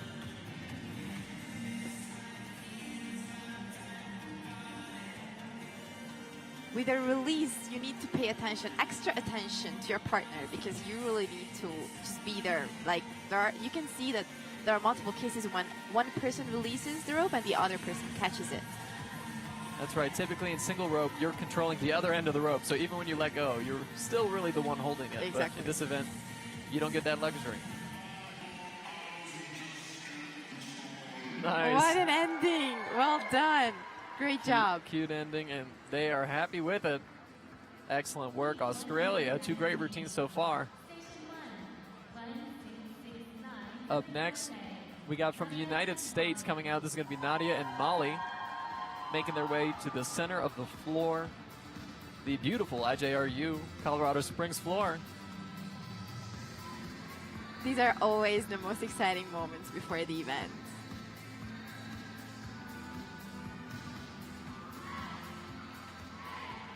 Everyone ready? Here we go. Getting started right with their music there. Pulling it under, so off of the hands, she managed to pull the rope under before her feet hit the ground. Jumping over her partner, she goes. Big smiles. Let's go. Here she goes. Oh, she released it underneath of the knee there. She was holding the handle with her knee. They're getting reset to get right back into it. Here we go. Ooh. Yes, almost. Almost. A super tough floater release. Those ones where you need to slow down the rope are especially difficult in wheel because there's two ropes and that other one is coming. So if you don't catch it fast enough. Exactly, and the speed of this routine is really, really high. So I would say that doing a release with this speed is even harder, right? Whoa. And a lot of tricks right in a row there. Those were some multiples. When they jumped, they had 4 revolutions with that last one. That was a really interesting. Because like they switched places, they changed the rope direction, and then one hand was restricted. Those restrictions are upping the difficulty, increasing their score. And a wonderful ending pose. Great job, team. 119, section 2. We're gonna see China on the floor. For China, Yishan and Lan. Yishan and Lang. We give a quick little warm up in.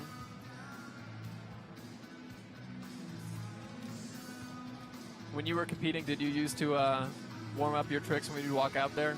No, normally when I walked out, I was really still. Really still. I was one of those who I couldn't be bothered, no. I would always wipe my hands on my shirt Yeah. because they'd be sweaty because I'm nervous. I didn't want the Exactly. handle to fly out of my hand. Exactly. They don't seem that nervous though. They seem ready to go. Yeah. Everyone ready? I think we can expect a really fast routine from the Chinese. Let's see. Oh, TS to start it off with the multiple over the head cross. I love over the head crosses. Wow, with a turn. And those over the head crosses, remember, the higher their hands are going, the higher the bottom of the rope is going to be. So they really have to jump higher to make it through. Great multiple so far. Interesting EB variations into that release there.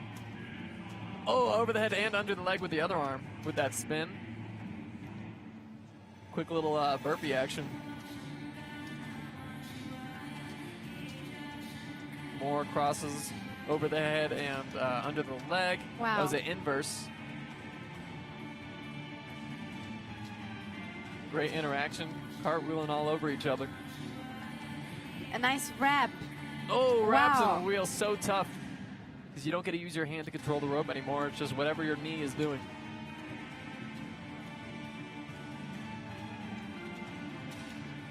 Whoa. You can see that they are extremely focused. Yeah. And they're close to that green line over there. They got to be careful not to go out of bounds. Ooh, that behind the back is so smooth for him. What a nice helicopter release. Wow. Love how dynamic that was into the finish there, running all the way across the floor. Loved it. Nice job. Very visual trick. Looked great from up here. Awesome job, China. Up next, we got Ella and Quinn from Canada. Canada, so far, with one of the best cheers I've heard today. I don't know if you've heard it yet. They've got a really fun one. They say C-A-N-A-D-A, yeah. and then Oh they all my say God. A, like they're from Canada. I love it. So I clever. love it. Yeah. Yeah, it's amazing to experience not just the team spirit, but the nation spirit, like how they cheer for themselves and for each other is it's amazing. Especially how they cheer for each other. Yeah. It's great that as jump rope has grown, even to this event, the biggest event in jump rope history, we've still kept that small community feel. Very friendly. I like their presentation.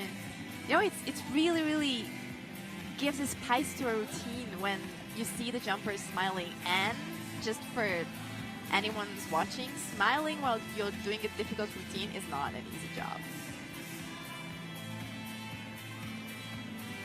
Getting set up to get back at it, and here they go. So those are all double unders there. Both ropes making it around before they hit the ground. Nice little handstand. Great. In sync there. And watch out how they're going to change the rope direction. Nice. Little buddy scoop. Whoa! What With the a fun ending. end. Yeah. Oh! Great job, ladies. They're very happy for this routine. Station 2, 1687 from the USA. We're welcoming Team USA on the floor. This is Nikki and Lily. Nick and Lily making their way out.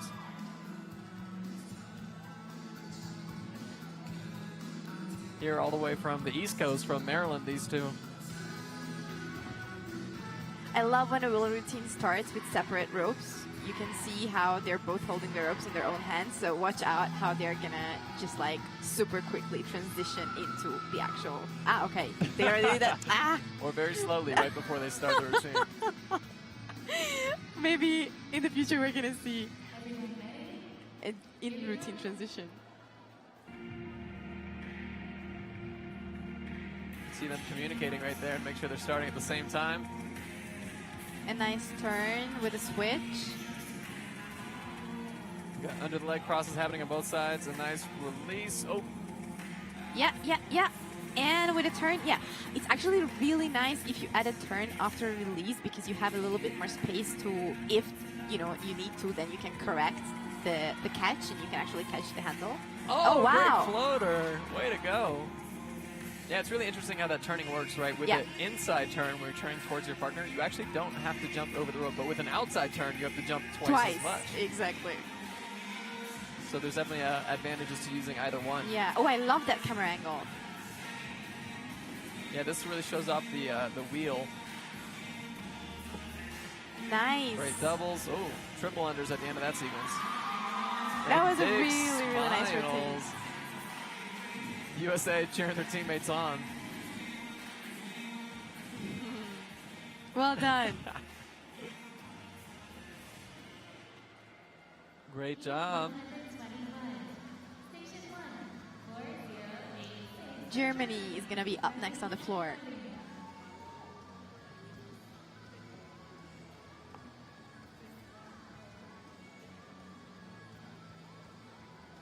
From Germany, what is the elevation like in Germany? That's much lower than here too, right? Oh, of I don't know if course. anything is really on par with Colorado No, Springs. no. I've heard, for example, the Australians actually had like altitude training. I find it really interesting. Before this, they Yeah. went places and controlled Exactly. the I atmosphere. don't know how did they do Ah, that, but there's like there's a certain Like a training. special gym? Exactly. Interesting. Yeah, I think it's really, really smart. Everyone ready? Here we go.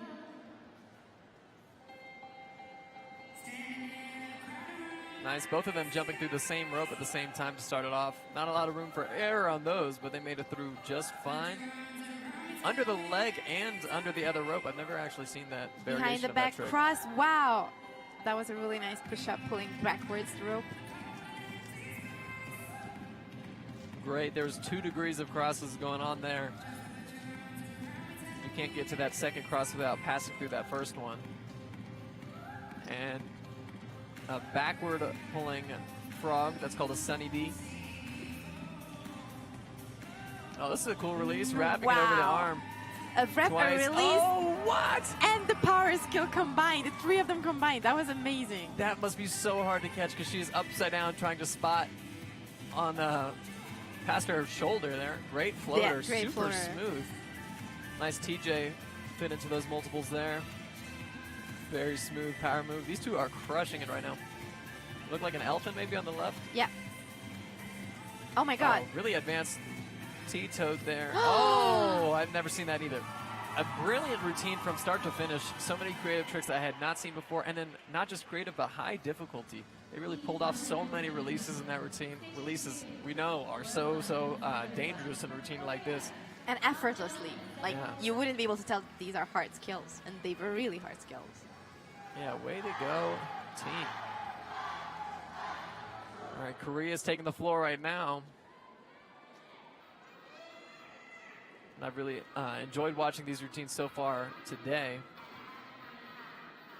I'm excited to see what they've got in store for us.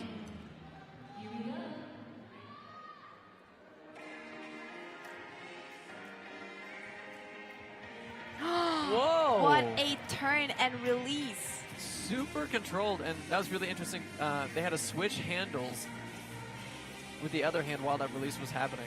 I had never seen that. Nice. Oh my God. Behind the back. Holding the handle with the armpit in order to right the position of the ropes there. And they pull the rope over. And remember, if they pull the rope under a push-up or a frog, it adds a difficulty level to the move they are doing. And great control splitting the ropes back up. That can be a difficult task once they come together. Ooh, going for the Sunny D. That's that backward frog. Backward TS, so easy, what? Really cool. And those behind the back crosses, the TS when they're both back there. We were talking about this before, but is such a difficult trick because normally with these behind the back crosses, behind the knee crosses, like what they were doing right there was you can bend over to make yourself small to fit through the rope. But with TS, if you bend over, then your arms can't cross as much. So you have to do this weird in-between, right, where you're standing all the way up while it's happening, but also trying to get into a small ball. Exactly. I feel like you need to find the perfect place, you know, where your like hand is long enough, but like your rope is long enough. Yeah. It's something you definitely need to practice a lot as a jumper. I think this is Germany again, yes. It looks like it. We got Germany on the floor.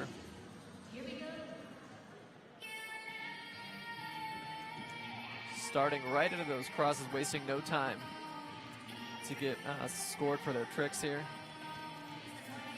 Because remember, the more tricks that they can pack in, the higher scoring.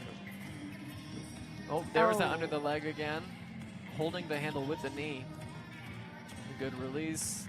Right on the handle. Excellent work. Front walkover, catching it again. Packed with releases of this routine so far. And remember, releases are, I think, one of the riskiest moves you can do.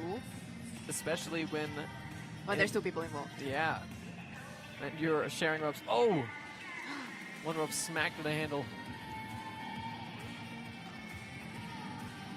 Another release. They got so many releases ready to go. Let's go. It's switching places there. Nice multiples.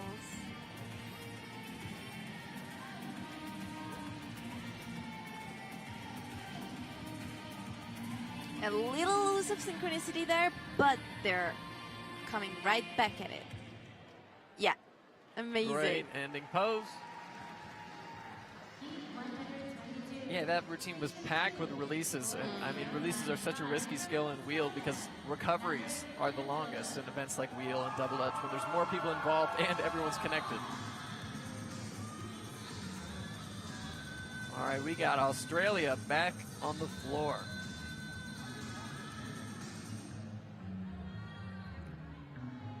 I saw a video of them practicing this routine. It looked great.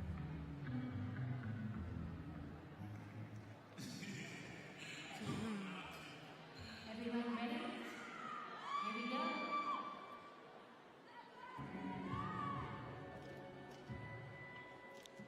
A nice release there. Wow. We're going for, it looked like a quad there. 4 revolutions in the one shared jump there. An elephant during those double unders on the left. Elephant being both hands crossed under the same leg. A deceivingly difficult move. Wow. From a multiple to a wrap.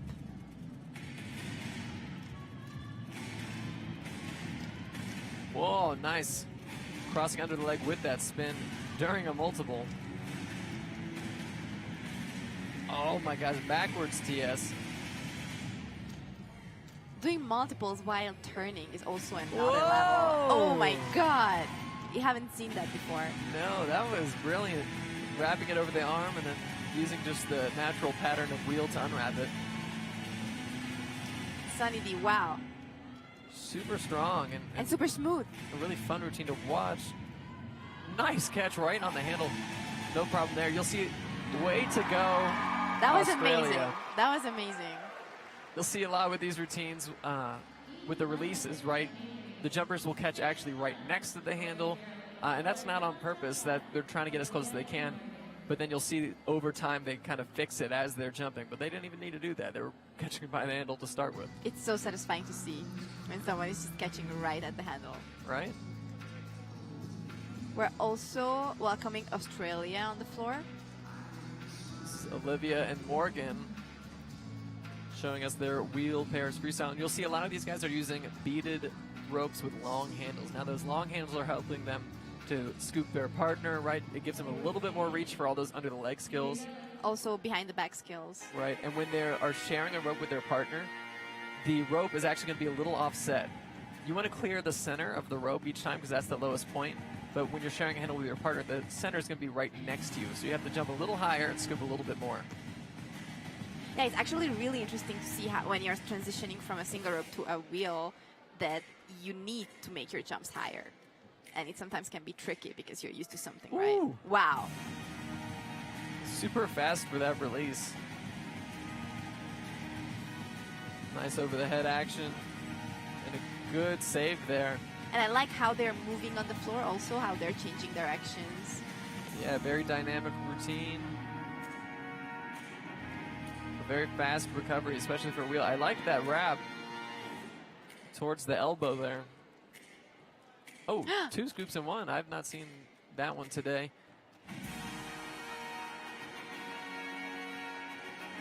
Crosses, under the leg crosses. Nice leapfrog.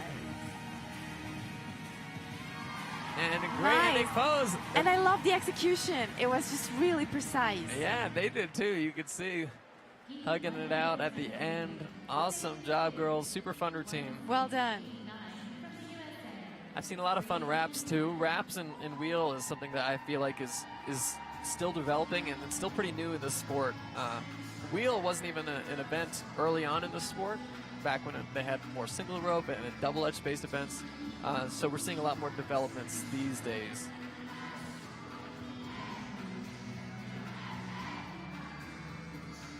I think we've talked about this earlier, but jump rope is mind-blowing because literally you don't know what you're gonna see next, you know, like in the next minutes. Like you can see something which you've never seen before. Right. Yeah, and each year the difficulty is raising with the creativity. Exactly. I love how they use the beats. Going side to side with the side to side. Nice recovery there, behind the back cross with a switch.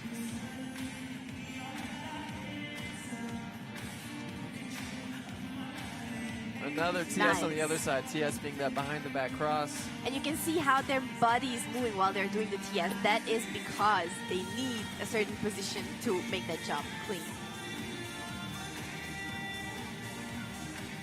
Great double unders here. Showing a lot of control with that wrap. Nice. Very well executed. Flips keeping their shape the whole time.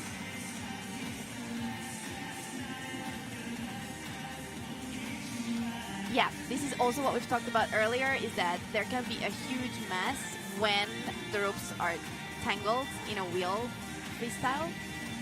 So this is, I think, what also makes wheel a really difficult event, I would say. But these guys nailed it, yeah. Well done. A lot of really smooth jumps through that routine. Station 1, 4085 from Germany. Now Germany's going to take the floor.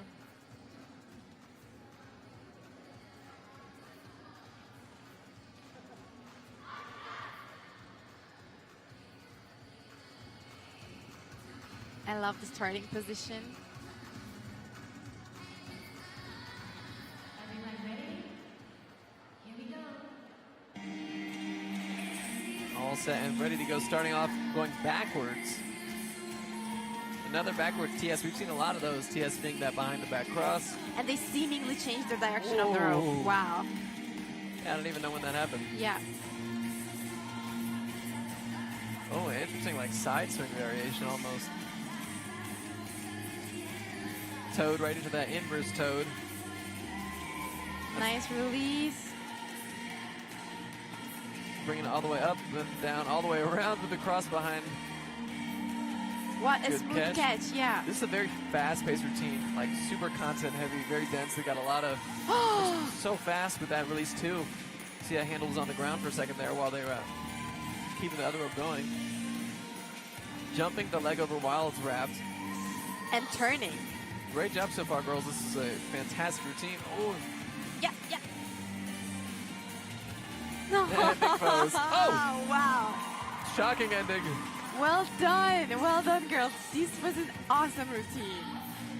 And they're happy about it. They should be. Yeah, they fit in so many tricks in that time. Bunch of direction changes. We saw a lot of behind the back crosses and those TSs. Yeah, remember, the faster the routine, the more tricks you can fit in, so the more difficulty you can potentially get, right? That's right. Up next from the USA, this is Kyle and Emily. Now, I loved watching this pair at the American National Championship. These two are great performers. They bring a lot of personality to their routines.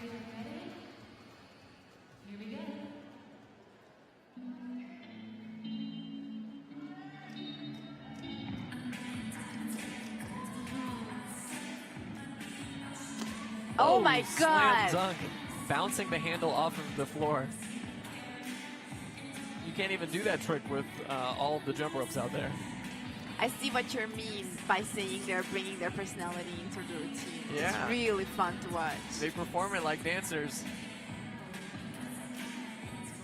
They're putting on a show with these multiples there, turning around and great aerial. Oh, come on. Yeah, yeah, yes. They're getting back right into it. Nice over the head into that cross there. Ooh, Wow. Really visually interesting trick with that multiple.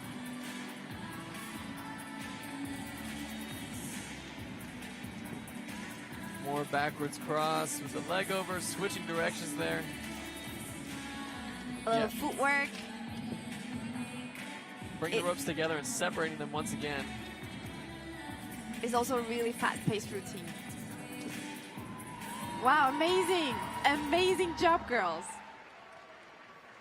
These two crushed it, coming all the way today from Ohio. 125. Station 1, 4088 from Hungary. We're welcoming Hungary on the floor. Emilia and Rebecca.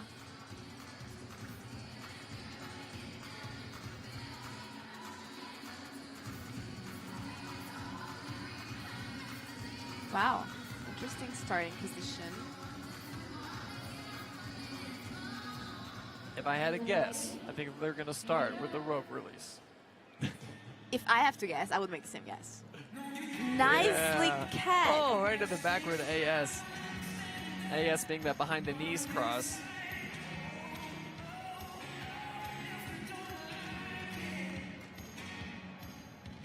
The AS and the TS, all those acronyms for tricks, they don't sound like they make sense. Oh, great cartwheel out of that release skill. The acronyms don't sound like they make sense, but that's because they are actually the initials of the people who first made them. A nice rep. I really love when the two people are doing different skills. I think it makes wheels so interesting. Makes it interesting, and also why the judges have to go through so much training in order to judge this event. Going for a really tricky one where they're both doing the crosses behind the back at the same time, right? So normally you'll see just one jumper do that, so the other one has control over the ropes to keep it going. If two jumpers are crossing behind the back, it becomes really, really hard to control. Like in that case, whoa, but they got it, come on, let's go. What a long sequence of wraps and turns there. Oh, super nice fast release. release. Very stylish over the head move there. Nice routine. Well done, girls. Heat 125. Station 2, 4100 from Japan. Reno and Taipei. Up next, Japan is on the floor. This is Reno and Taisei. Japan is extremely famous for their rep manipulations and releases, and oh my god, the crazy stuff they're doing. It's insane. Everyone ready? Here we go.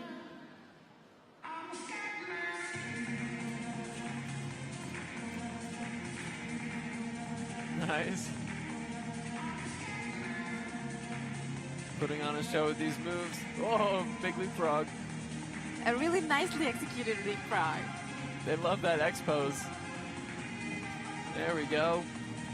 Got that classic wheel pattern into that scoop. A switch with a cross. Nice crossing behind the back there. Great control from both jumpers. Yes, you can see it in the shape of the rope. It's very smooth. Yeah, the shape of that rope is a pretty good indicator on how much of a handle these jumpers have on the tricks while they're happening. If it's making that nice U shape, that means it's taut on both sides. The jumpers are generally turning it pretty evenly. They're in total control. Once you start seeing the rope wiggling around a lot, that's when there's more guesswork happening.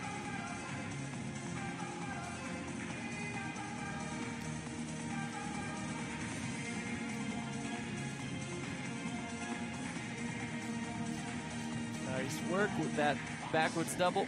I love the ending pose. Well done. Well the done. Scatman ending. Great job, Japan. super fun routine to watch. I loved all the poses they hit, the ending pose with the microphones, but also during the routine when they would catch it and keep the other rope going and making that X pose. And it's just amazing to see when the jumpers are enjoying what they're doing, you know, like it just like, it brings so much joy, I think, to the audience too. We're welcoming Canada on the floor, Hannah and Vienna.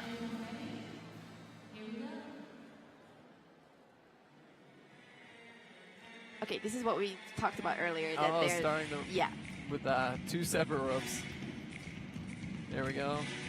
I was nice. grabbing it from under the leg, and And- they're in wheel.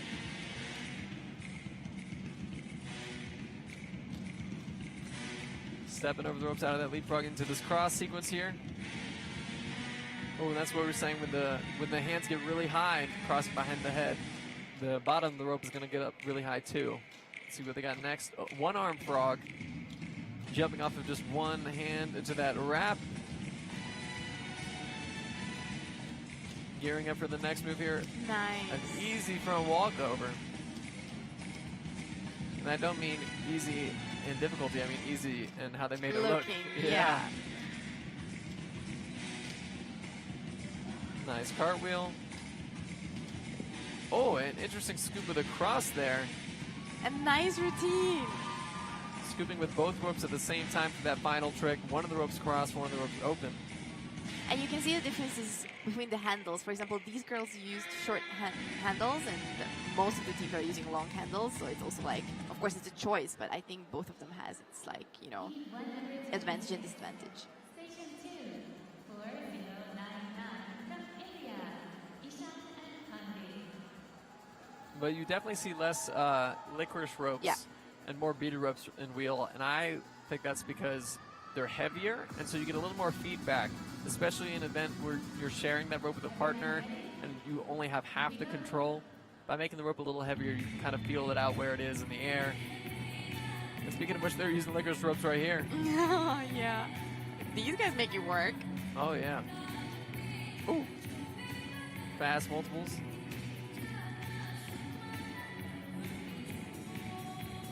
Nice comeback. Yeah. Smooth.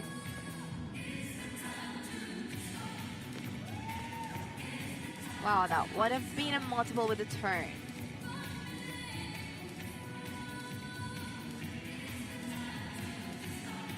Whoa, a really interesting entry into that release. Throwing that handle straight out first. And this is what we've been saying, that one person is releasing and the other needs to catch it. That requires a great deal of synchronicity. Getting through all those power moves, and they're back up on their feet.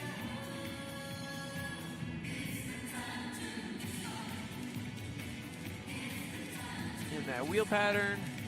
Oh, that was an interesting combination We've there. seen that trick today, but not with the direction change. Oh, come on. See, that's what a good save. Great Well job. done. Well done. Nice work, India. We're bringing Australia back to the floor.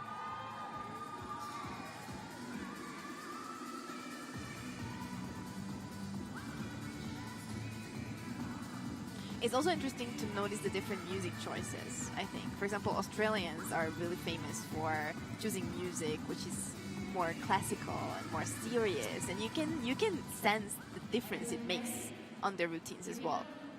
Yeah, Like a the more style of jumping. orchestral, instrumental. Yes. Here it is, yeah. And I love that for them. I think this is their signature kind of element to it. Really tough multiples to do at the same time there. Oh, great crossing sequence and a very smooth catch right on the handle into their routine here. Nice front walkover. The ropes just got caught up a little bit in the middle there, in the danger zone where the ropes are crossing each Oh, other. wow. Whoa! A 360 straight into that under the leg wrap. Really tough one to control. Especially as these spins are happening and these crosses are happening. If the ropes go sideways and diagonal, you have to pick up your feet more and more, and really at a certain point, you're not going to get your feet through. So keeping the ropes on that same axis as you're Really spinning, important. just like how they did.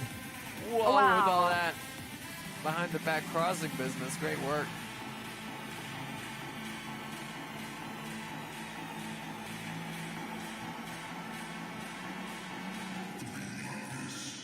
Well done. Nice.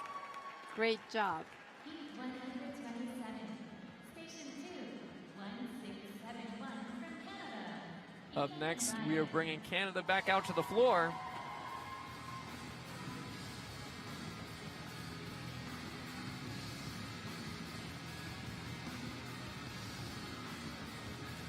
This is Ethan and Ryan.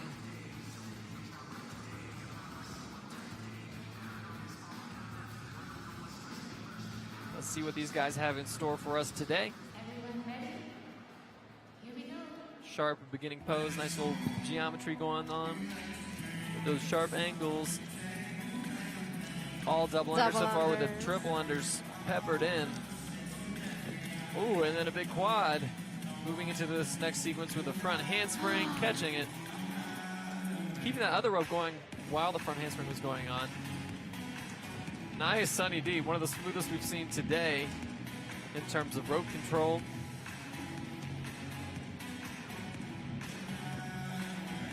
Oh, Wow. even with the hand slippage there.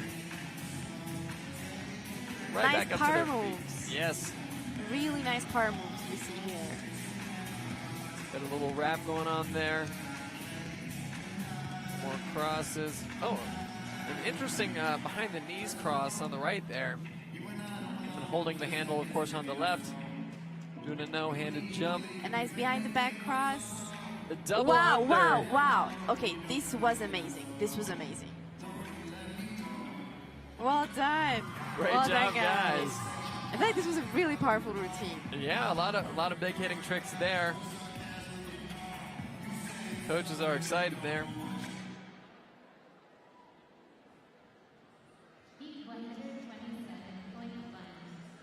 Station 2, 5025 from Thailand. All right, Thailand is coming out.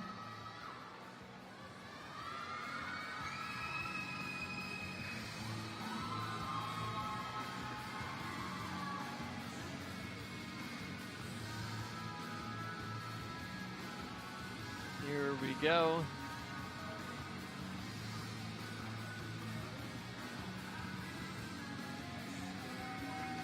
Thailand has jump rope almost for 10 years right now. It's really impressive, and I love that they're here.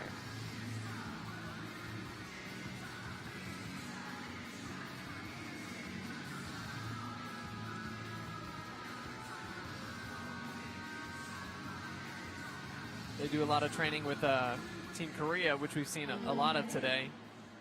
Here we go. We might see that influence in their jumping here.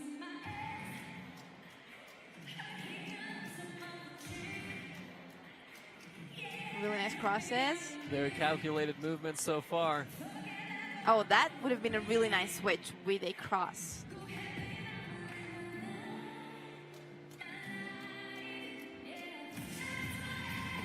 Nice. Under the Right. leg cross. And you can see how hard the other jumper is working to keep those ropes in motion. Of course, it's like you need to pay attention to yourself, but to the other as well. That's the tricky part.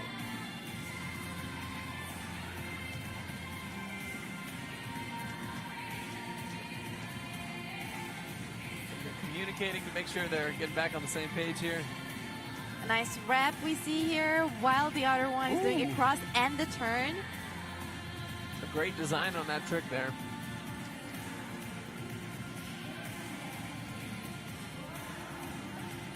An over-the-shoulder wrap. They're making a quick correction and an ending pose. Well done, guys.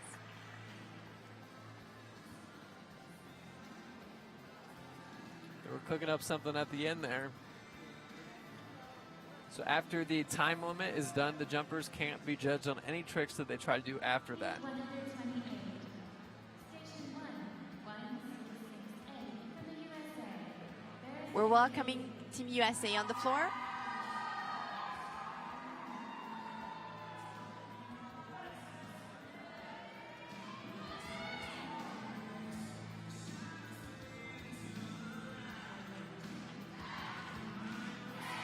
These two are very strong individual jumpers. I'm excited to see them jump together. It's really interesting to see how the jumpers are handling these before the routine moments. Right. Yeah, like sometimes they're just like completely, I don't know, just they're making jokes and laughing and fun, and other times they're just like super serious and focused. And you can feel the difference. These two coming all the way from East Coast, also North Carolina.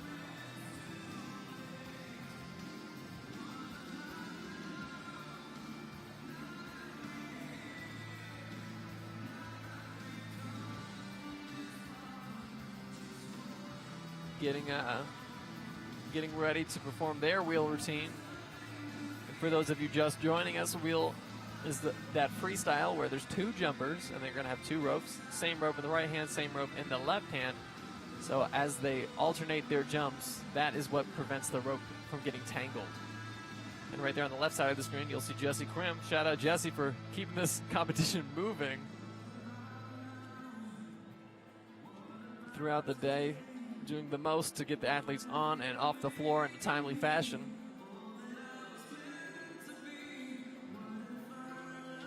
I'm sending so much calming energy to the girls because I think these are the most nerve-wracking moments when you need to wait after you're cold on the floor. Right.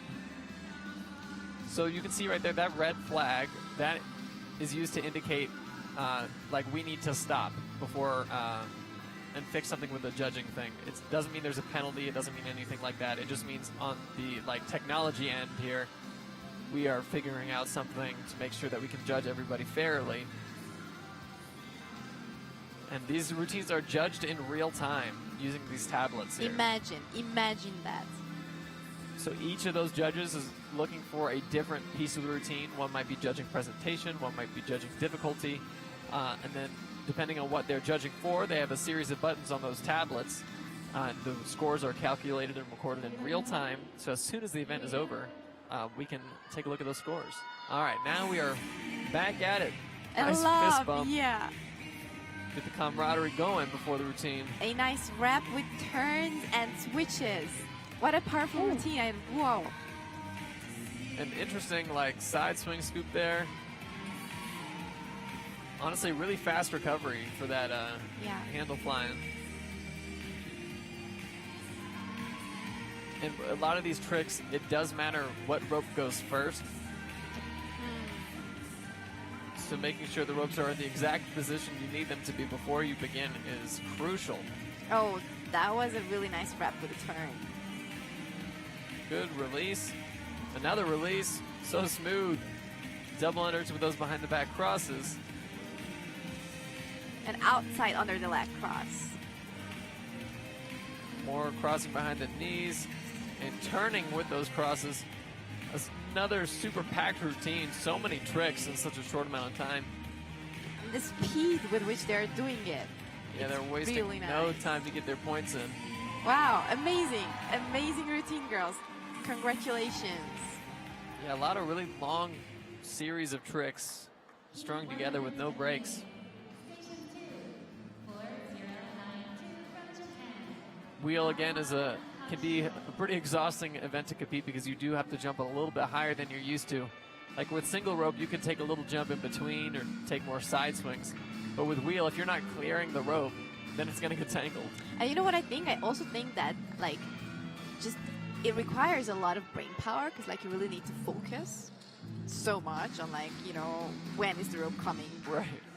It's just, yeah, that can be really tiring as well. We've got Japan on the floor. Oh, wow. That's a nice helicopter catch. And some fast communication to get back into it. Nice release there.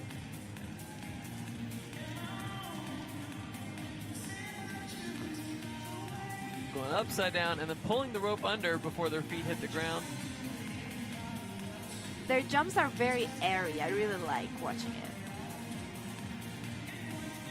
The cross with the spin leading into these multiple... Oh! Both of them crossing by the back at the same time. This is what we've been talking about. That's very difficult because there's no one controlling It's like, wow, wow. Oh, clearing the rope with that kip. Oh my Super God. spin. This was amazing. Leapfrog. Not just a routine, but a whole performance here. Yes. With a Great lot catch. of rope releases. Oh, man. Coming close to the end here. They're very in sync, right? That was amazing. And that nice little... I really love this routine. Yeah, a great performance. So many fun little moments. Finishing it with that three-quarter front flip we've seen today. A really popular ending this year. That front flip to the crab position. For those of you who are watching live and can comment on YouTube, I would be so happy to read or hear what's been your favorite move so far in the wheel routines, or what do you like most when you're watching a wheel routine? I would be really, really curious to watch your comments.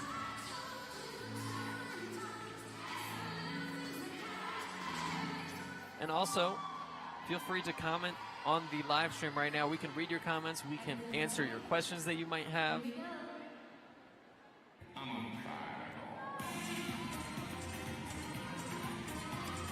On the floor, Team USA.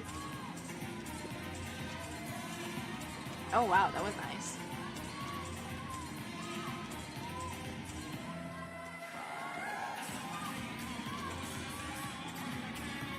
A lot of crossing and spinning at the same time.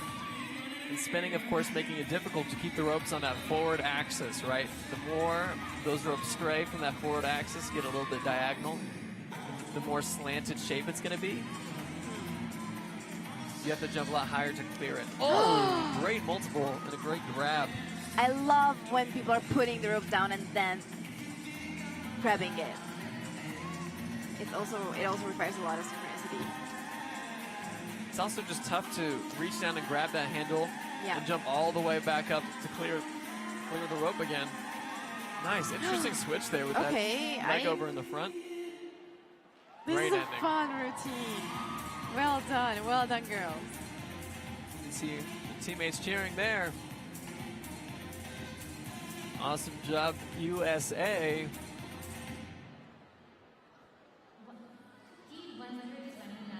Bringing out August and Ethan from the USA, more specifically Ohio.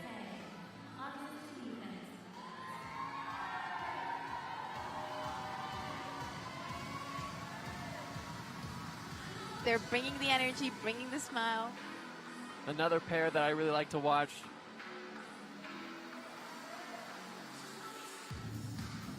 Everyone ready? Here we go.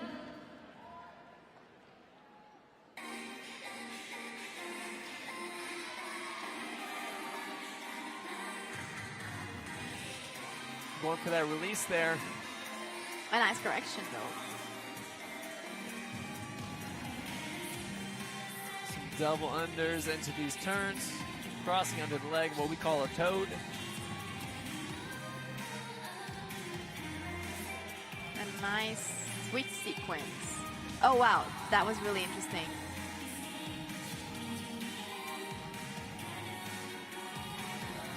Nice EB, that's the cross with one arm in front and one arm behind the back, or a cross with your body in between. I love that, the cross with your body in between. Yeah. Wow. So much steez with that, like, in front of the face cross with that spin. Great multiples here. It's also a very fast routine.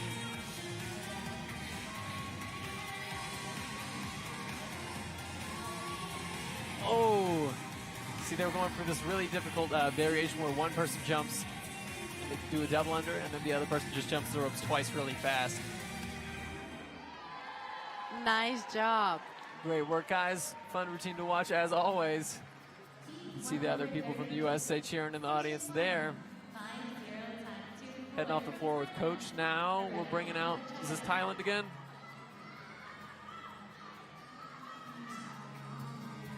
Got Thailand coming out. And I always like it when they have two different colored handles, like one blue and one green, because then you can really clearly see the crosses, right, when their hands are switching places. Yeah, I love it. You can see the color swap sides. And I like the color code that they've got going on right now. Oh. Yeah. Wow. Oh, come on, EB Toad. Wow. In these multiples. Big smiles, great performers, and really These are tricky really moves. hard skills. Some of the harder multiples we've seen today in wheel.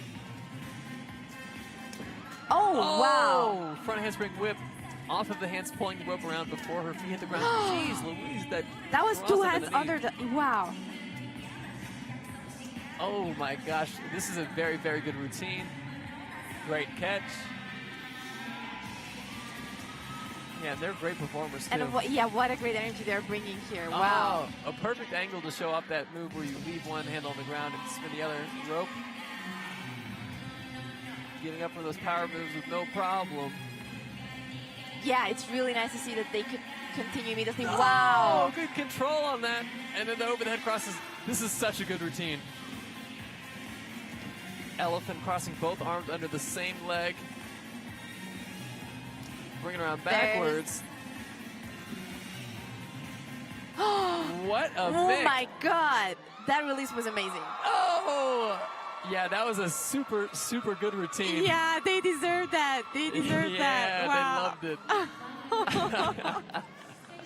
Well done, girls. That was amazing. That was awesome. A really fun routine to watch. Just awesome. Full of personality and life and just hard tricks. It really had that it factor, I have to say. It was amazing. Way to go, Thailand. Up next, we've got Japan taking the floor again.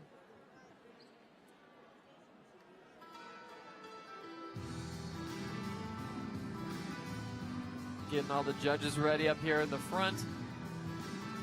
Looks like they're setting up for double dutch. Very small double Yeah. dutch.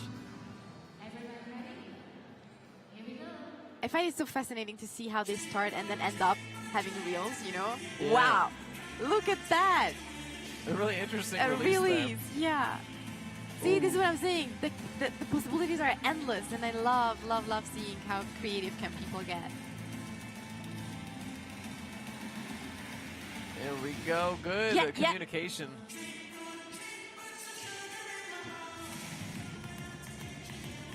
It's nice. It's actually really nice. You can notice that whenever they're not sure which rope is the first one or the second one, they just pull it, have a straight line, and then they get a clear visual of how to continue.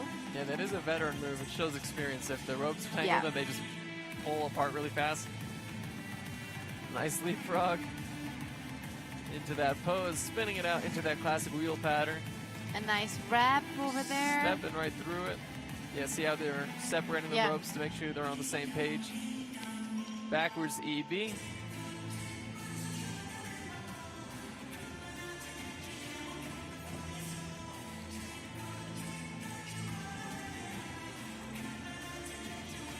And Nice. the Oh, landing something. pose. Yeah. Yeah, that 3/4 front flip. Nice job. Well done, guys. Nice routine from Japan. Up next from the United States, we've got all the way from Idaho, Patrick and Case. These two have been a lot of fun to watch, both at the national competition and online. Very flippy crew.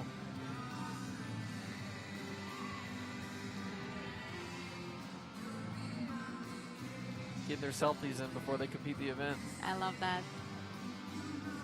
Is how many times are you going to get to stand on a floor as cool as the IJRU World Jump Rope Championship 23? But seriously, you need to get that selfie in.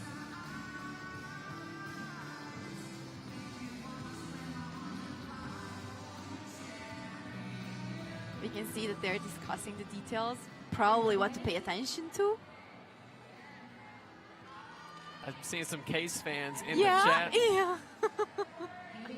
Case, they are cheering for you. Shout out to Case. It's okay, Patrick. We're cheering for you too. Here we go. Big multiples. Oh, Nice. wow. That was Very a perfect clean. one-handed frog. Super well executed behind the back floater right into that front flip. That tummy tuck 2 degrees of crosses into these backward tricks. A very, very clean start for a really, really finicky routine. So many of these tricks. This is a very powerful routine. All right. They're slowing down and finding that groove together. Nice little direction change. Good front handspring. Oh, Keep it going, keep it going. One at a time. There it is. This shows experience. Oh, double down. So from that frog, they pulled the rope 2 times around before his feet hit the ground. Nice release, good catch, and ending pose. Yeah, they loved it.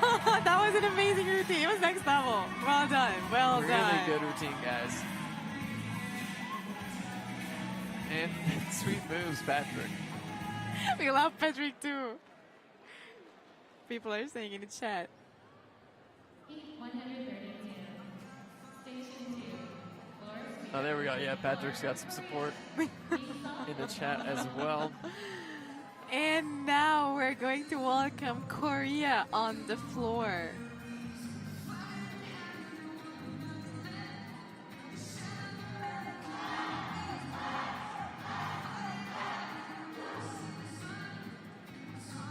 See Korea right there in the stands.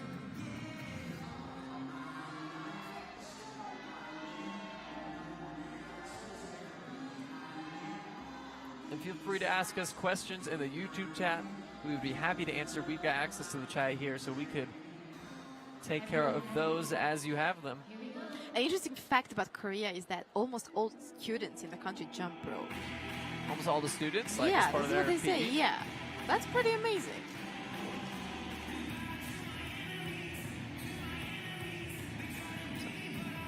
Here they Wow. go. I really like the music and how they're in sync with the music. Oh, that was a side nice. swing, yeah. Definitely a refreshing twist on a trick that we've seen a bunch of times. There's that TS behind the back cross. Good control on these underleg crosses and coming up from that power with no problem. Whoa, interesting side swing scoop on that leapfrog there. Way to go. Nice multiples. Oh, they got a little tangled, but they're cruising through the recovery. Here we go. Making sure they're on the same page as they move into this next sequence here. These are double unders.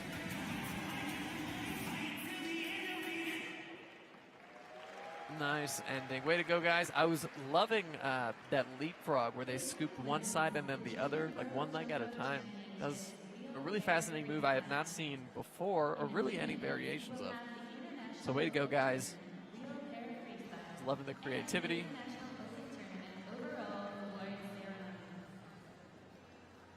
I have a general announcement reminder. Today, this competition gym will close at 5 o'clock. Yeah, this year, this is the biggest jump rope gathering that really has ever happened. Definitely the biggest competition. We've got over 1,200 athletes. That's crazy. And several hundred more than the last in-person World Championship.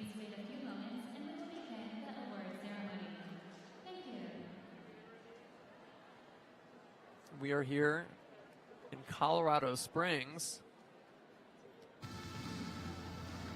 with who are some of the furthest traveling teams here? Is Australia the team that traveled the furthest? I'm pretty sure Australia is most of the time. Yeah. I would say Australia, but yeah, Hong Kong, China, they're also very far.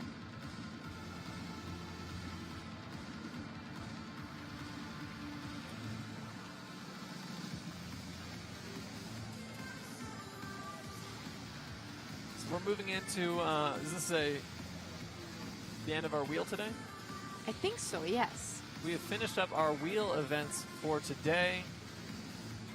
We still have got an opening ceremony today as we're moving into the World Championship. Right now, this is the IoT, the open tournament for a wider range of athletes.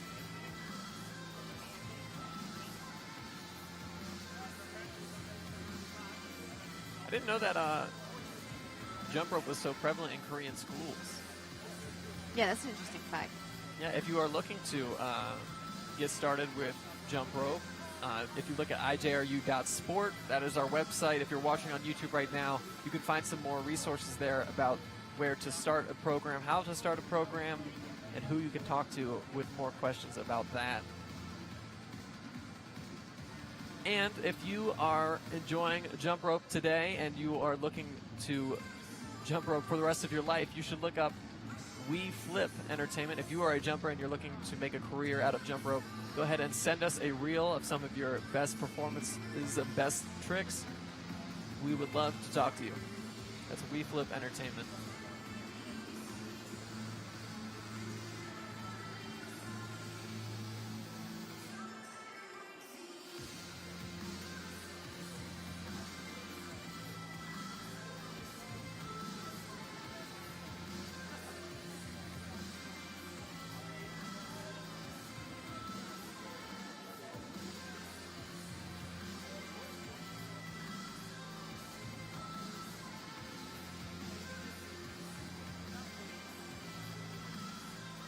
All right, everybody. So that is going to be the end of our commentating today. We've got an award ceremony, and then in a little bit here, we're going to have a opening ceremony for the entire event. There won't be any commentation for that, but you will definitely be able to watch it here. We're going to have some great words from Sean and from Mike and I, some cool performances. We've got a live band. We've got an aerial show. It's going to be quite the show. So we will see you soon. Thank you.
Germany, Kira.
The individual single rope overall 12 to 15 female division. The bronze medal goes to Hong Kong, Sin Yu. Silver medal goes to Hong Kong, Hui Lam. And the gold medal goes to Belgium, Jinti.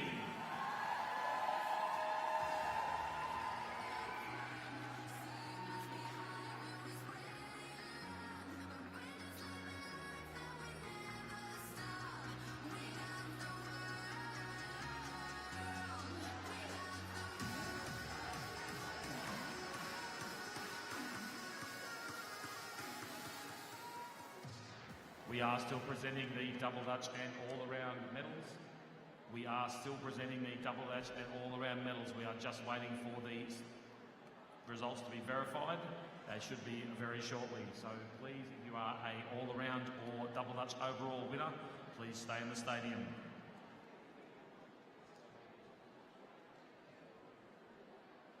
Any athletes that are in contention for medals, please stay handy before the results are released.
I've just been informed, ladies and gentlemen, that the awards will be in 10 minutes. We'll have results in 10 minutes.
If you have received an overall medal, please proceed to the loading dock immediately. The results have just come through and you should have seen your results. If you do have an overall medal, please report to the loading dock immediately.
team is in contention, please present to the loading dock now. Thank you.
Team single rope overall, age 16 to 18, mixed division.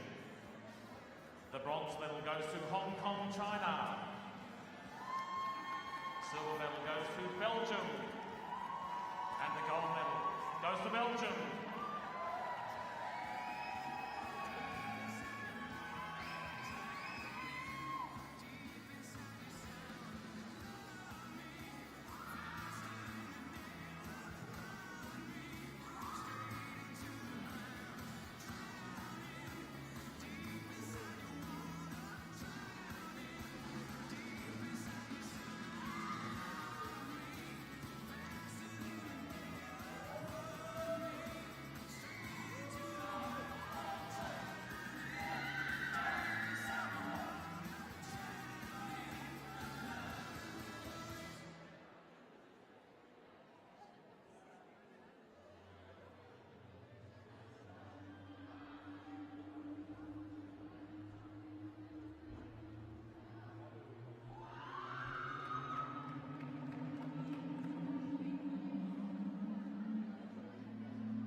Team single rope overall, 12 to 15 female division. The bronze medal goes to Hungary. The silver medal goes to Belgium. And the gold medal goes to Belgium.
to 18 female division.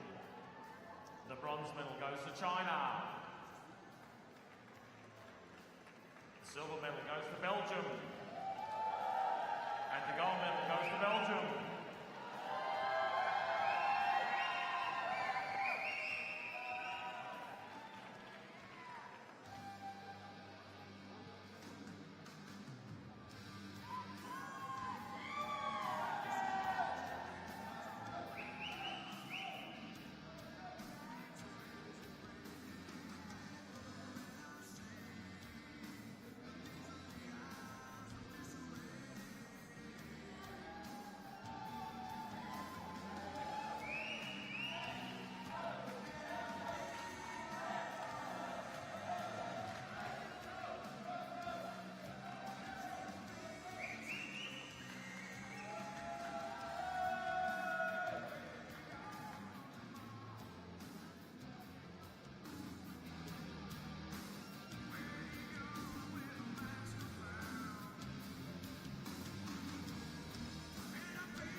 The double Dutch team overall 16 to 18 mixed division. The bronze medal goes to Hong Kong. The silver medal goes to Belgium. And the gold medal goes to Hong Kong, China.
Double Dutch team overall, 12 and 15 female division.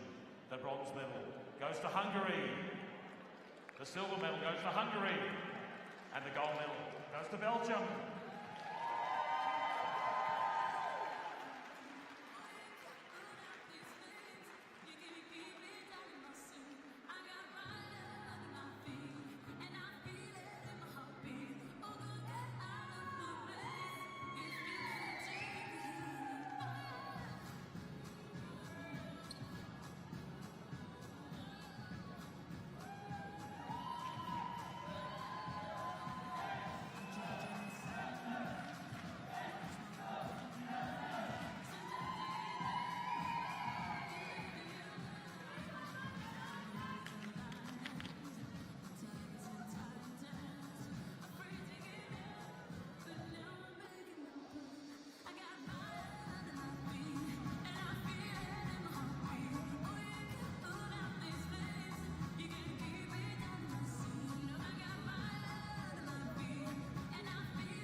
much team overall.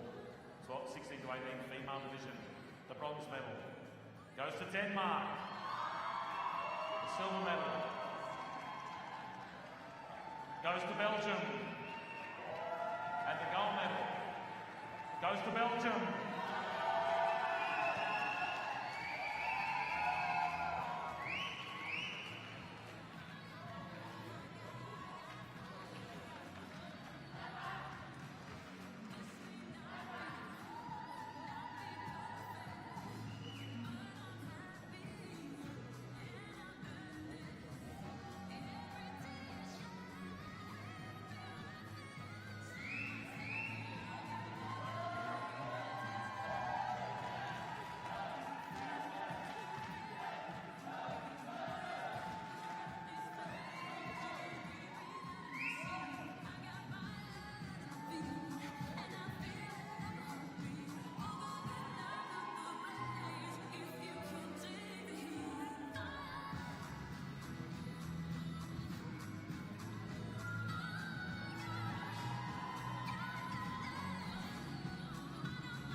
In 16 to 18, mixed team all around.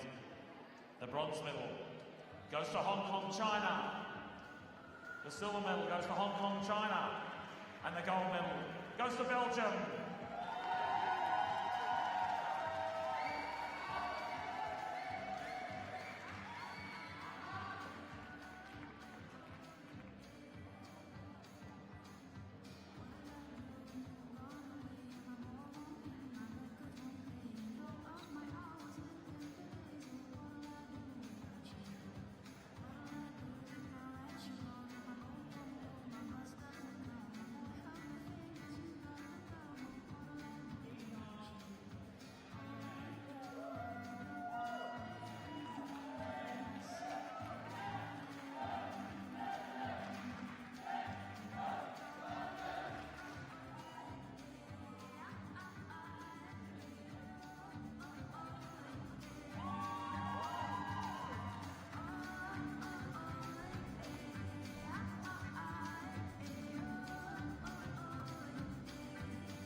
Team all around, female 12 to 15 division. The bronze medal goes to Hungary. The silver medal goes to Belgium. And the gold medal goes to Belgium.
The bronze medal goes to Hong Kong, China.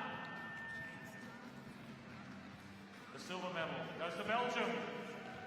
And the gold medal goes to Belgium.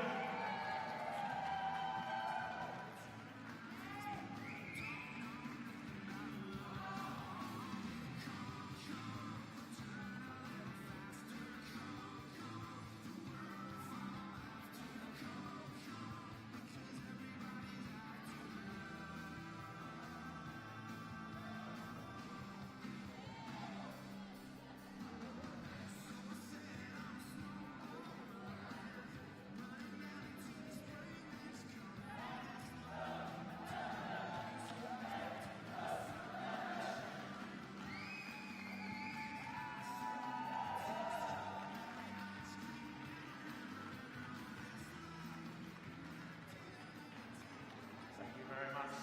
Ladies, well done. Congratulations. That concludes our medal ceremonies for this afternoon. If I can ask the crowd to thank you very much for your attendance. If you could leave the stadium as we're setting up now for the opening ceremony this evening. Thank you very much, and congratulations to all our medal recipients.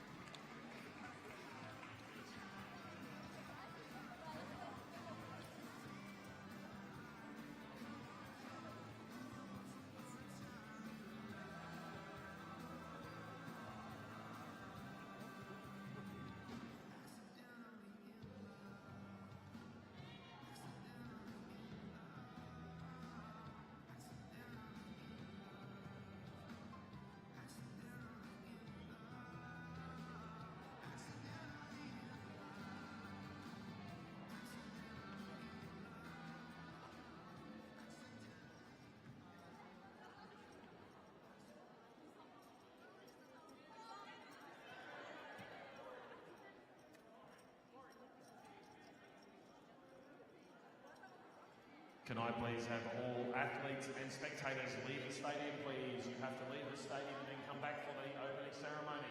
All athletes, could you please leave the stadium? All athletes.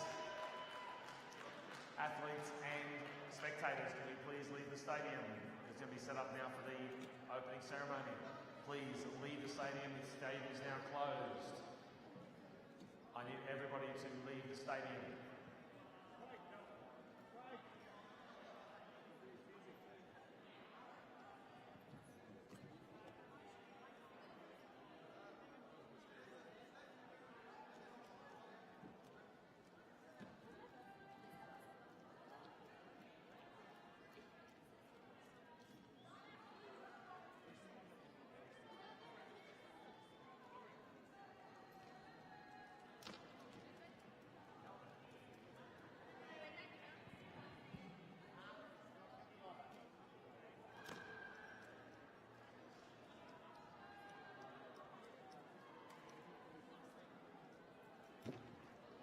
Ladies and gentlemen, you need to take all of your bags and equipment with you. Hong Kong, that means all of your bags have to go with you, please. Take all of your belongings and bags out of the stadium, please.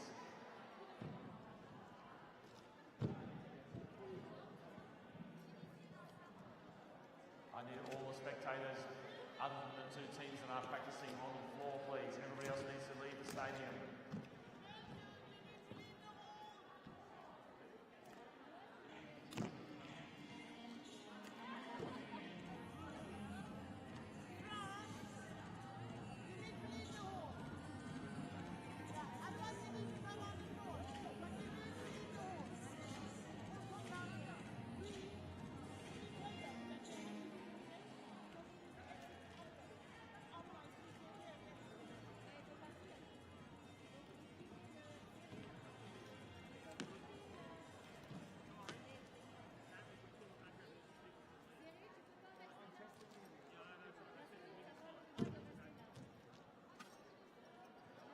Can I please have everybody leave the stadium, please? I need everybody other than two teams practicing to leave the stadium, please.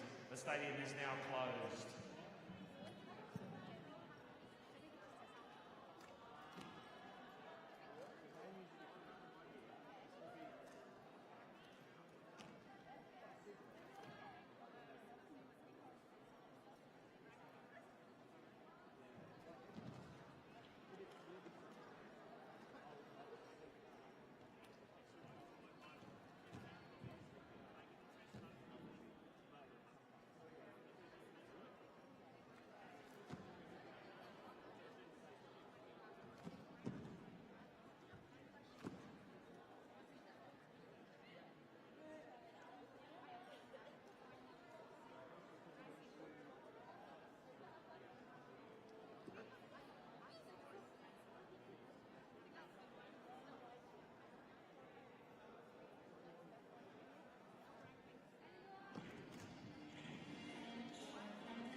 go, Hong Kong. I need you guys out of the stadium, please. Everybody needs to leave the stadium.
she's a natural phone or Android? She has the Android. So we just need USB-C to jack. Yeah. So Apple will jack there. We don't have USB-C. Mine's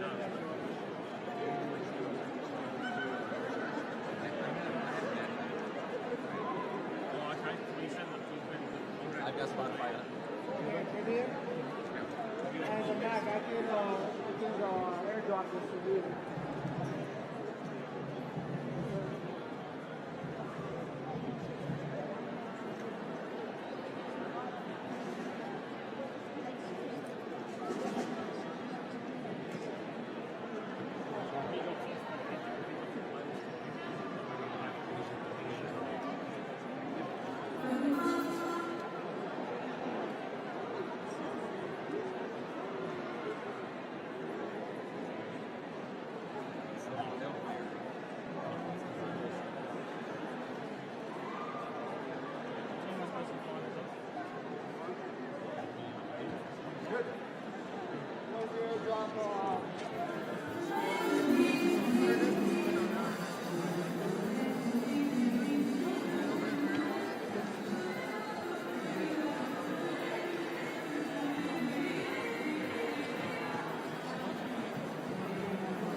Hello, everyone. We would like to welcome you back. We are at the International Open Tournament. We just finished, actually, the International Open Tournament today, and we are about to kick off the Junior and Senior World Championship event here in Colorado Springs. brings. My name is Kaylee Woodard. I am joined here by Hermione Lee, one of the greats in the sport, a world record holder and tournaments world champion. And so we're very excited to be here with you to commentate. And what you're about to be watching is the opening ceremony to officially kick off the junior and senior world championship event. Hannah, how excited are you about this next few days? I can't even put it into words, to be honest. Like, really, I'm just like over the moon. And I think what we are about to see right now is going to be the perfect representation of what we're going to experience over the next few days, right? Like, this opening ceremony is just going to be some real high-level stuff. And I'm just like really excited to see everyone's marching in, all the performances, all the athletes who are incredibly excited to compete because they've been working real hard for these few days. So yeah, I love the energy here. Absolutely. And so what you can expect here, we will have some presentations on the floor by our president, by our very own Mike and Devin, who you've heard on our commentary thus far. So we'll have some presentations on the floor that are actually a really big deal, and we won't spoil the surprises there. You'll also see some presentations, some performances by an aerial artist group, as well as the United States Air Force Academy Band. So some really exciting kind of special guests. You'll also, of course, see our guest of honor, our countries that are represented here at our World Championships, and they will be marching in, representing their countries, getting the crowd excited, and it'll really just be a great celebration to kick off our event.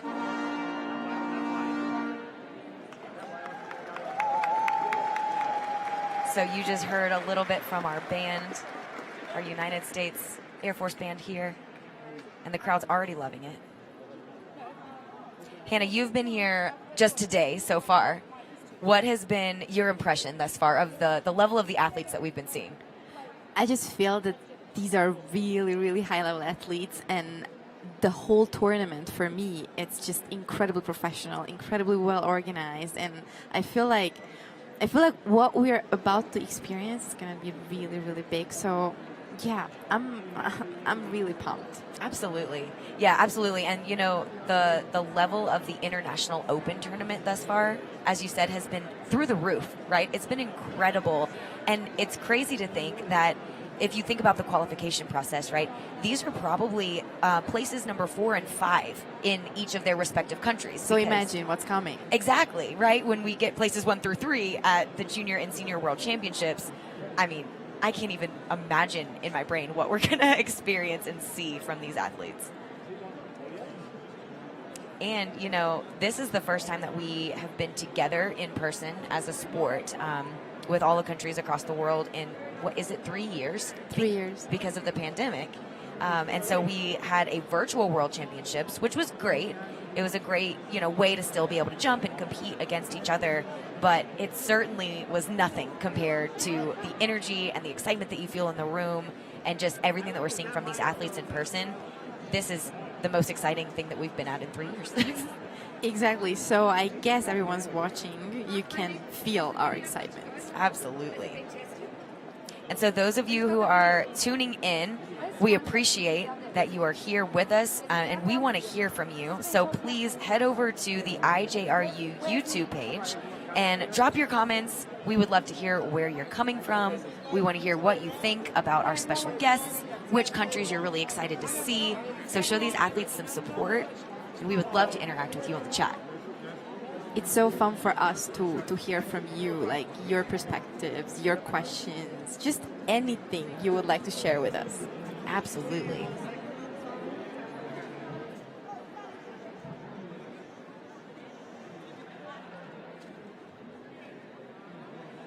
Absolutely. So it looks like we're still gearing up here to start. So something that has been so exciting for me walking around these World Championships has been meeting a lot of the athletes and even some coaches that I've maybe even met through social media or seen jumping on social media, and now getting to finally meet in person has actually been so exciting. And so there have been athletes like that from across the world, Asian countries, European countries, Canada, United States, everywhere. Exactly. And also, when you're jumping for a long time, then you're basically growing up with these people, right? So they actually became your family, and then you're just like seeing them every year, or in this case, it's 3 years.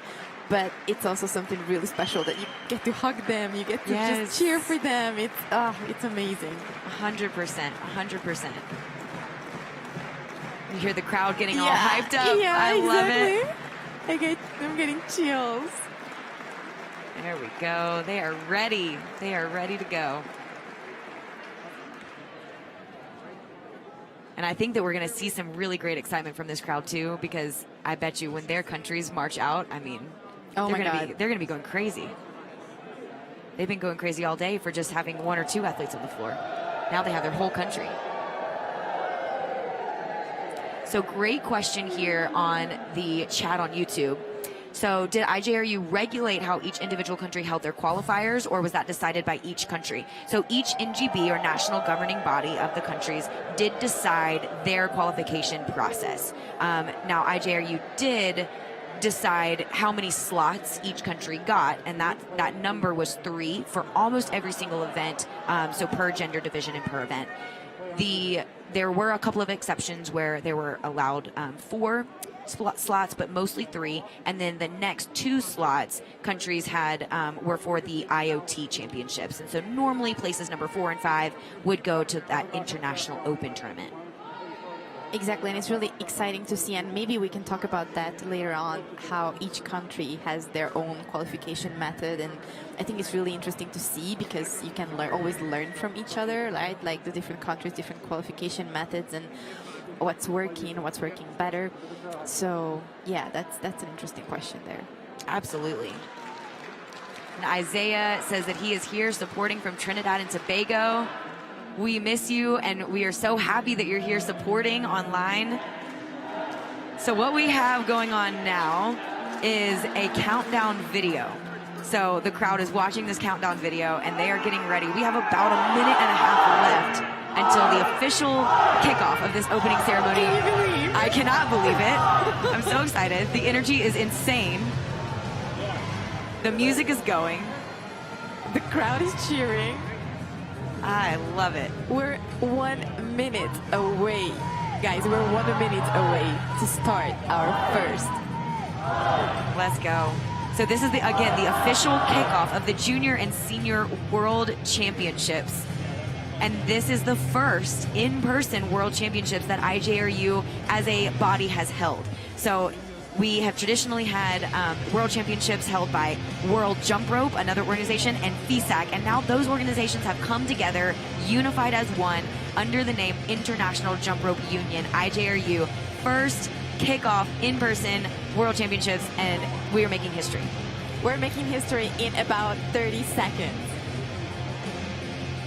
Also, fun fact, this is the largest gathering of jump rope athletes in the history of the world. We have about 15 seconds to go, and I am pumped. Me too. The crowd's about to go crazy because we are going to do our 10, 9, 8 countdown. Let's go. 8, 7, 6, 5, 4, 3, 2, 1. Let's go. All right, guys, get ready for some excitement. To everybody here in the arena, and to everybody watching from home, I gotta say, welcome to the 2023 World Jump Rope Championships.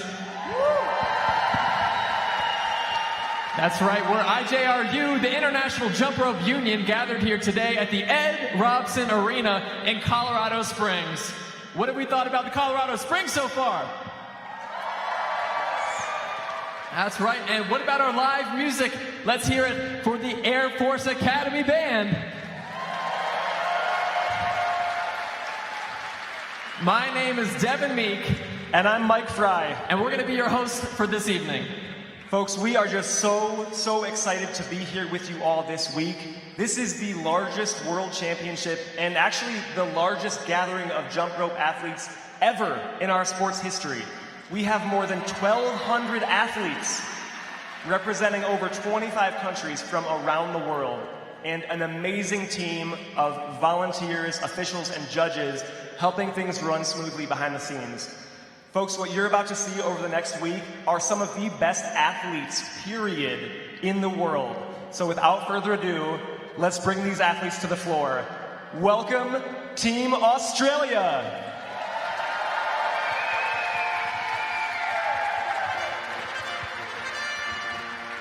Amazing.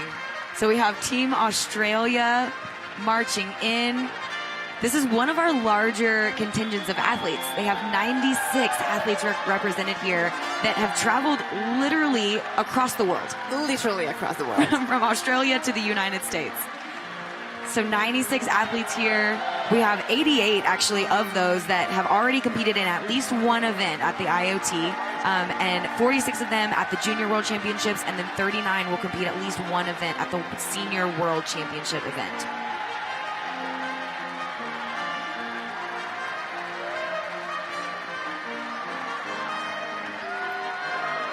So they are coached by Taryn Hodgson, and I had the pleasure of meeting her earlier today. She is excited. She is such in support of her athletes, and you can really tell that she's an experienced veteran coach. And you see her there walking right behind. It looks like that is Maverick, one of their top junior level athletes. Also, Caroline Barker is one of the longest serving Australian coaches, and I've known Caroline personally, and she's just the most amazing human being and coach, I believe. So. And now let's make some noise for Austria. So now, as Australia rounds it out, we have Austria. Austria is a country that we have already, again, seen represented in the IoT. They have a total of 13 athletes here who have traveled to compete here in Colorado Springs. Put your hands together for Belgium! They don't have national coach, but all the athletes are supported by the coaches of their clubs. Amazing. Belgium walking in next. And this is a country that we have seen at, I think, every single world championship that has ever been held in the sport of jump rope. Exactly, and I think they also have one of the largest delegations right now at this event, right? Yes, they certainly do, at 132 athletes, traveling all the way from Belgium. There's jump rope in Belgium for more than 34 years. 34 years. Yep, since 1991, this country has had a national team. And they have also been very prominent. They are known for their consistent jumping, for great fundamentals, and for great performances out on the floor that tend to result in high medal counts for this country. And so they're definitely one to watch as you are watching the Junior and the Senior World Championship. 100%. And another interesting note here about Belgium, they will be participating in Team Show. They have 12 of their athletes that will be doing this event. And it's one of my favorite events to watch because you're going to see all of the athletes out there on the floor, all 12 of them out there on the floor together doing synchronized routines. You're also going to get a chance to see in that one routine lots of different elements of jump rope. So you'll see single rope, you'll see wheel, double dutch, all kinds of different things, all packed into one exciting event.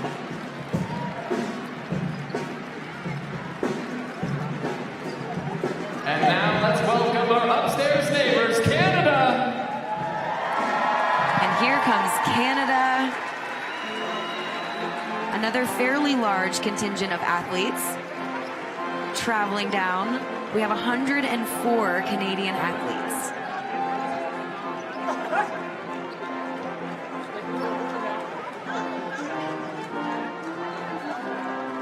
And so they are coached by Shannon Fox. I believe she herself has been a jumper and a competitor in the past, and I know that she has been coaching for quite some time. Certainly a veteran coach and trusted by a lot of these athletes. The first competition was in 2004, so jump rope is also it has a history in Canada. Absolutely. Ladies and gentlemen, welcome to the floor, Chinese Taipei. Welcoming now Chinese Taipei. And this is another fairly large contingent of jumpers that we have jumping in that country. Only 9 of them are represented here However, we do know that the country of China has actually placed jump rope into their school systems. And so virtually every child that grows up in the Chinese school systems is jumping rope. This is a really good way to spread the sport, right? Absolutely.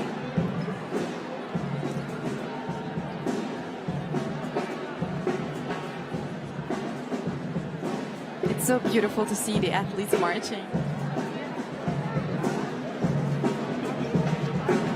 It certainly is. And it's just such an electric feeling to be marching beside your fellow competitors amongst all these different countries.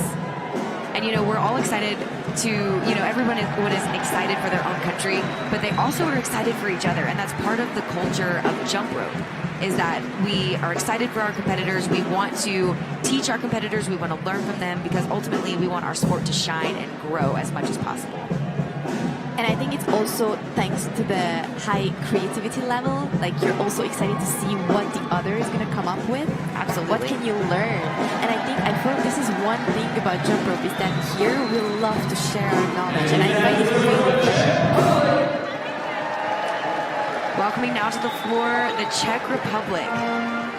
They have 9 athletes. 3 of them are going to compete at the Junior World Championship, and 3 of them are going to compete at the World Championship. And Denmark marching in now.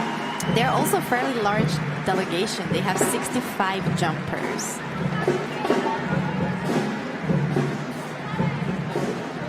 Amazing. And so Denmark is another one that we've seen represented in this International Open tournament. I've been very impressed with some of their younger athletes, and I'm excited to see what they're going to do in the World Championships. Denmark is definitely one of those countries who, they're just very consistent and very, very focused jumpers. I really love their style personally. Absolutely. And they have been participating in international competitions since 1991.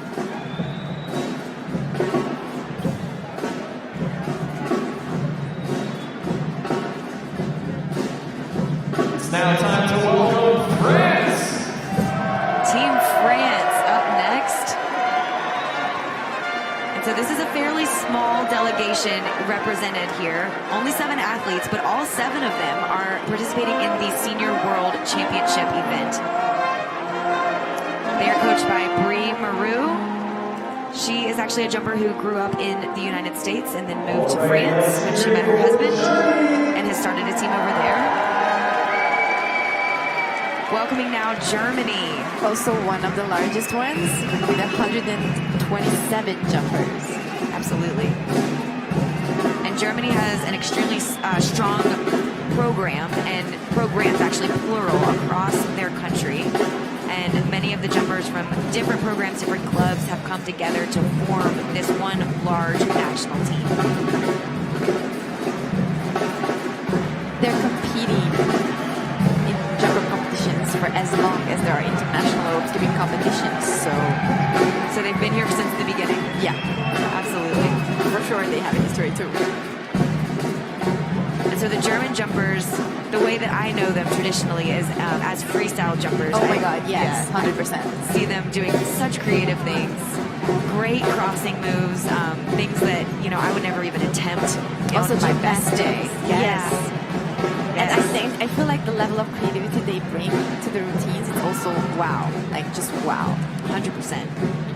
It's gonna be really interesting and exciting to watch them compete. So watch out, watch out.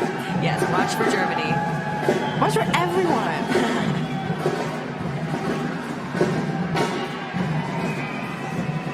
And so in this German contingent, you will see a very wide range of ages. So we have very young jumpers all the way up to our veteran athletes who are in their 20s. And the cool thing is that they've all come together. They're all supporting each other. We see our veteran athletes supporting and mentoring the younger athletes. And it starts this great cycle where we're always pouring into the next generation. And so this German contingent is a great example of that. And we do see that really all across the world. I love that. Yes, like the new generation brings the energy, and the older generation just brings, the incredible amount of experience. And so those combined, Make some noise for Guatemala. Guatemala. marching out here. So you'll see that they are represented by a coach here. They do not have athletes competing, but they still wanted to be represented, which I think is so amazing that they came. I love that. Yes. I love that. This is how you start. All right, let's hear a big round of applause for Hong Kong, China. Welcoming Hong Kong, China to the floor with one of our largest delegations with 181 athletes.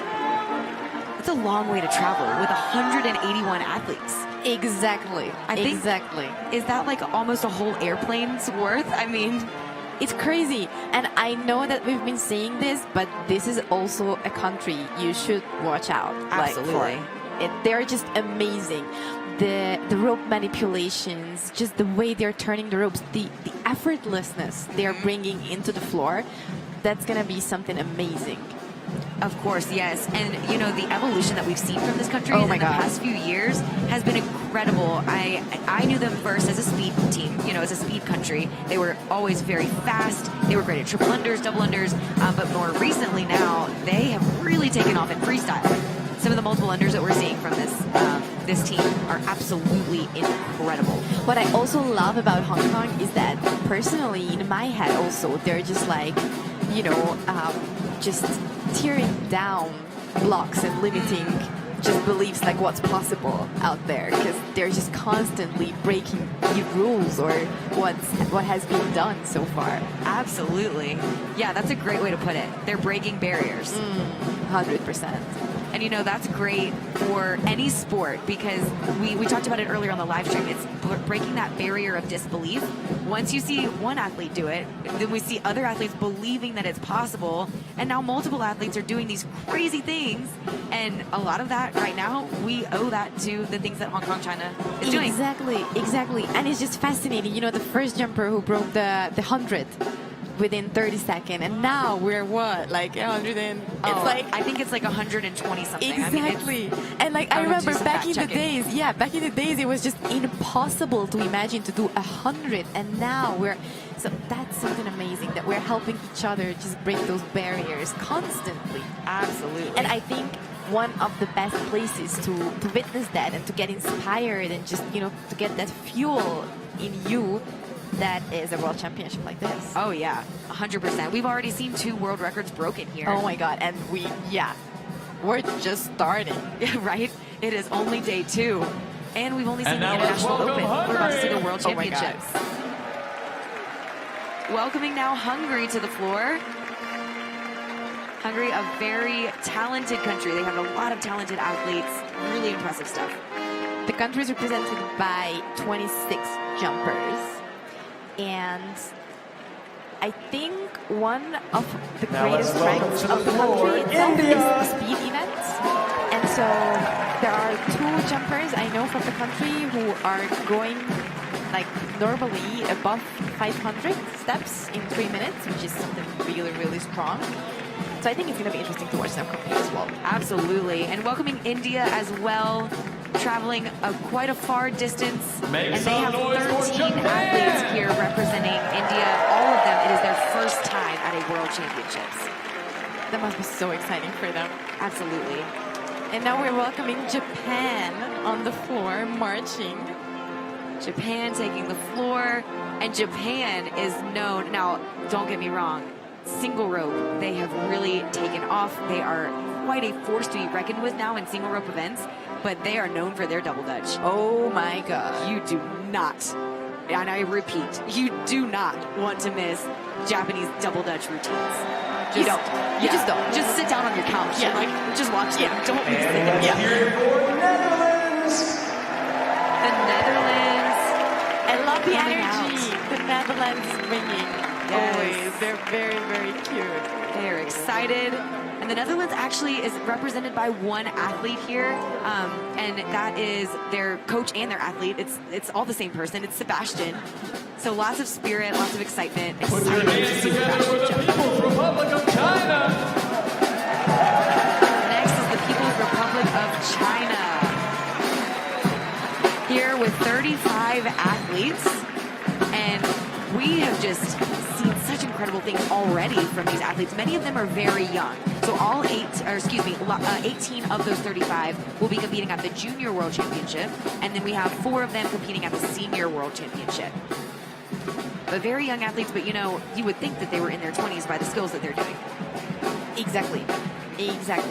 And also about China, there are a lot more athletes, let's have a but big due to welcome visa for reasons, Portugal. they weren't able to attend. So I think in the future we're going to see a lot more from them. Absolutely. Portugal. Welcoming Portugal to the floor. Another team that just has a lot of spirit. They're always so excited. They have 3 athletes that will be competing in the World Championship event, coached by Paulo Lima, who's also really famous in Europe for his speed. And let's hear it for Puerto Rico! Puerto Rico coming out next, welcoming them to the floor. They also have 3 athletes, 1 representing each competition. So 1 in the IoT, and then 1 in the Junior, and 1 in the Senior World Championship. Let's give it up for the Republic of Korea! Next up, we have the Republic of Korea. Korea has 36 jumpers. And so we've seen some amazing things from them so far. Excited to see more things from them, more amazingness. South Africa up the spirit next. they're bringing every single time. I'm like, I just want to dance when I see them. Absolutely. And that's the spirit we need. Always excited. Sweden is up next. We're just having one great country after the next. Sweden represented by 10 athletes here. And Sweden is also the country has participated in every single world championship since the very beginning. Amazing. Switzerland up next. They are represented here by 7 athletes. Hear it for Thailand. Thailand now. We are welcoming 4 athletes here. All of them will be competing in the Junior World Championship.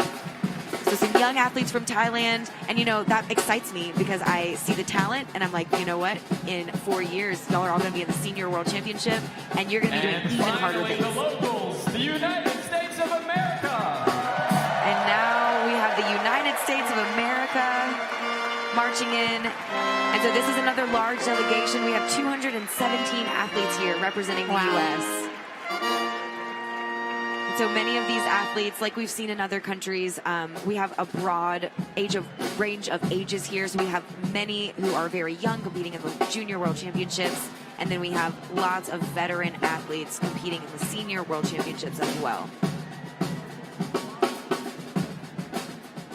Nicole Meek is the national coach who has been involved in jump rope for about 17 years. Absolutely. And so Nicole Meek is actually has 3 of her own children that are involved in the sport. One is Devin Meek, who you've met on the live stream. But all 3 of her children have been involved with the sport for a long time. And so now she has taken on this huge role of national team coach and is doing an amazing job. So we talk about styles and how, Japan is known for their double dutch and Hungary is known for their amazing rope manipulation, their speed events. The U.S. is typically known for their freestyle, known for incorporating lots of gymnastics into their freestyles, and also lots of creativity. We kind of like to push the boundaries a little bit. Lots. If we're talking about those barriers we're breaking, then the U.S. is definitely one of the nations we should be just look out for, because 100% they're gonna break some barriers. Absolutely, and have some fun doing it. Oh yeah, that's the other thing. They do have fun on the floor, and that's something I personally really love about U.S. jumpers. You can really see that they're enjoying themselves, and yeah, that's the point. One of the points, right? Yes, absolutely. And that's true in jump rope and in any sport. Athletes love to have fun.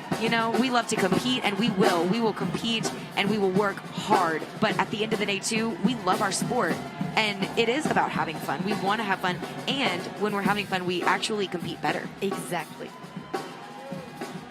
So you're seeing the U.S.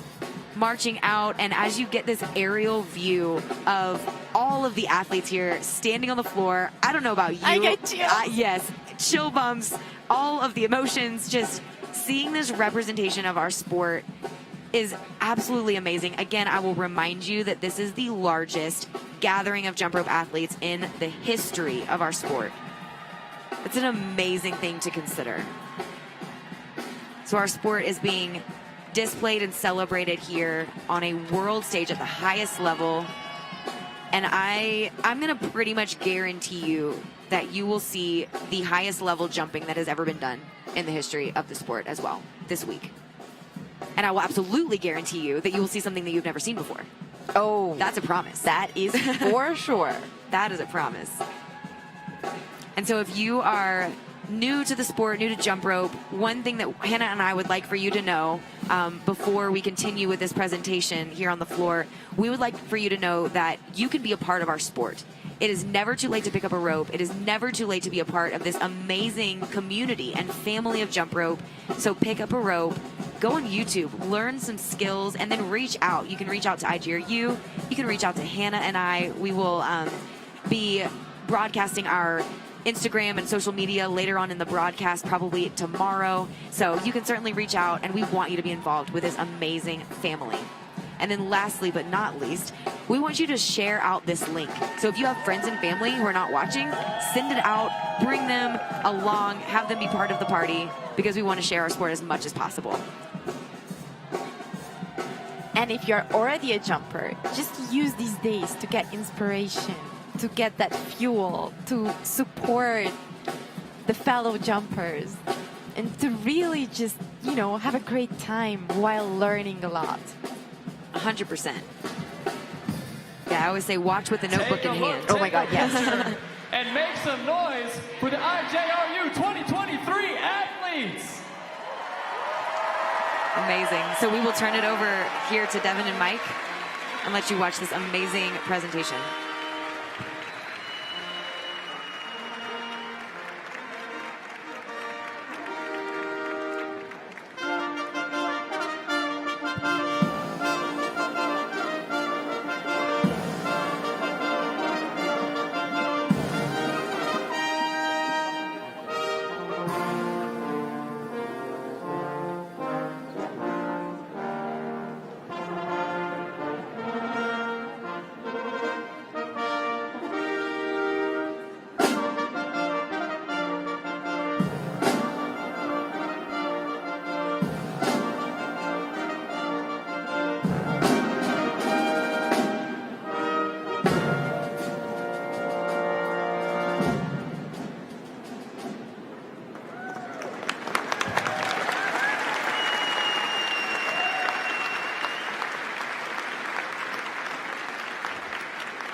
All right, before we go any further, we have two very, very special people to introduce to you.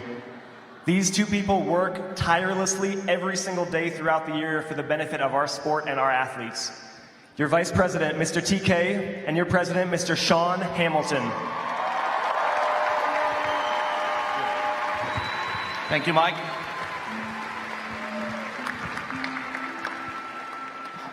I'd love to revisit what I said back in 2016. I've got my special friend Carolyn Barker over there somewhere.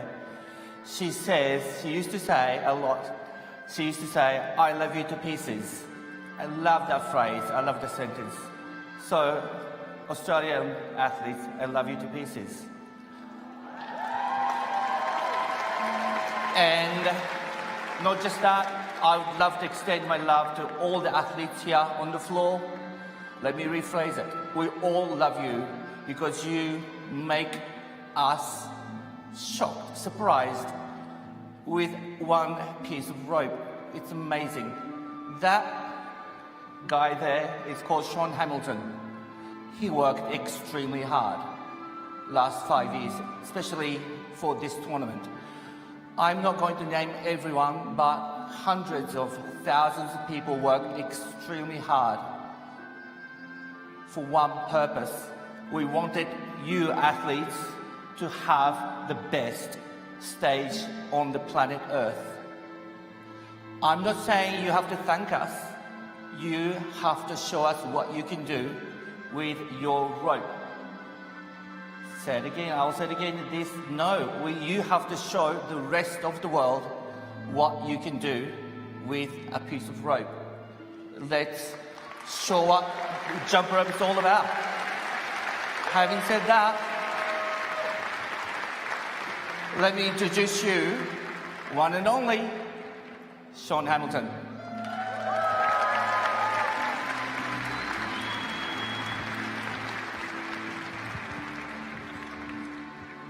Well,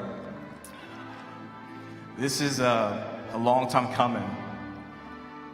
There have been many things that have transpired for this moment to occur. I won't be long, but I just want you to say this. All you athletes here today, my fellow athletes, I understand what it's like to be in your shoes.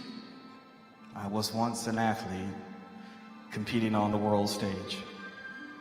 Happy to say that I was able to be victorious. I understand the nerves that you have. I understand the anticipation in your heart and wanting to do well. I understand that. There's one thing you can always count on. Myself, TK, and the board of directors will always be in this position behind you because we have your back.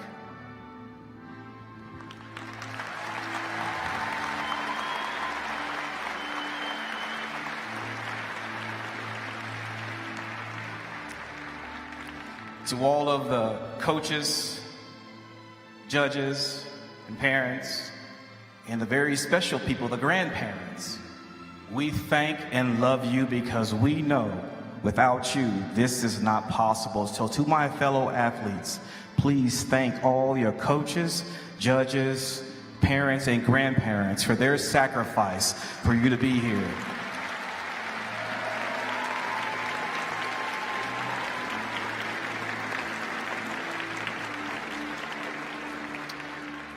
And in conclusion, to my fellow athletes, we have an opportunity to show the world who we are. I am confident you'll show them. Let's do it together, and let's welcome over 22 million people to our sport. Thank you. We love you. All the best, and good luck.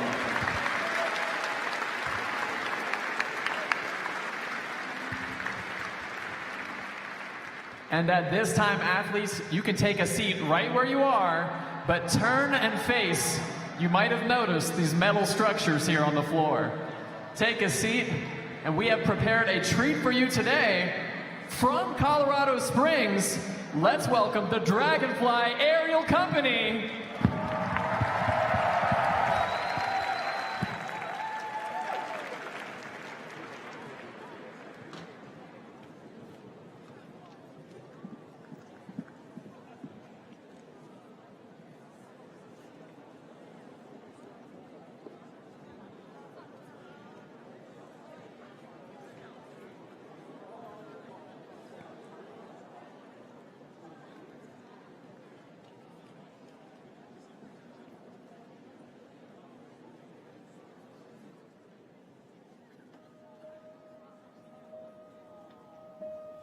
I watched you lock the door,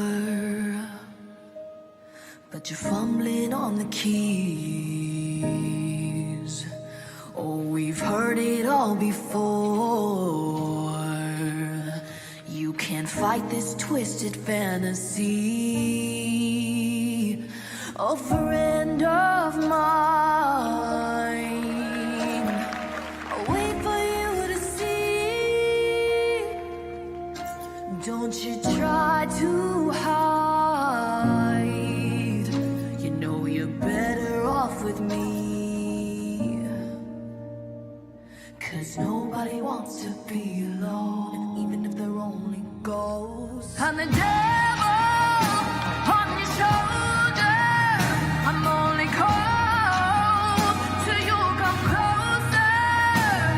When you strain your eyes upon the light, I won't be far behind.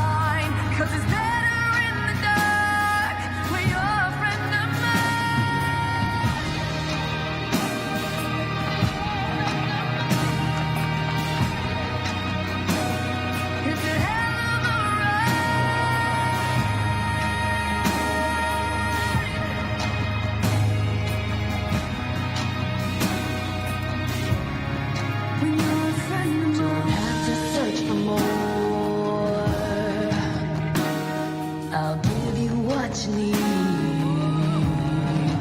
Oh, we've heard it all before. I'm right beside you, tearing on your sleeve. A friend of mine, I'll wait for you to see. You don't want to hide, oh no, 'cause you're just like me. 'Cause nobody wants to be alone. And the devil on your shoulder, I'm only cold till you come closer. When you strain your eyes upon the light, I won't be far behind. 'Cause it's better in the dark when you're a friend of mine. On your shoulder, I'm only cold till you come closer. Strain your eyes upon the light, I won't be far behind. 'Cause it's better in the dark when you're a friend of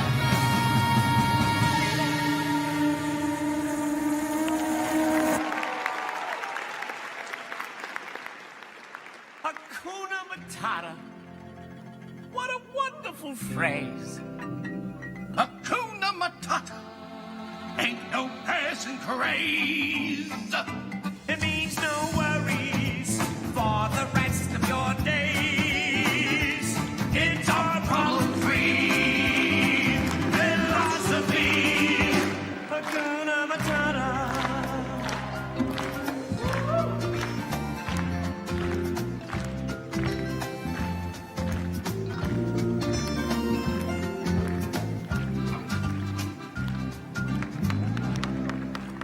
Why, when he was a young warthog. When I was a young warthog. Very nice. Thanks. He found his aroma like a certain appeal. He could clear the savannah after every meal. I was sensitive soul, though I seemed thick-skinned. And it hurt that my friends never stood downwind. And oh, the shame! What's a change? What a change in my name! Oh, what's in a name? And I got downhearted. How did you feel? Every time that not in front of the kids. Oh, sorry. Hakuna Matata. What a wonderful phrase. Hakuna Matata. Ain't no passing craze. It means no worries for the rest of the day. Yes, sing it here. It's our problem-free philosophy. Hakuna Matata.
like gravity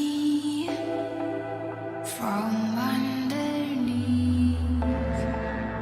We can't outrun our destiny.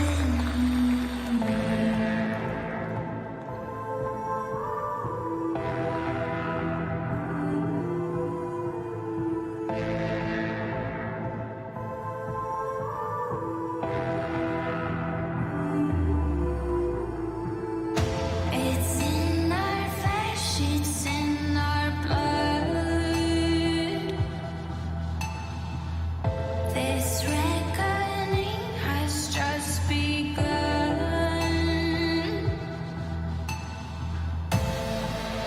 There's no escape when fire meets fate.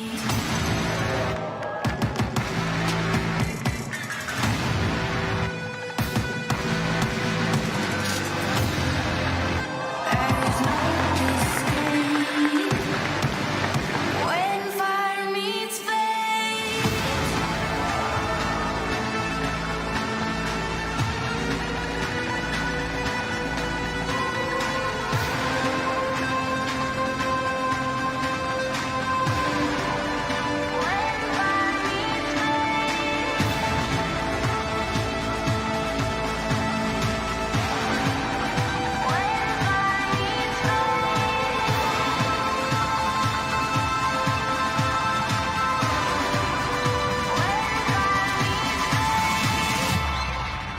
There's no escape when fire meets fate.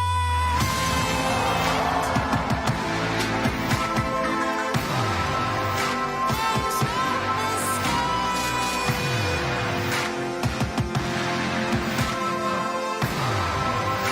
There's no escape. It's in our flesh, it's in our blood. There's no escape. This reckoning has just begun. There's no escape.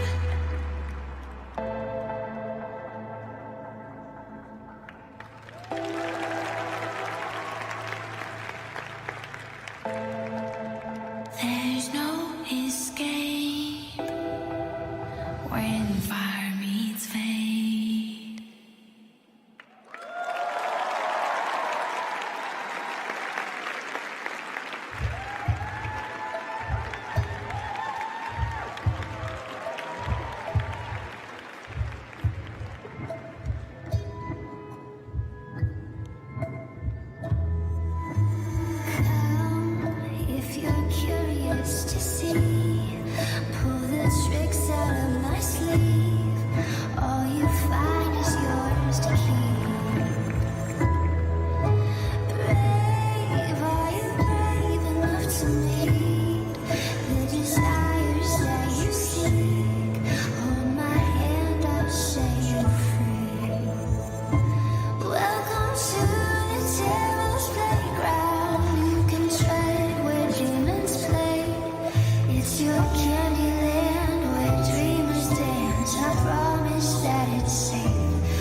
come on, you can do better than that. Give it up one more time for our aerial artist. Woo! Wow. I mean, I might give it a little something. That was extremely impressive. What an evening, what an occasion, and what a fitting moment. We have a couple of just acknowledgments as we move forward in tonight's program. We would like to acknowledge a couple of people who are here tonight who have made this, not just this evening, but this entire event possible. Miss Justine Square, who is the Executive Director of the Ed Robson Arena. Would you please stand as we acknowledge you? Thank you so very much.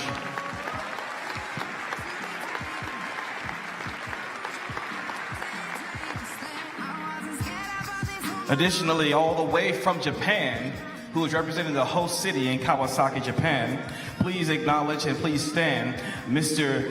Takamu Takahashi. Would you please stand? Thank you so very much.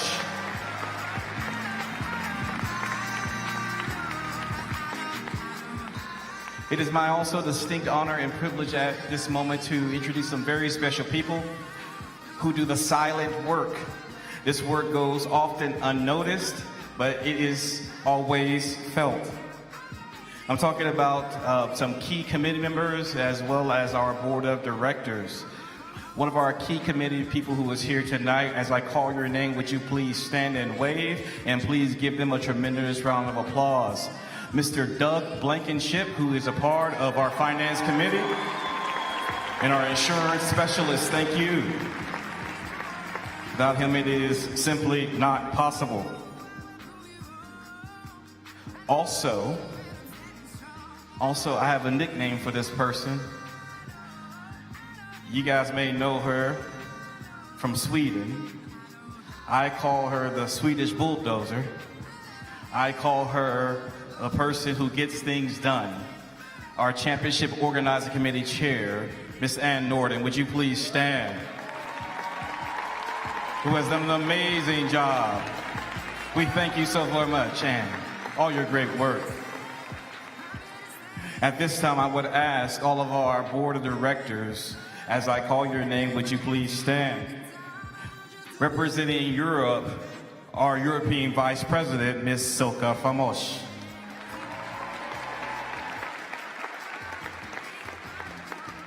Our Asia Vice President, Mr. Michael Chan.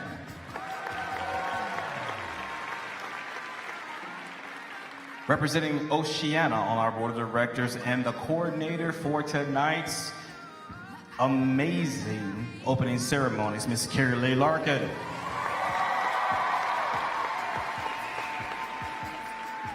Representing the Pan American regions, IJRU Vice President of Pan America, Mr. Ernesto Hernandez.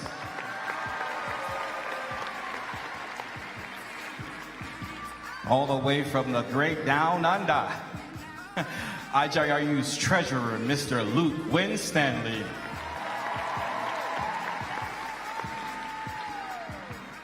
And of course, without these people, we can simply not do this great work. Our co-secretary general, all the way from Japan, Miss Janet Locke.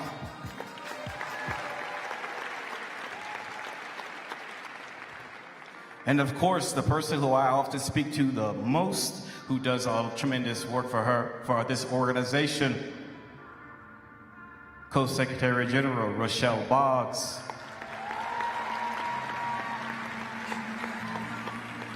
Now, she didn't know I was going to call upon her, but as she already had an introduction earlier, I hope you all can see just how important this job is. IJRU's tournament director, who's all the way up in the top, Miss Monica Foster, would you please stand and give us a wave?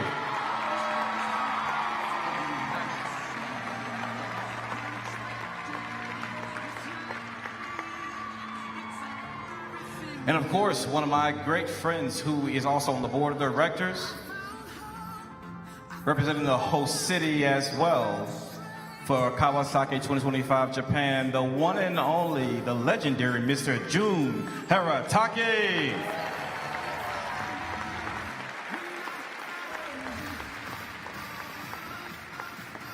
By the way, I get my style from Jun Harataki. It is at this time we invite some key individuals to take the oaths. I would like to invite athletes Aliska from Puerto Rico and also Twasmani from South Africa. Would you please come forward at this time? Also from Belgium, Janet, representing the judges. Would you please come at this time? And representing India from the coaches, Aman, would you please come at this time?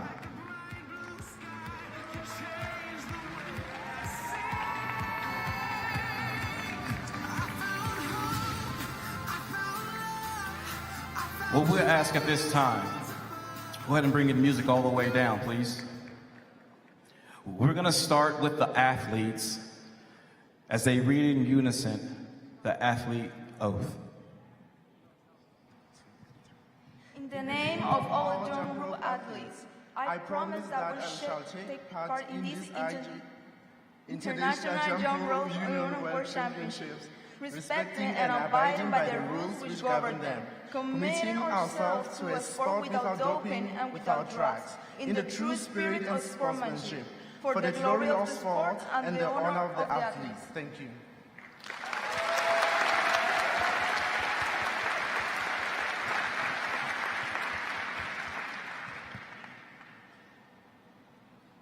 And now we've got our coach's oath as well as our judge's oath. We'll start with the coach's oath.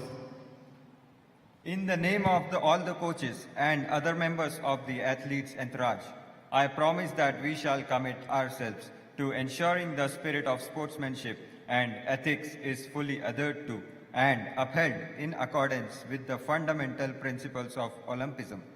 We shall commit ourselves to educate the athletes to adhere to fair play and drug-free sport and to respect all the rules governing the IJRU World Championships.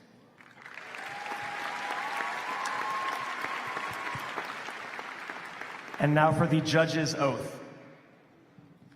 In the name of all the judges and officials, I promise that we shall officiate in these IJRU World Championships or any other IJRU official activity with complete impartiality, respecting and abiding by the rules which govern them in the true spirit of sportsmanship.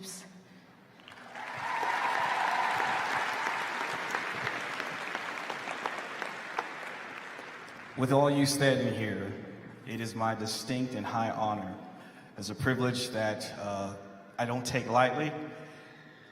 I declare the IJRU 2023 World Jump Rope Championships officially open.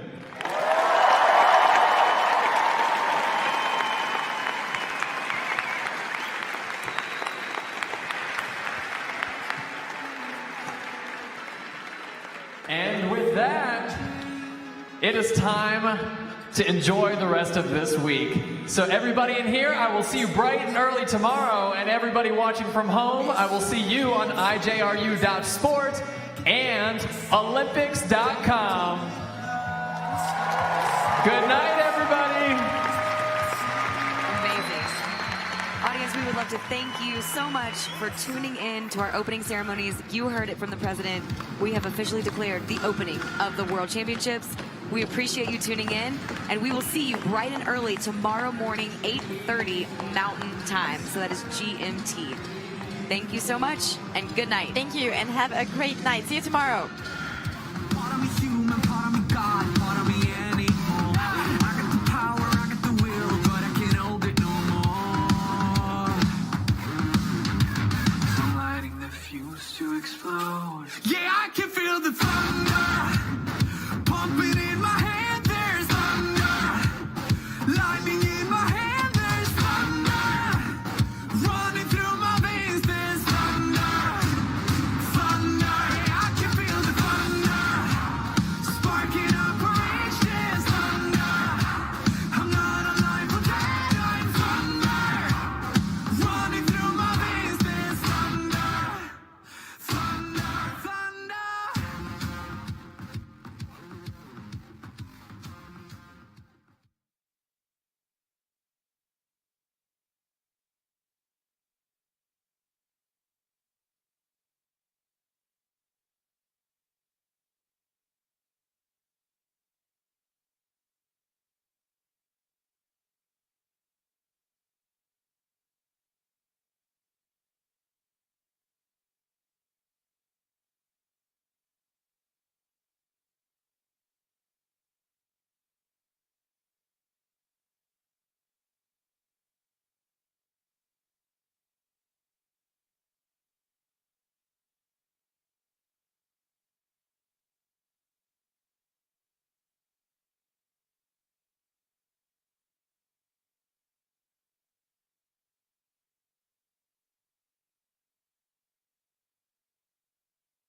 the moment, this is the part that you've been waiting for. I'm lighting the sky, lighting the dark, making it beautiful. Oh.